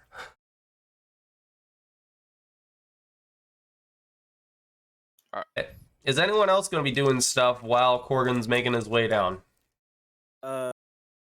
Could you make the acrobatics while someone else is making the climb?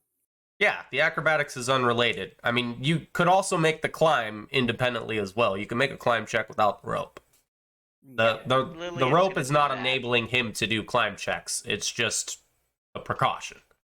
Is that a door across the way? Presumably, yes, that is a door that you wouldn't be able to see from here. Presumably someone's holding on to the slack right now, because otherwise that rope is not doing anything for Corgan. Stupid rope. It's not a wedge. I was more of imagining like he had it like what he was like walking out along with it. Oh, okay. Not holding the Okay. edge, like just slowly petering it out. I'm okay with that. That's definitely more dangerous, but I'm okay with it.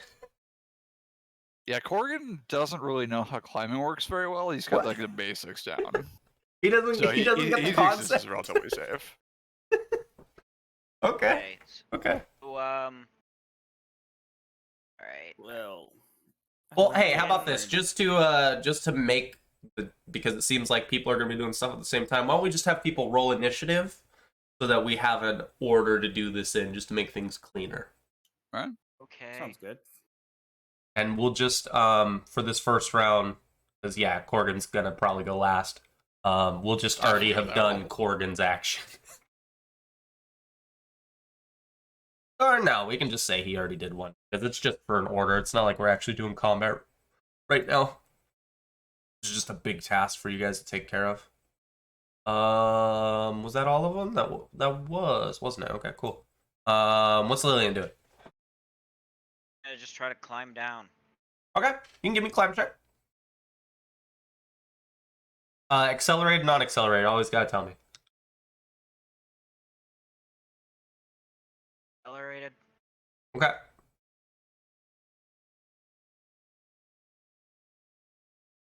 It's -5, right? Yep. One of those rare cases where it actually gives you a penalty as opposed to making the DC higher. Nice. Yeah, you can move down at half your speed. So how is Keep this in work? mind though, if I don't know if she's trying to avoid the mold, but if she is, this is still technically difficult terrain. My God. Which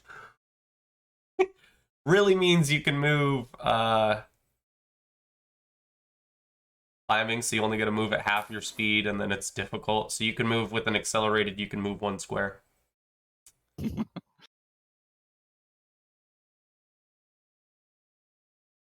I know Corgan's given up on it. That's why he's able to make progress with an unaccelerated.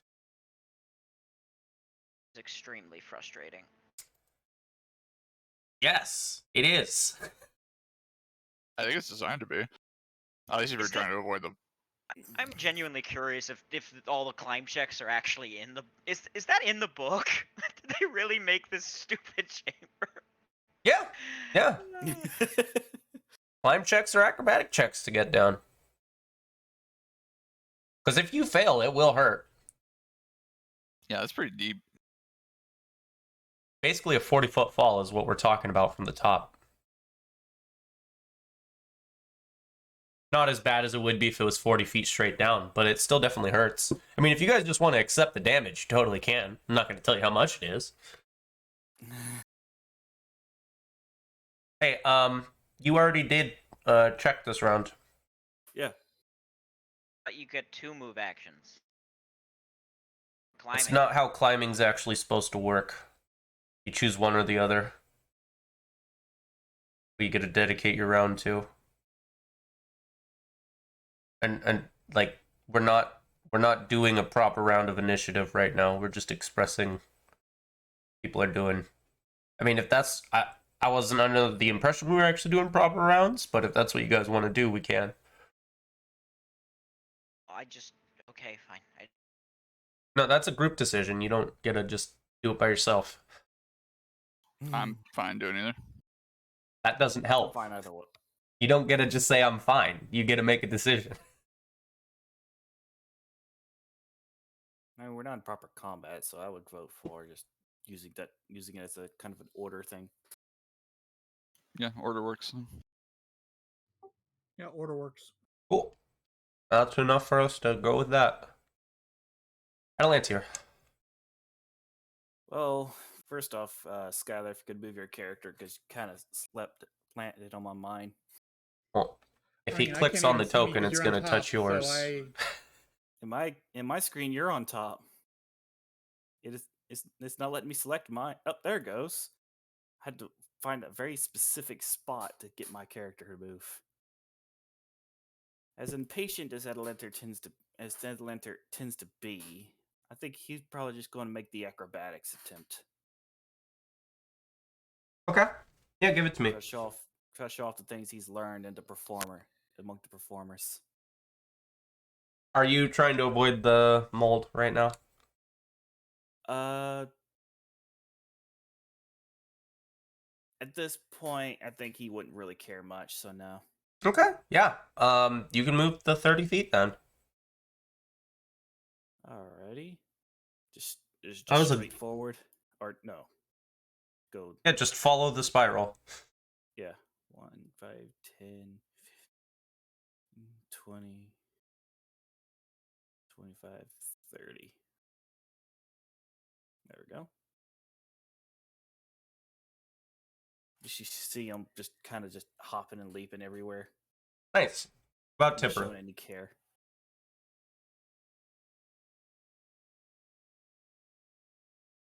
Tyler? Tibru will try a climb and non-accelerated. Are you avoiding the mold? Yes. Then a non-accelerated isn't going to get you anywhere. Literally can't move. Oh, then I Because, guess I'm doing an accelerated climb. Yeah, and a non-accelerated climb lets you do a quarter of your move speed, and we're talking difficult terrain, so you wouldn't be able to move at all. You wouldn't have the movement. All right. Yeah, so you can give me one little check with a -5.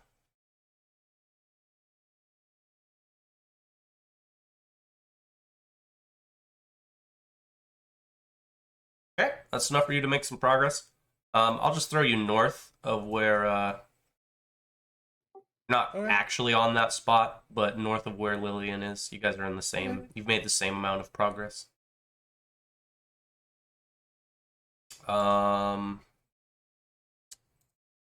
Then we can move on to Vivian. She gonna climb down as well, or is she gonna acrobatics? She's as crappy at both. So we're gonna just go with climb. Climb is definitely the safer option. Right Alright, now we because she have has to move. like Lillian and Tebaru just like slowly making their way forward, using their legs as anchors and holding onto the ledge, arms slowly making it down.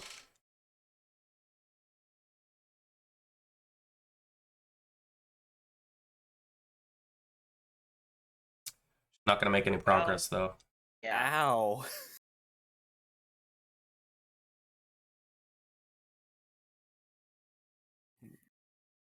Not gonna lie, That's that kind of hurts. that's a 1. So now you guys know on a 1 will not fall off. I'm basically just rolling to see if you make progress. That's all we care about. And then we'll move on to Corgan. What's Corgan up to? Alright. So I'll let you just hop along. You'll go with an accelerated this time for climb. Adalantier is just making his way down there. Kind of like you see some people running down a hill and they're like using their feet at like that sideways angle to slow them down a little bit. Yeah. That's what Adalantier's doing right now. Nice. You can give yourself that progress, sir. Alright. It's half for accelerated? Yes, half. 10. Fucking dwarf speed. Well, I mean, full plate would have done the same thing, right? Yeah. Blaming the armor, right? Well, I'm a dwarf. Like, my movement speed will stay the same anyway. Like, if I had boots of giant swinging, it would be better, but I don't have those yet. One day. Brilliant. See if you make your way down this treacherous... She literally Hillside. can't fail. What's your modifier with an accelerated? +7 accelerated. Oh, okay, yeah. 12 normally. Yeah. You can do accelerated movement. Yeah. So since she's not, she is still trying to not touch too much of this shit. She is, still moving slowly. Yeah. But she literally can't fail. She has max ranks in climb. Now I'll have you guys do proper orders. I didn't want to penalize you on this first round to make things complicated, but you guys are spread out enough that, like, it'll only matter when it truly does matter. Alantier. Alright. I'm guessing even with a +9, there's still a chance I could fail in acrobatics. Yes. Yes, there is. Okay, just checking. That's probably the failure right there. Jesus Christ. Let's see how far you're going to fall. That's Yep. 10, 20, 30, 40, 50. Okay, so 25 feet, if I'm doing my math correctly. Okay. That's just high enough that I have to roll the max possible damage. He fails to notice a small rock there that trips up his feet, causing him to tumble down. And this would probably be a good time to describe this room. I know we've talked about it a little bit, to give you a proper description, since Atalantier is going to see the vast majority of it very quickly. There's these very cramped tunnels that you guys have been in, open up into this small gulf that Atalantier can see as he slides down into this cathedral-like cavern with a roof arching 30 feet overhead, dropping into a slushing pool of foamy seawater 50 feet below. In my mind, I imagine Atalantier actually just doing this kind of cartoon roll down the hill. Oh god. Cartoonish, like, roll. That's the worst way to go down a hill. It's just how my mind is seeing it. And you guys are going down this steep stone ledge that wides down to the surging depths below. And I believe part of the reason the difficulty is here is because there's a lot of moisture in here, like more so than the rest of the room, and the mold is a little bit thicker Not as bad as it was in that room you looked in, Atalantier, but it's definitely a little bit thicker here. Probably because the ocean down below, the little bit of seawater that's down there. You can see a stone door that stands in the northwestern corner. About halfway down the slope. So, actually, I didn't realize this, but it's actually worse. Because I was under the impression it flattened out by that door, but it actually just keeps going. Oh god. I think you're actually going to take more damage. Oh god.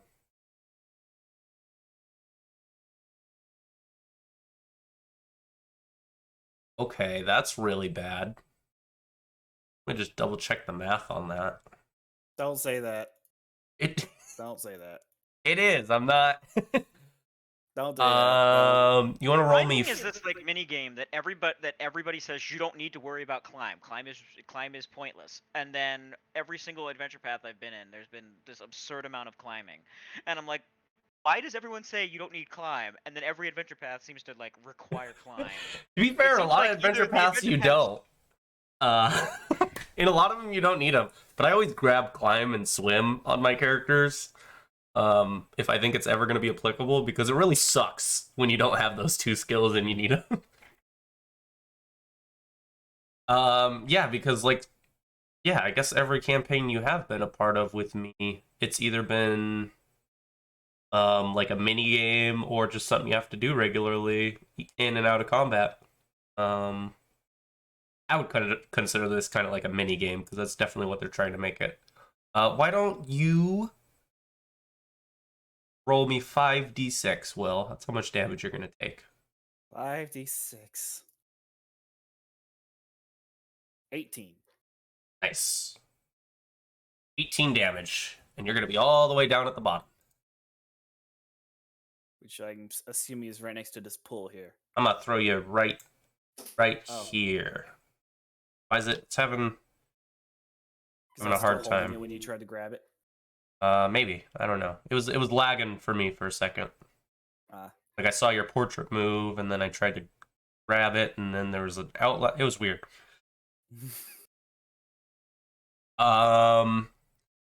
And then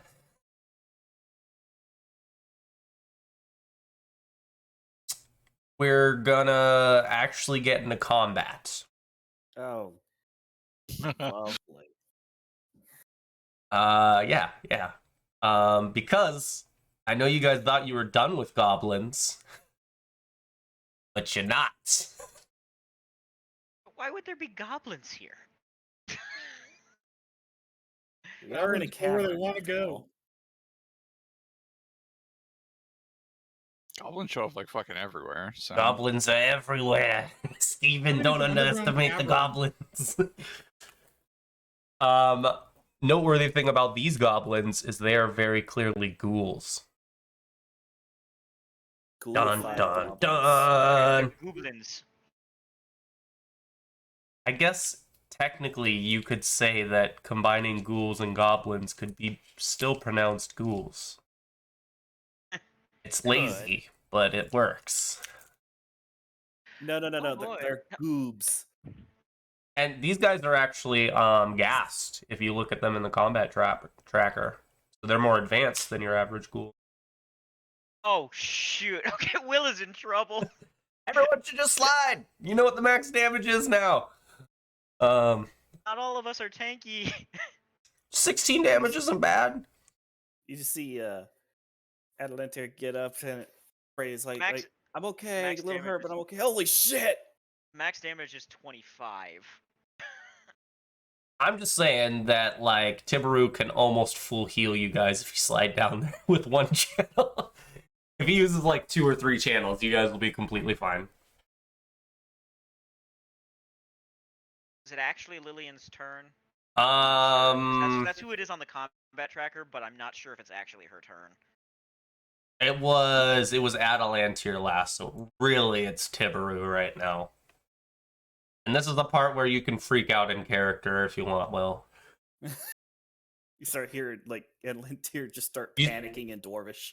See 4 undead goblins emerge from the water simultaneously. That explains why we had to keep rolling after we established that we couldn't fail. Okay. Well, Or in most cases, we couldn't actually fail badly enough to fall. Okay, that makes sense. I think they're too far away for you to actually channel They're on them, like Skylar. over 50 feet away from you down. I know it doesn't look it, but they're too far away. Yeah, okay. yeah, because they're basically they're almost they're all a little over 100 feet away from you. This room is evil. I'm just gonna say that. Peso, this room is evil, man. Yeah, but really, what Well, to be I fair, think as far it's as the not rewards- that evil because I think they're assuming you're gonna go down, like you're gonna voluntarily avoid those checks. I feel like that's what they're doing, but I could be Assuming wrong. that you're going to intentionally slide down and take 5d6 damage. I feel like it is because all these adventure paths assume you have healers. I know it might not seem like it because I mess around with the adventure paths a lot, but they actually expect quite a bit from you guys. Yeah, the standard adventuring party that Paizo expects is a fighter, a rogue, a wizard or sorcerer, and a cleric. Yeah. And why do they have all these classes that don't fit any of those molds? And then they build To give around players those options. specific Money? Okay. Yeah, I'm not sure what our party really is. We have some interesting class choices. But I just realized Okay. there's probably nowhere I could 5-foot step. Is there? It's difficult terrain, isn't it? I don't think you can 5 foot step. I don't know if it's difficult terrain where he is now. Yeah, you're not trying to avoid mold, but remember, it is like a hillside above you that you'd need to use a climb check to get up. I'm gonna say it's difficult terrain, anywhere that you don't Just have on to account of climb, that which would hill. be in the pool in front of you. So yes, difficult terrain everywhere. It's Tibaru's turn, so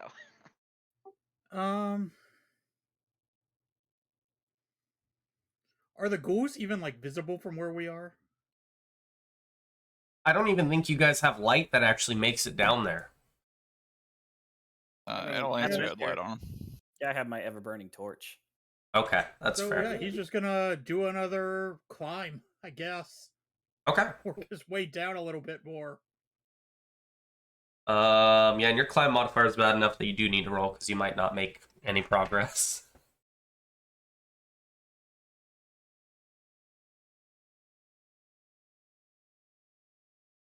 Nice. Ro, you're right there. Are you? Oh. I probably should have asked before, but I'm okay with you answering after this time. Are you still avoiding the mold? Yes. Okay. Yeah, Atalantir, you have a bunch of it all over you at this point. Yep. I was kind of rolling downhill. I feel like Peso wants you to have to deal with whatever the horrible thing the mold causes is, because they're making it like impossible to avoid. I don't know what it does, but I feel like it's gonna be something bad. We'll find out. Goblin barely has enough movement to make it up here. You see it come out of the water, like I said. This goblin looks a little bit different physically than the other goblins you've seen. Probably partially because it's a ghast, but seems a little shorter and wider. And obviously it's missing like bits of its flesh. Oh shoot. Ghasts have a aura thing that makes people sick, don't they? The smell? Don't need to But worry these ones- about that. Okay. No, it's not all ghast. Oh. Okay. Yeah, no. Some do. Not all of them. For example, these guys don't. Okay. These I guys still do don't wanna have be in this is position right now. bite attacks. Oh. Which I definitely targeted Will for. Nice. Oof. So it gets up out of the water, slowly makes its way through the water that it probably has to like wade through. It's a goblin. It comes at you and it tries to latch onto you, and you manage to like scrabble your way, picking some dust up at it, to avoid getting bit. I feel like we Vivian, need to what have is she gonna I do? feel like Vivian needs to put ranks in climb at some point. But climb isn't a class skill, so ranks in climb don't help her much, which is the problem.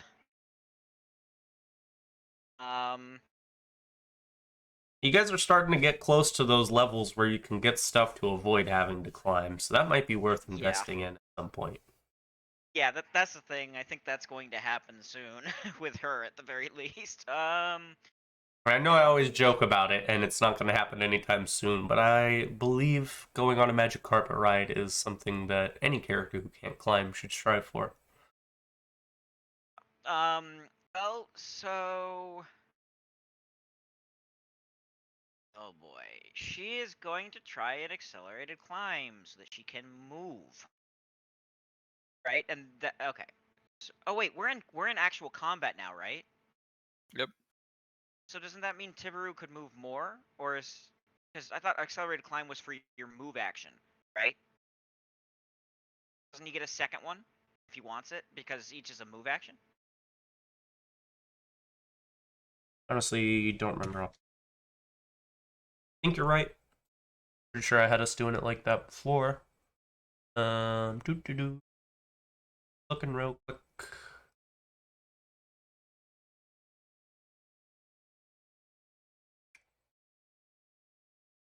But I did have Lillian put a rank and climb every single level up. So she is good at it. Yeah, it is. Okay, I was doing it right. I'm glad I checked though. Yeah, it's just part of a move action. You can do it twice. Yeah, so Okay. Skylar has Then the yeah, opportunity to let move me roll a further. second one. Okay.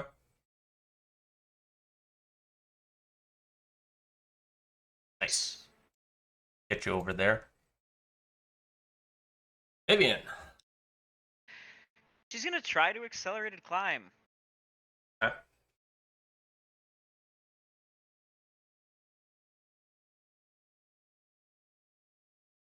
Sure what I did. Not letting me change it. Doesn't look like you did anything on my end.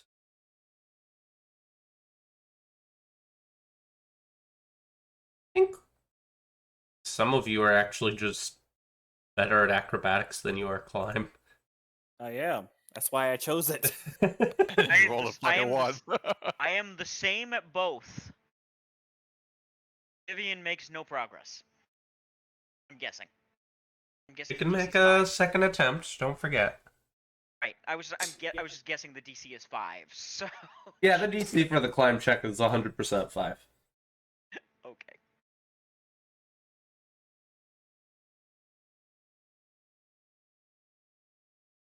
Vivian is making no progress. Okay. Lillian. Oh wait, no, it's not Lillian's turn. I'm sorry, I forgot. Okay. Vivian is done. Morgan's turn. Vivian sucks at climbing. I hadn't clearly. recognized how comparatively squishy you are to the rest of the party. Even the gunslinger has more HP than the summoner. I look over at Gunslinger Tibaru, I'm has- like, I'm gonna need some healing after this, and proceed to jump off the edge. Gunslinger has D10 hit dice, so I do an Yeah. acrobatics to try and reduce the fall a little bit. You don't Like want to trying to catch jump the off wall. the edge because that's going to be more painful than sliding. Okay. If you're just trying to get down there quickly, Yeah, you should. I'm trying to go down quickly. Yeah, the safest way to do that is just let yourself fall, which. Which is exactly what Corey's gonna do. He's gonna like try and if he's rolling, he's gonna try and like duck and try to get into like a fireman's roll, like rolling to the side, to try and make it like a little bit safer. The only time you can actually use acrobatics in Pathfinder when you're falling is if you're diving into water. I don't actually have anything for that in Okay. Yeah, just not like gonna be default over to water. Pathfinder. And I'm not going to do the math. I'm just eyeballing it. I'm 100% positive that you're in the same Yeah, I was farther increments. back than Will, so I should still be in the same Yeah, or higher increment. yeah, you're in the same. It can only get a teeny bit worse, and that would be from the very top. That's 5d6, right? Yep. We can have you fall down in front of Will. he loses even less health. Yeah, He takes even less damage. I'm just gonna note that summoners have a D8 hit dice, so they're not tanky. Alright, I'm assuming that takes a full round to fall down there. Yeah. Alright. And when you look at it, Tibaru has less HP than Vivian does. And I didn't have Will do it because, like, in the time it would have mattered. Put prone on me? Yeah, you're going to be prone when you get down there. Yeah. You probably don't need to worry about it because I have a feeling they're not going to attack you, but if it does come up, you will be prone. Okay. I'll just put on myself so I don't forget. That's fair. I'm going to say this ghoul cannot move up to that space 2 spots to the right of it. I'm going to have it do the climb check. Does it have climb? I feel like it should have climb. It does have climb. Okay, yeah, I literally... Yeah, cool. Oh my god. I'm going to get up on top of this rock. And you're going to see it get up in this, like, crouch, lowering its hands down as his palms are facing up, his claws all pointed up, and just let out this screech. Echoes throughout the cave. Oh boy.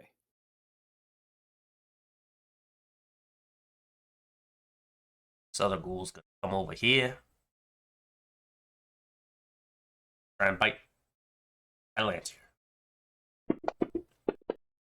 Trudges through the water. Oh my god. Okay, thank God. that was some interesting rolling there.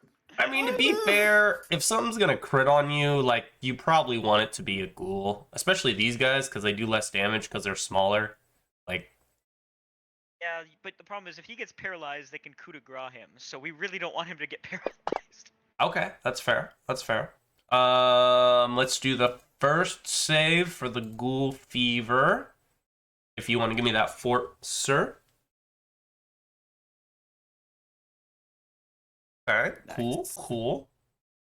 Now, let's do the paralyzed save. Another fortitude. Yes. Something weird. They note that it's a fortitude save for paralyze in every other creature I've seen. They don't actually put the kind of save on this. I know it's a fortitude save, but it's not. It just says DC 15. It doesn't say fort DC 15. What the fuck? Well, unfortunately, it looks like Atalantir might be in trouble. Like, real trouble. Yeah. E4 +1. 3 3 rounds. 3 rounds. He is unable to do jack shit. And if I'm not mistaken, I lose my dexterity bonus. You do. You are paralyzed. You actually have a negative dexterity when paralyzed. You're treated as if your dexterity is 0. So in addition to losing your bonus, you also take a penalty. See what?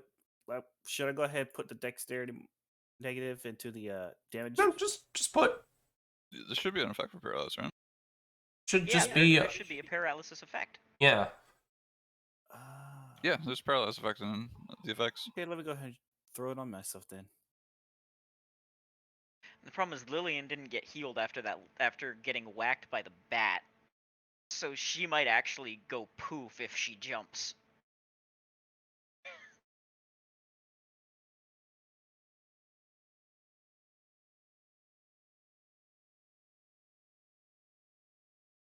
Well, bad just turned to worse.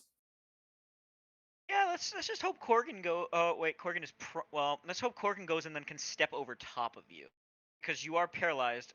And thus Yeah, not you using can. any- It takes 2 squares, but you can move onto someone who's paralyzed, whether or not they're friendly. Lillian! Okay. Yeah, Lillian is. Do it. Is okay. Well, right now she's at 30 HP. She's got a lot of wounds. It would be a Actually, statistical no, wait a second, anomaly wait, for you to actually, be. wait, never Order mind. action or something. Actually, there's if I use my class features correctly, there is no way that she can be poofed on this. So she is going to go down. What are you referencing? If she would take enough damage that she would be gotten rid of, Vivian can always choose to pay her points to Lillian. She can Oh yeah, I get forgot that's a HP. thing your archetype does. Yes. Things like called So- shared pain or something like that. Something like that. Lillian is gonna try to she's gonna go. But I think it's like the thing from fucking Digimon. I think it's called like Lifelink. Yeah, it is. I think it is lifelink. I can check. I'll pull up Vivian and just look at her Oh. abilities. I know what you're talking Yeah. about, so Soulbound lifelink. Special lifelink. But yeah, Lillian's gonna try to get down there, so I guess she's gonna slide. Oh, actually, Yeah. here's a question, Jacob. Can she make a climb check to move and then slide?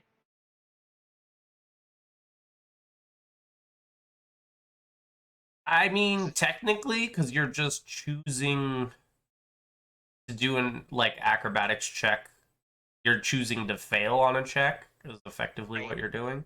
So what I'm asking is if she can do a climb check, do the movement for that climb check, and then choose to fail her second climb check. It Slide seems down, like the kind of cheesy bullshit you guys would get frustrated if I did, but I'm okay with it. Yeah, if we So- do it, you're definitely allowed to do it. That's my thought. So if we allow it, then you get to do it, and we don't really get a right to complain since we did it. I mean, generally that's how I do it anyways, but like quite often, even if I still have the ability, it's like, we're playing by different rules since I'm everyone and you guys are a small amount of people. I like having it in my so back she- pocket, but it's rare that I actually use it.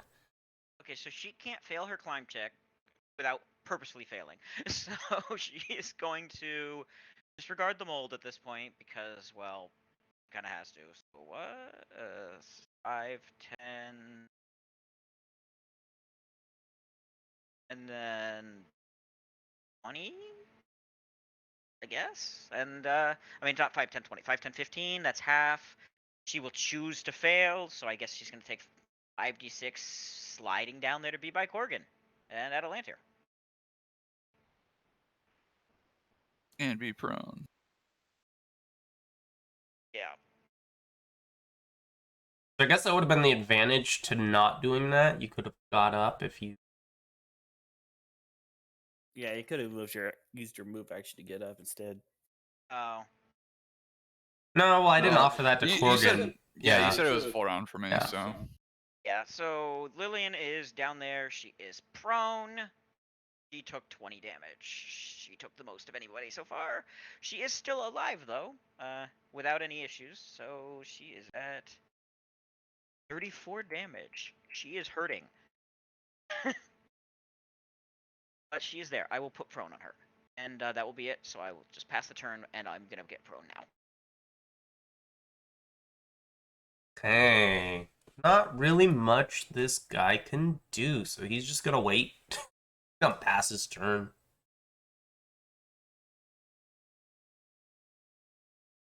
And he is done. Tibaru. I guess I don't see a choice. Tibaru's yeah, getting down there too. Okay. If you're just heading straight down, you can give me 5d6. I don't think it actually matters what the distance you're at if you do the accelerated climb or not. I mean, I can do the math if you want me to. oof. Oh. Ow. Didn't have to move him far. I'm getting like Scooby-Doo vibes. This Except room is we're getting hell. injured. Yeah, this room is, oh my god. This room is hell. It's literally a funnel to a combat. Yeah, it's kind of interesting. Like, it's definitely devious. So I like it. I'm not sure if I like it, but I respect that it is a clever design, even if I don't like the design, because it's making life hard for me in a way. My character, I feel like is about to die. Yes, and I really hope you're not. Sorry. Do you know how to give yourself damage, Skylar? No. Just go onto so- the main tab on your sheet, on your character sheet, and then there's in the bottom where your HP is, to the right of that, there's wounds, and you can just put 23 in there. Okay. And you're also prone right now, but I assume you're going to take care of that before your next turn, so you don't actually need to put it on there. Okay. Yeah, let's just hope Atalantir survives. I'm worried about too. Which I'm about to get smacked on by 2 different goblins. Well, Potentially. potentially that's not the case. There's one that's definitely going to. Because this guy can 100% coup de grace you. But remember what you guys are fighting. These coup de grace are possibly the worst coup de grace you guys have ever fought against with these characters. Yeah, but he's still gonna have to roll real well, most likely. That's fair. Because I mean, they're gonna do the damage, and then you have to do a save. But Yeah. the damage If you isn't fail the to save, scary you part; just it's the die. save that's the scary part. The problem is that the save doesn't start at 0. The save starts at 10 plus the damage. If Yeah. the save started at 0 plus the damage, it'd be a lot less of a you just die. But Yeah, but like even with that, like pretty decent chance that. Still, we'll see. You know, this is potentially death. Because Yep. that'd be the second time a character has died in this setting. This particular setting. this house is hell. This house is I will say is that in this fact hell. house is hell. Atalantir can join Avina and Avalia? Avalia, sorry. I don't know why I said. Oh, Avina? I know. I was thinking combine your Already character and forgotten. David's character together. I was thinking of Lavina for some reason. Okay, so you're looking Yeah. for a DC 17. So you need to roll an 11. That is it's almost a coin flip. On my fortitude, right? Yeah. Yeah. Nice. Hey! Okay, I thought that was gonna be a 5. I was worried. did I too. thought it was gonna be the 5, but hey, he survived. And But there's good thing still is one Corgan- other. Here's the thing: Corgan can make his turn, and Corgan can step on top of you, and then you're gonna have a much harder time doing that. Okay, I still do need you to do 2 saves, though. I need you to do a save for Phil Fever. Or not Phil, sorry. Wrong game. Ghoul fever. Ghoul Fever. God damn it. Okay, noted. And then another paralysis. Yes. Not because you can get double paralysis, but because if it's longer, It'll extend my paralysis. Okay. it'll go to that number. Yeah, with effects in Pathfinder, they don't add on top of each other. It's just whichever one's worse. Okay, that is very good. You're good in that respect. And that guy's done. I'm just scared that if the ghouls don't kill me, the fever will.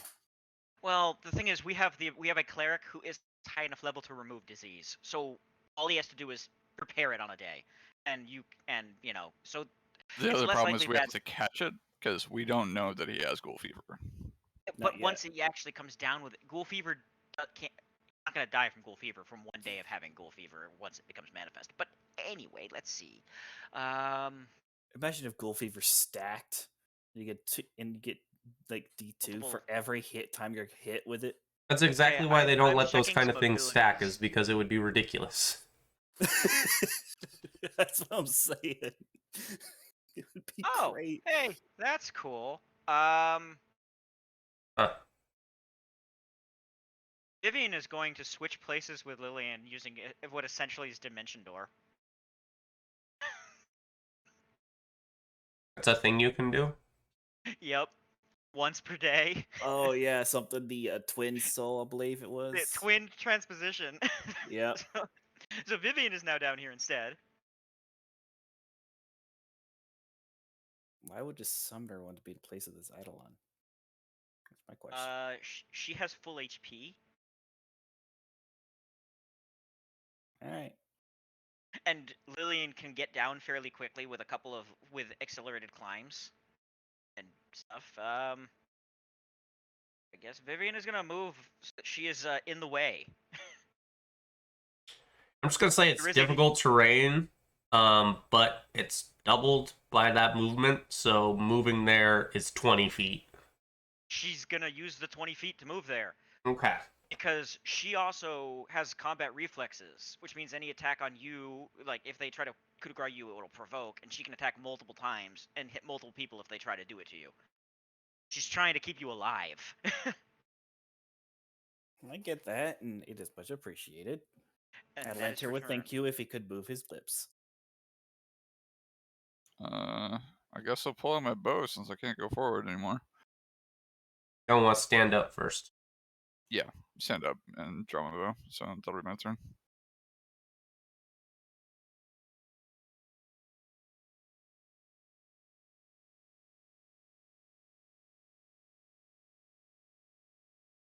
Aisha comes out of nowhere and starts attacking us.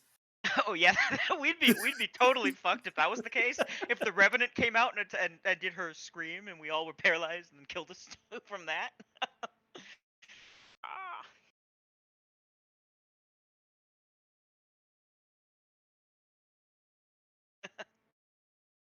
Okay, Alright. okay.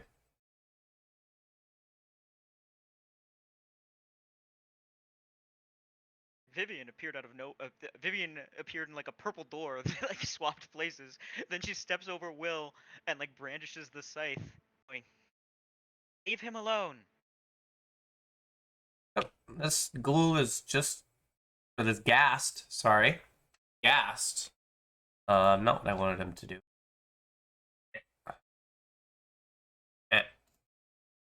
Well, they're still going after me.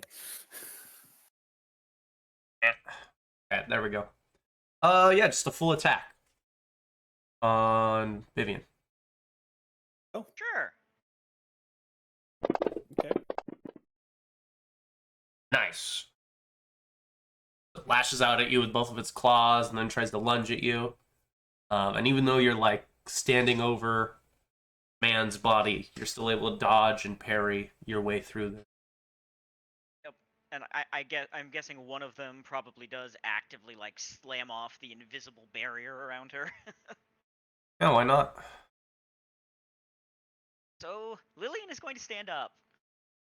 I've seen some interesting ways that people judge that, and it's that for Pathfinder specifically, the way I've seen it is they will look at the order, like if you guys look at the combat tab on your character sheet, they'll look at the order of your AC and say, you start off at 10, okay, armor 14, and then they keep adding the increments, and depending on where you fail in that is what happens. So in your case, it would be them getting off your armor.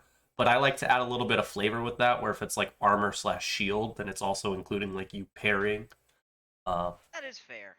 Okay. So if you Lillian ever want to moves- gauge for that, that's what I would recommend, unless you have some specific piece of flavor you want to add. I don't care either way, but if you want to do something like that, that's probably the best way to do it. So Lillian is going to stand up, which is one move action. And she's going to use her standard action to make an accelerated climb, ignoring the mold. So 5, 10, 15, and that is it for her. She's going to get down there eventually. I think getting Vivian down there and in the way so that the goblins wouldn't keep attacking Will, though, was kind of important. Palantir is paralyzed for a minute. 3 rounds, if I remember correctly. Yep. This was number 2. Yep. One more round of paralysis, and I can actually do shit. What's Timaru doing? Choices. Attack or heal.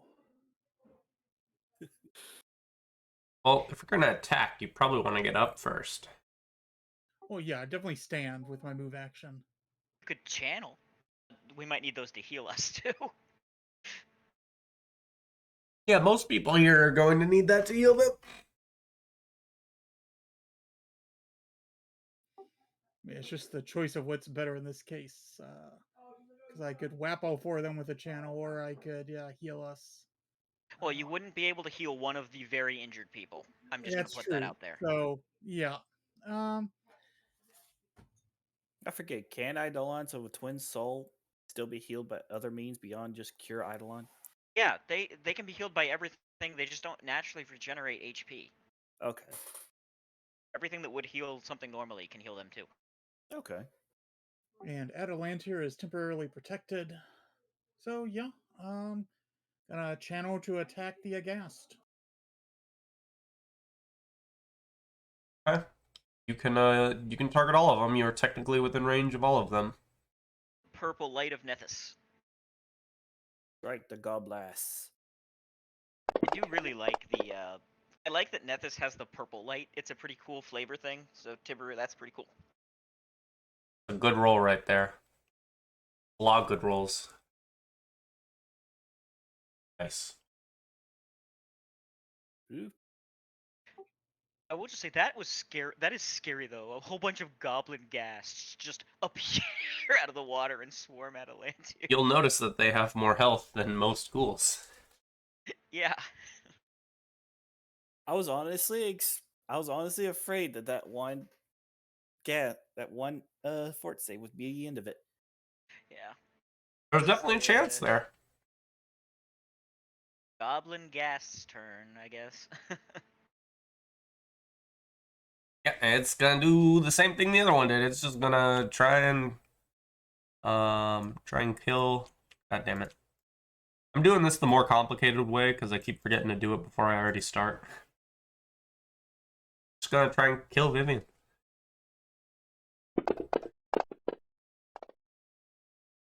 Nice.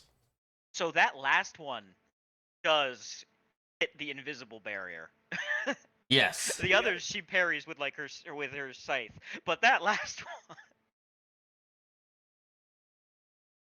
Yeah, I mean, you guys, a couple of you said you watched videos on like the scythe, like a proper war scythe being There's a lot of used. spinning Do and parrying and they actually use the like length of the shaft as blocking at any point, or is it really just trying to keep people away with the sharp end? I think you can Mainly parry keeping away, but they can parry, like as long as they Yeah. place their hands correctly. Yeah. Yeah, and she's very good with her scythe. So.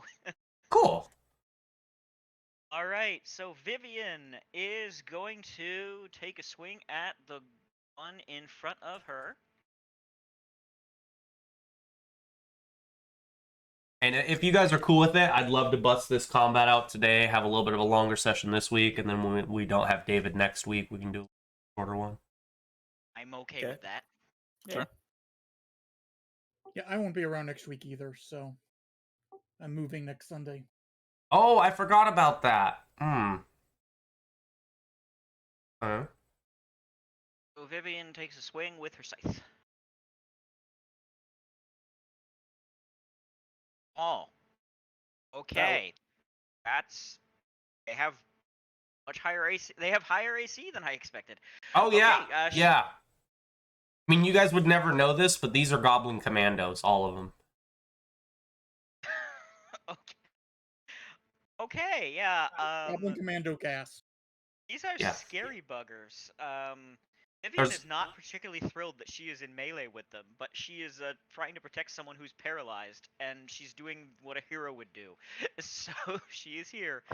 She swings at the goblin, but it manages to dart back, and the scythe whistles through the blade. The glowing white blade of her scythe whistles through the air right in front of its face instead of hitting it.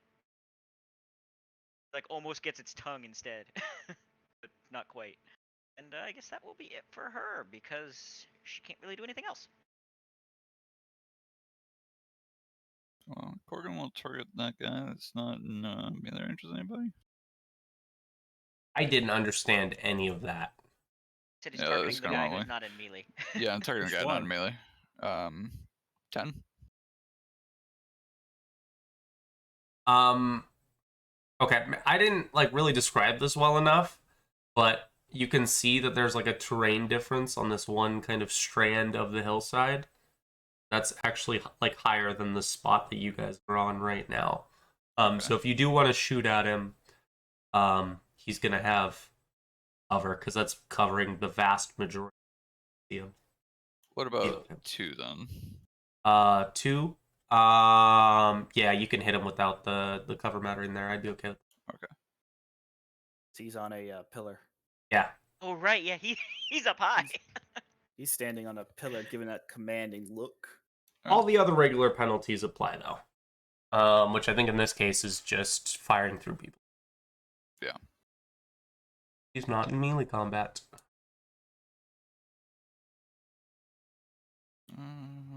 Which of these bows is it? Honestly, I wish that the all the penalties were like halved for ranged combat, but then you did stuff like the melee combat more often. Like I personally think that it should depend more on like if you're firing through anyone doing melee as opposed to just the person in melee. Alright, missed with the first shot. Assume you're not using those human bane arrows. No. on the on the undead goblins. He's gonna take another shot at it.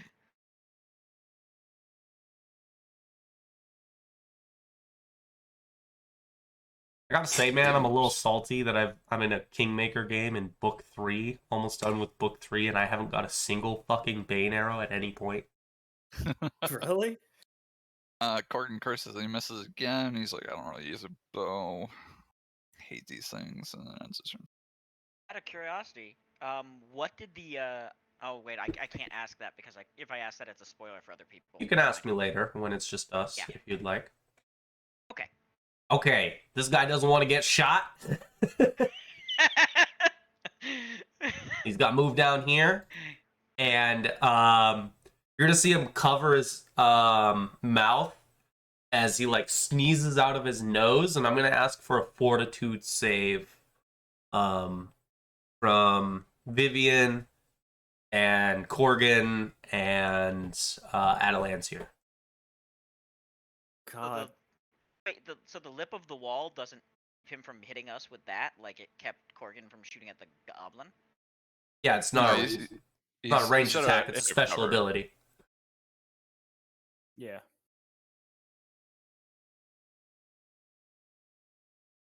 Oof. Whew. I'm not good at those.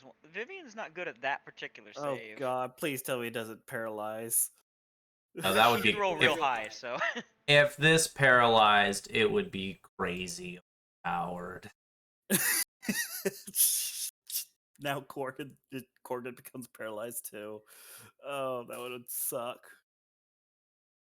Vivian is she rolled well on she rolled well on her worst save. So, woohoo. No, this is just gonna cause you guys to be dazzled. You can throw it on yourselves. It's just a -1 on perception and attack rolls. Just Corgan So- though. Oh no, does it hit all of us? It just hits Did we Corgan. succeed, or? Everyone else succeeded. Okay, the dazzle isn't too bad. I was just like, oh man, if that paralyzed too. No, and that's gonna last. Let me double check. I think it's a D4 plus 1 minutes. Oh jeez. It's a long time.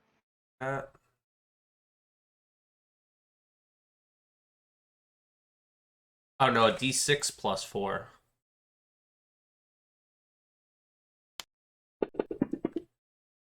Okay, so for the next 5 minutes, you lucky son of a gun, you're gonna be dazzled.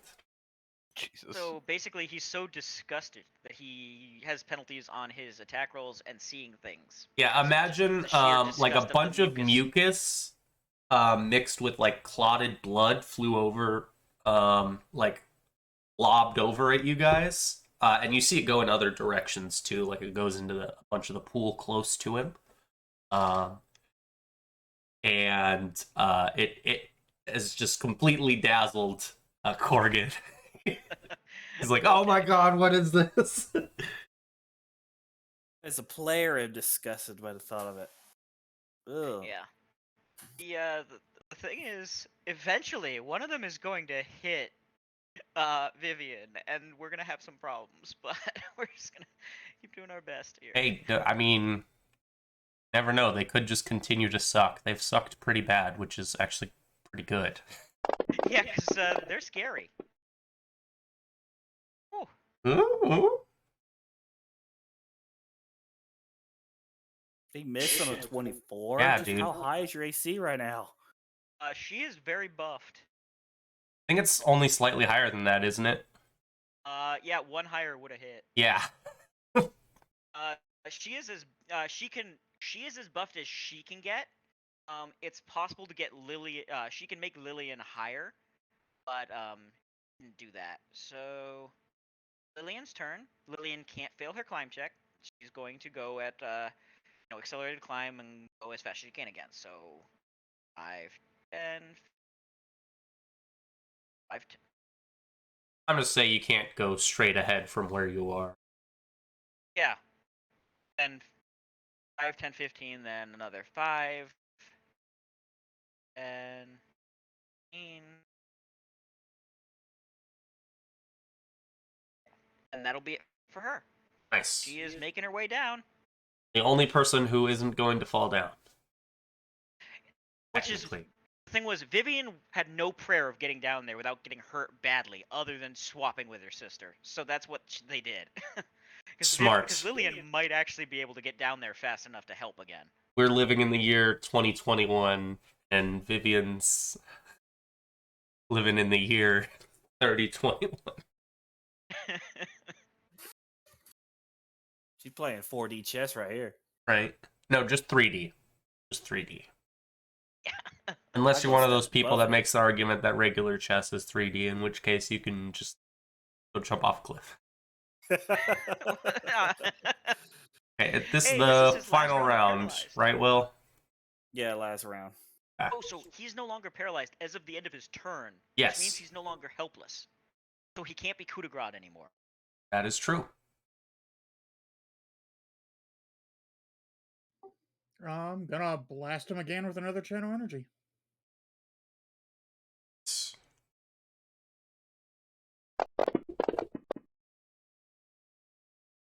Oh, Rolled a that's lot higher that time.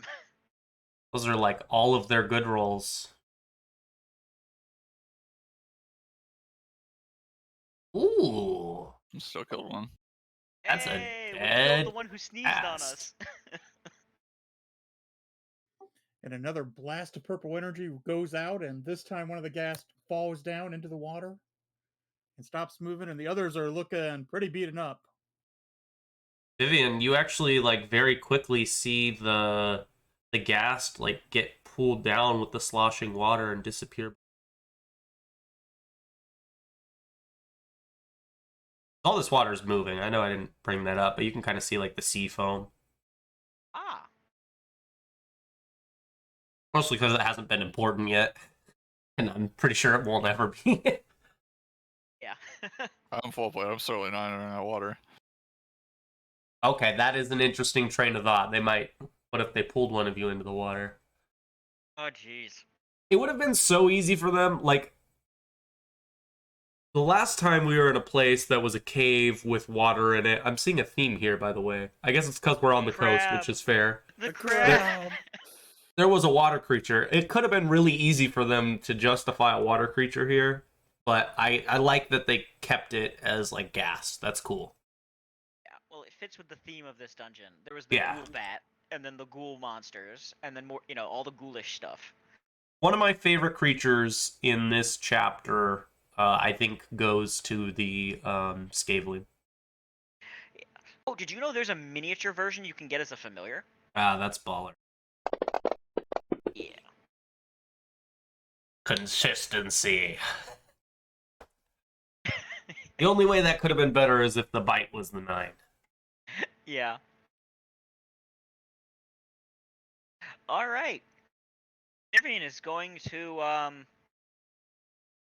try to whack the one in front of her again, one she is currently targeting.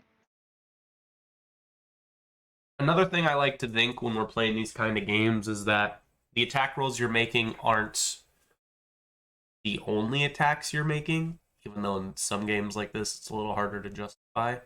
I like to think they're just the noteworthy attacks, the ones that would Yeah. stick out in the scene.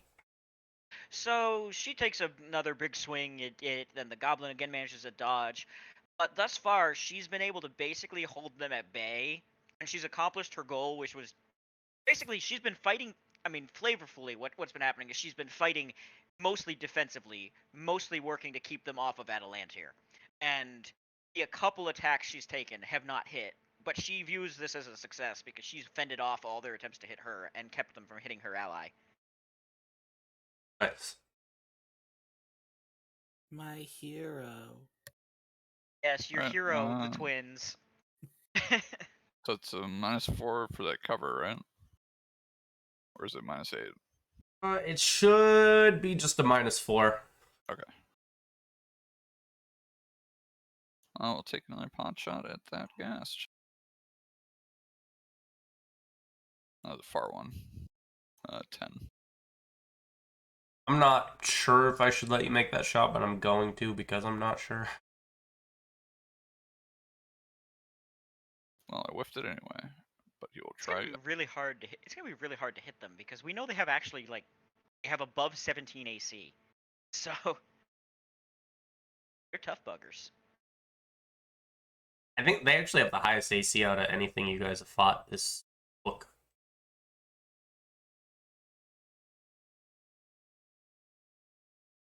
To be fair, you've That's mostly weird. fought ghouls this book. Oh, This is dazzled. true. I was like, why is Yep. it -1? It should be 18. I forgot about dazzled.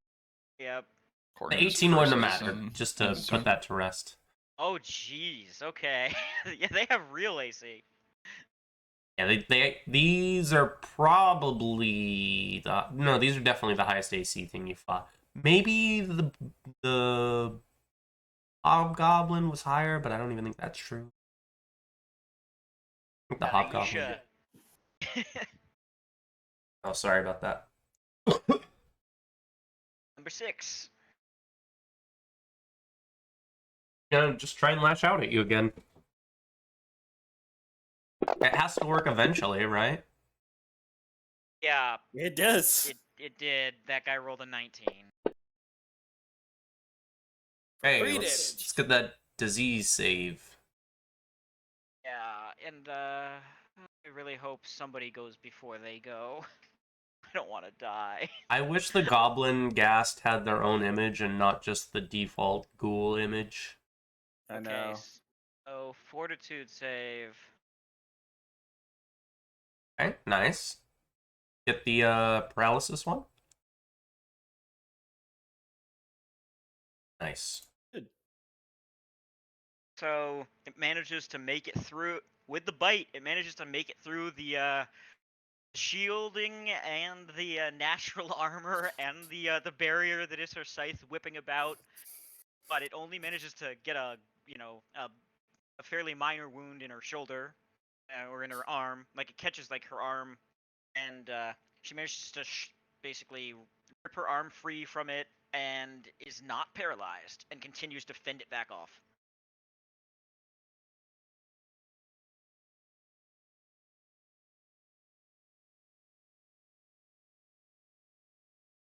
Lillian!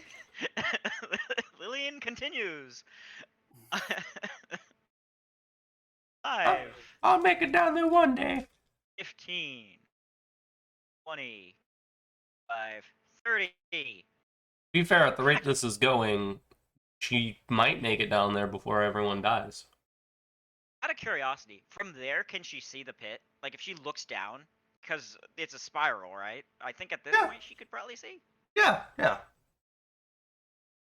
The angles she's Okay. at, she could see people. The climb check is a move action, right? Climbing, it is for a move action. Yeah. Yeah. So she's gonna take her bow out as part of that move action. Okay. She Note can't that shoot them. climbing with your hands full is actually harder. Oh, Yeah, they actually mentioned that in the climbing. Yep. Yep. Okay. Well, then okay. Never mind. I just was like, hey, she could finally help, but That's why combat when you're climbing actually sucks. yeah. Okay. Goblin gas 10.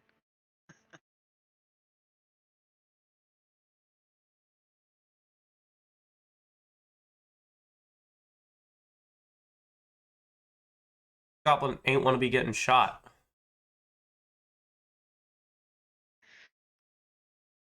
I'll move down here. Call it good. Okay. Here's the weird part about this. I haven't had this take place before. Vivian's standing on top of me, and I am currently just lying there. I've had people move through paralyzed people and stand on top of them, but I've never had someone become unparalyzed after someone stood on them while paralyzed. I think one of them immediately has to move on their turn, I think is what's supposed to happen, but I don't know for certain. That seems logical, because you guys can't stay in the same square. I know that. I would That is how we get attack of opportunity assume from that. I would assume the next person to act has to move some capacity. Yeah, but if in order for me to do that, either way, I'll get an attack of opportunity. And you would I'm trying to provoke. Yep. get backwards. So you can take a full round action to move while prone.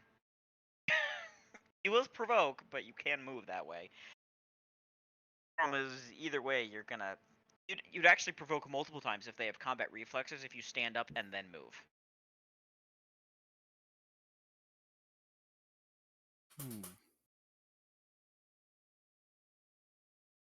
Now, if That's it. Vivian was secretly working for the enemy, this would be the perfect time for her to try to kill you. But when you provoke multiple times from her too. But I think Atalantir would try to crawl out from underneath Vivian using full round action to get next to Corgan. Alright. We're gonna try hitting you. Move you over here. Thank you. Gonna put 6. prone on Yeah. yourself really quick. Let me drop the prone real quick.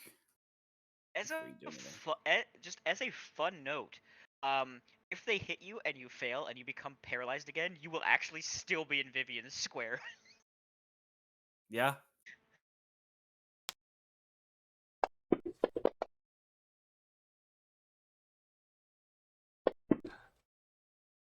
I'm gonna give you that disease save. Hey! You dealt damage to me. Oh. What the fuck? I dragged it onto fucking Steven No, accidentally, god damn it. He hit But me. the damage was dealt to me though. Look, see the damage 2 to Vivian. Steven. Oh yeah. Yeah, but he like I did said, hit I me. accidentally dragged it onto you. Okay. Okay, well, patch yourself up, Steven. Actual damage. Give me the real fortitude save. All right. Want me to go ahead and redo the disease? Yes. We're always doing disease, followed by paralysis. Okay. I think we're pretty sure that Atalantir has school fever now. Gotta be really sick at this point. And now the paralysis. Thank God. Nice. Now we The just other have to one worry gets about... his attack of opportunity. Yeah, now we just have to do 13s.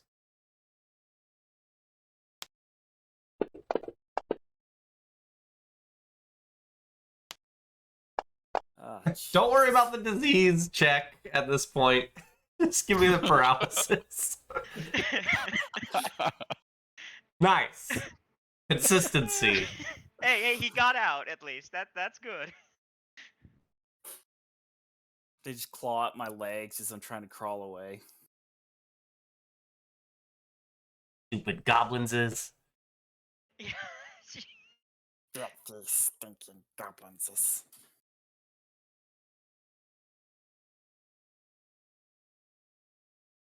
Oh, I don't remember the name of the guy who actually played Gollum, but he said he actually had to build up phlegm in his throat every time he did the voice. So I'm wondering if being sick can make you better at doing a golem voice? Who knows? All right, Tibaru. I mean, Atlantea is now in front of a bleeding mess, but nobody else has actually hurt these Ghast yet. So, yeah, he's going to channel again at the Ghast. This will probably kill him.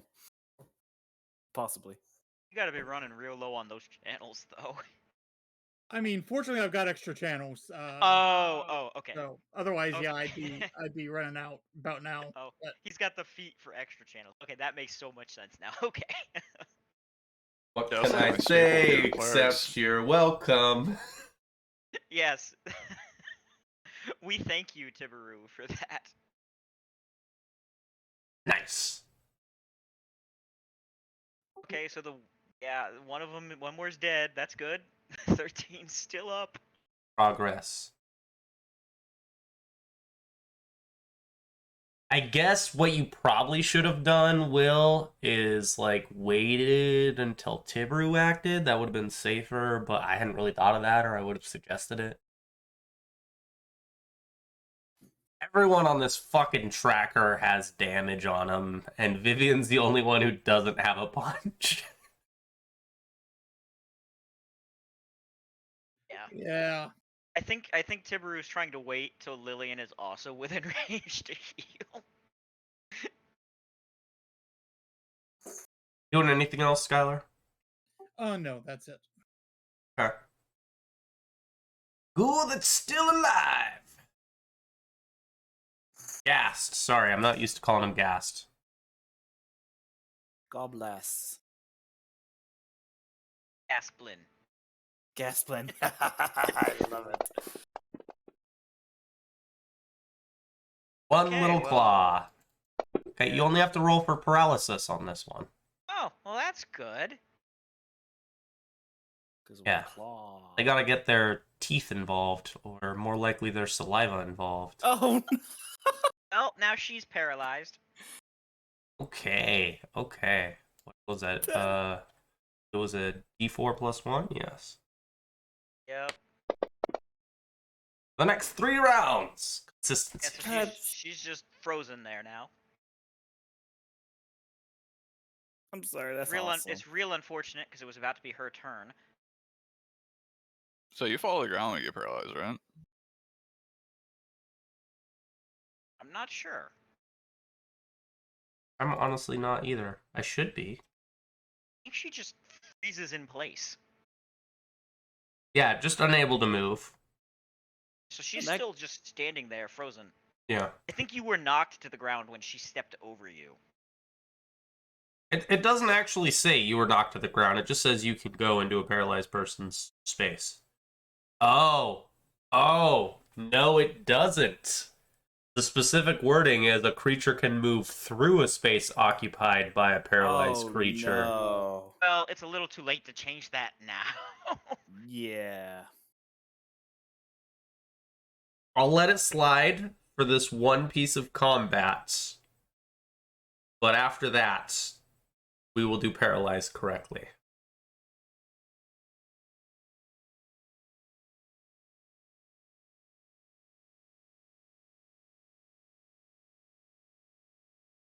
Is our code necessary? Huh? I literally It's just okay. read it. That's what paralyzed said. Well, that's it for her. Because she can't do anything. Somebody please kill that ghoul. Alright. Or gassed. I'm going to shoot a Goblin 13. So it's a -8, right? I don't know if that little lip that I'm next to counts as like targeting. Yeah. I'm gonna say -8. Fuck, no, -12. Could move into her. No, you could move through her space and go to the space in front of her. But Oh, could I stand on that little square? Like that doesn't Ghoul look was- as a ghast was standing there attacking us. But was he in the water or out of it? yeah. Yes. Both. I think you can stand there. And Well, can if I get can your stand there, Earthbreaker- I'm gonna drop my bow and pull out my Earthbreaker and swing at that bastard. I'll just take the attack of opportunity from him. Okay, yeah, you can totally do that. See, look at that. Even given the opportunity, David doesn't cheat. Gold star, David. To be fair, if I'm I'd gonna known laugh that I if I couldn't get do that. paralyzed. To be fair, if I'd known I couldn't do that, I wouldn't have done that. I thought I could. I thought That's you fair. could stand there. Whew. All right. Nice. I'll Hit take it. my swing at him. Hit it with a big stick. Made out of metal. Has a bulbous end. Oh, I forgot to remove the modifier for the range. Oh yeah. I was I'm like, why is that minus what? minus 12. That was the worst roll you've ever had. Ever. Well, No! That wasn't much better. Okay. Well, I guess it was 25% better. Trying to get by, which one is that? I can't tell. Vivian, getting ready for a swing, he, kind of goes wide, making sure he doesn't hit Vivian as he's, like, drawing his weapon, and, hits the water next to the, Goblin Guest. So there's two ways you can try and remember it that I'm thinking of. You got two options. Either you think Vivian's the one staring to the left and Lillian's staring to the right, or you think White That's how I. She's That's got the the one- Vivian white is scarf. white and Lillian is blue. Those are the two biggest distinctions. Those might be the only distinctions.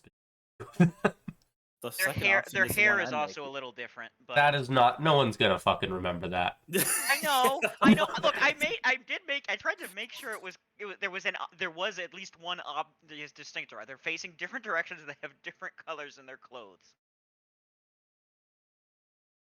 Oh, Aisha. All right. Speak of the Lillian is devil. Lillian is going to take her bow and try to shoot the goblin ghast. Not engaged in melee. So 10, I guess.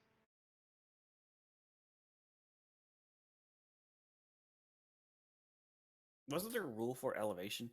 She is way above them. Oh yeah, she has the high ground. You get +1 for ranged attacks. Yep. Let's see if she can hit. Technically, I think you're supposed to get them for melees too. I feel like we looked this up before and said it was for melees as well. You do. If you're mounted or something, you have high ground. She's gonna try to take a shot at it with her longbow. Since I'm like an archer in my Kingmaker game, I pretty for- much get the I height rolled it with bonus I rolled the all the wrong time. person. I have That's done true. this a couple times. Here we go. It's dirty. It's just basically a free +1. I forgot the +1. Number Okay, 3. This third time is the charm. I'm gonna miss again. At least you're consistent with the missing. Yeah. It is Okay. appreciated. I like consistency. Well, she shot. She's That's going fine. to try to climb with her hands full. What's the penalty? Oh god. I don't actually know because I didn't. Oh wait, no, she can't. She took out the bow and then shot. She doesn't have an action. Oh, okay, yeah, good point. You didn't do that last round.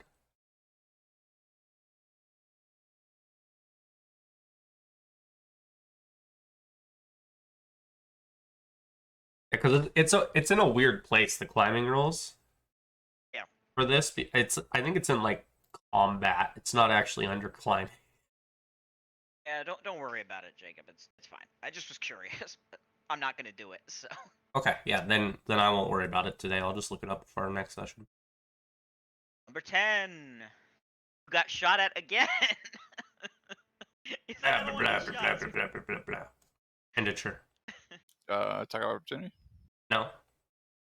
I Oh, had to he's use a just full swimming through? round, so it could have just went to the northern one and down. Okay.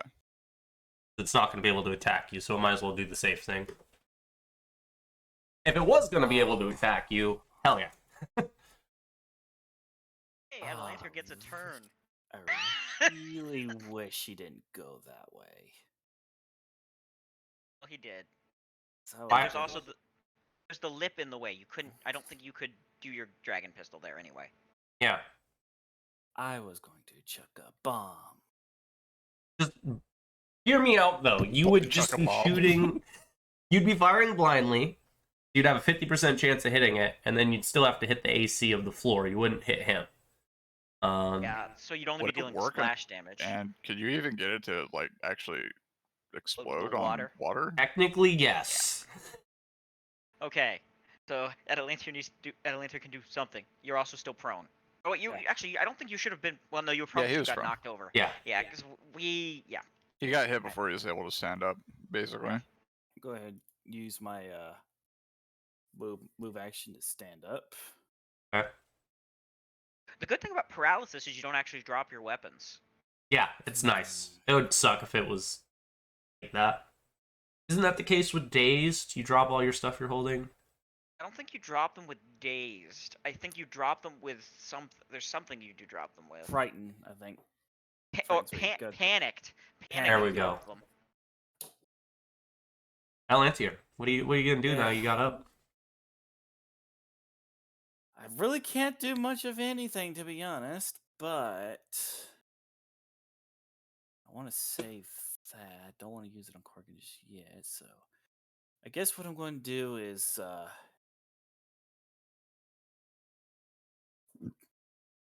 just go and just use my standard action to move over this way and ready myself for firing. Set up a firing line. So I have at least some chance of hitting one of them. Nice. In like the last 20 minutes, have I been cutting out a bunch for you guys? No. Okay. Hey, Tibaru. It's your time to. Tibaru has dealt the only damage to these. Yeah, the knights. only None of damage us have to these- hit. so I can't see him stopping damaging because yeah, nobody else is hurting him. I hadn't even thought about it until you pointed it out. We have collectively just whiffed every single attempt to hit them. Now, to be fair, they also have whiffed a lot of attempts to hit Vivian. Vivian did some incredible tanking. You guys haven't even done the boss fight for this chapter yet.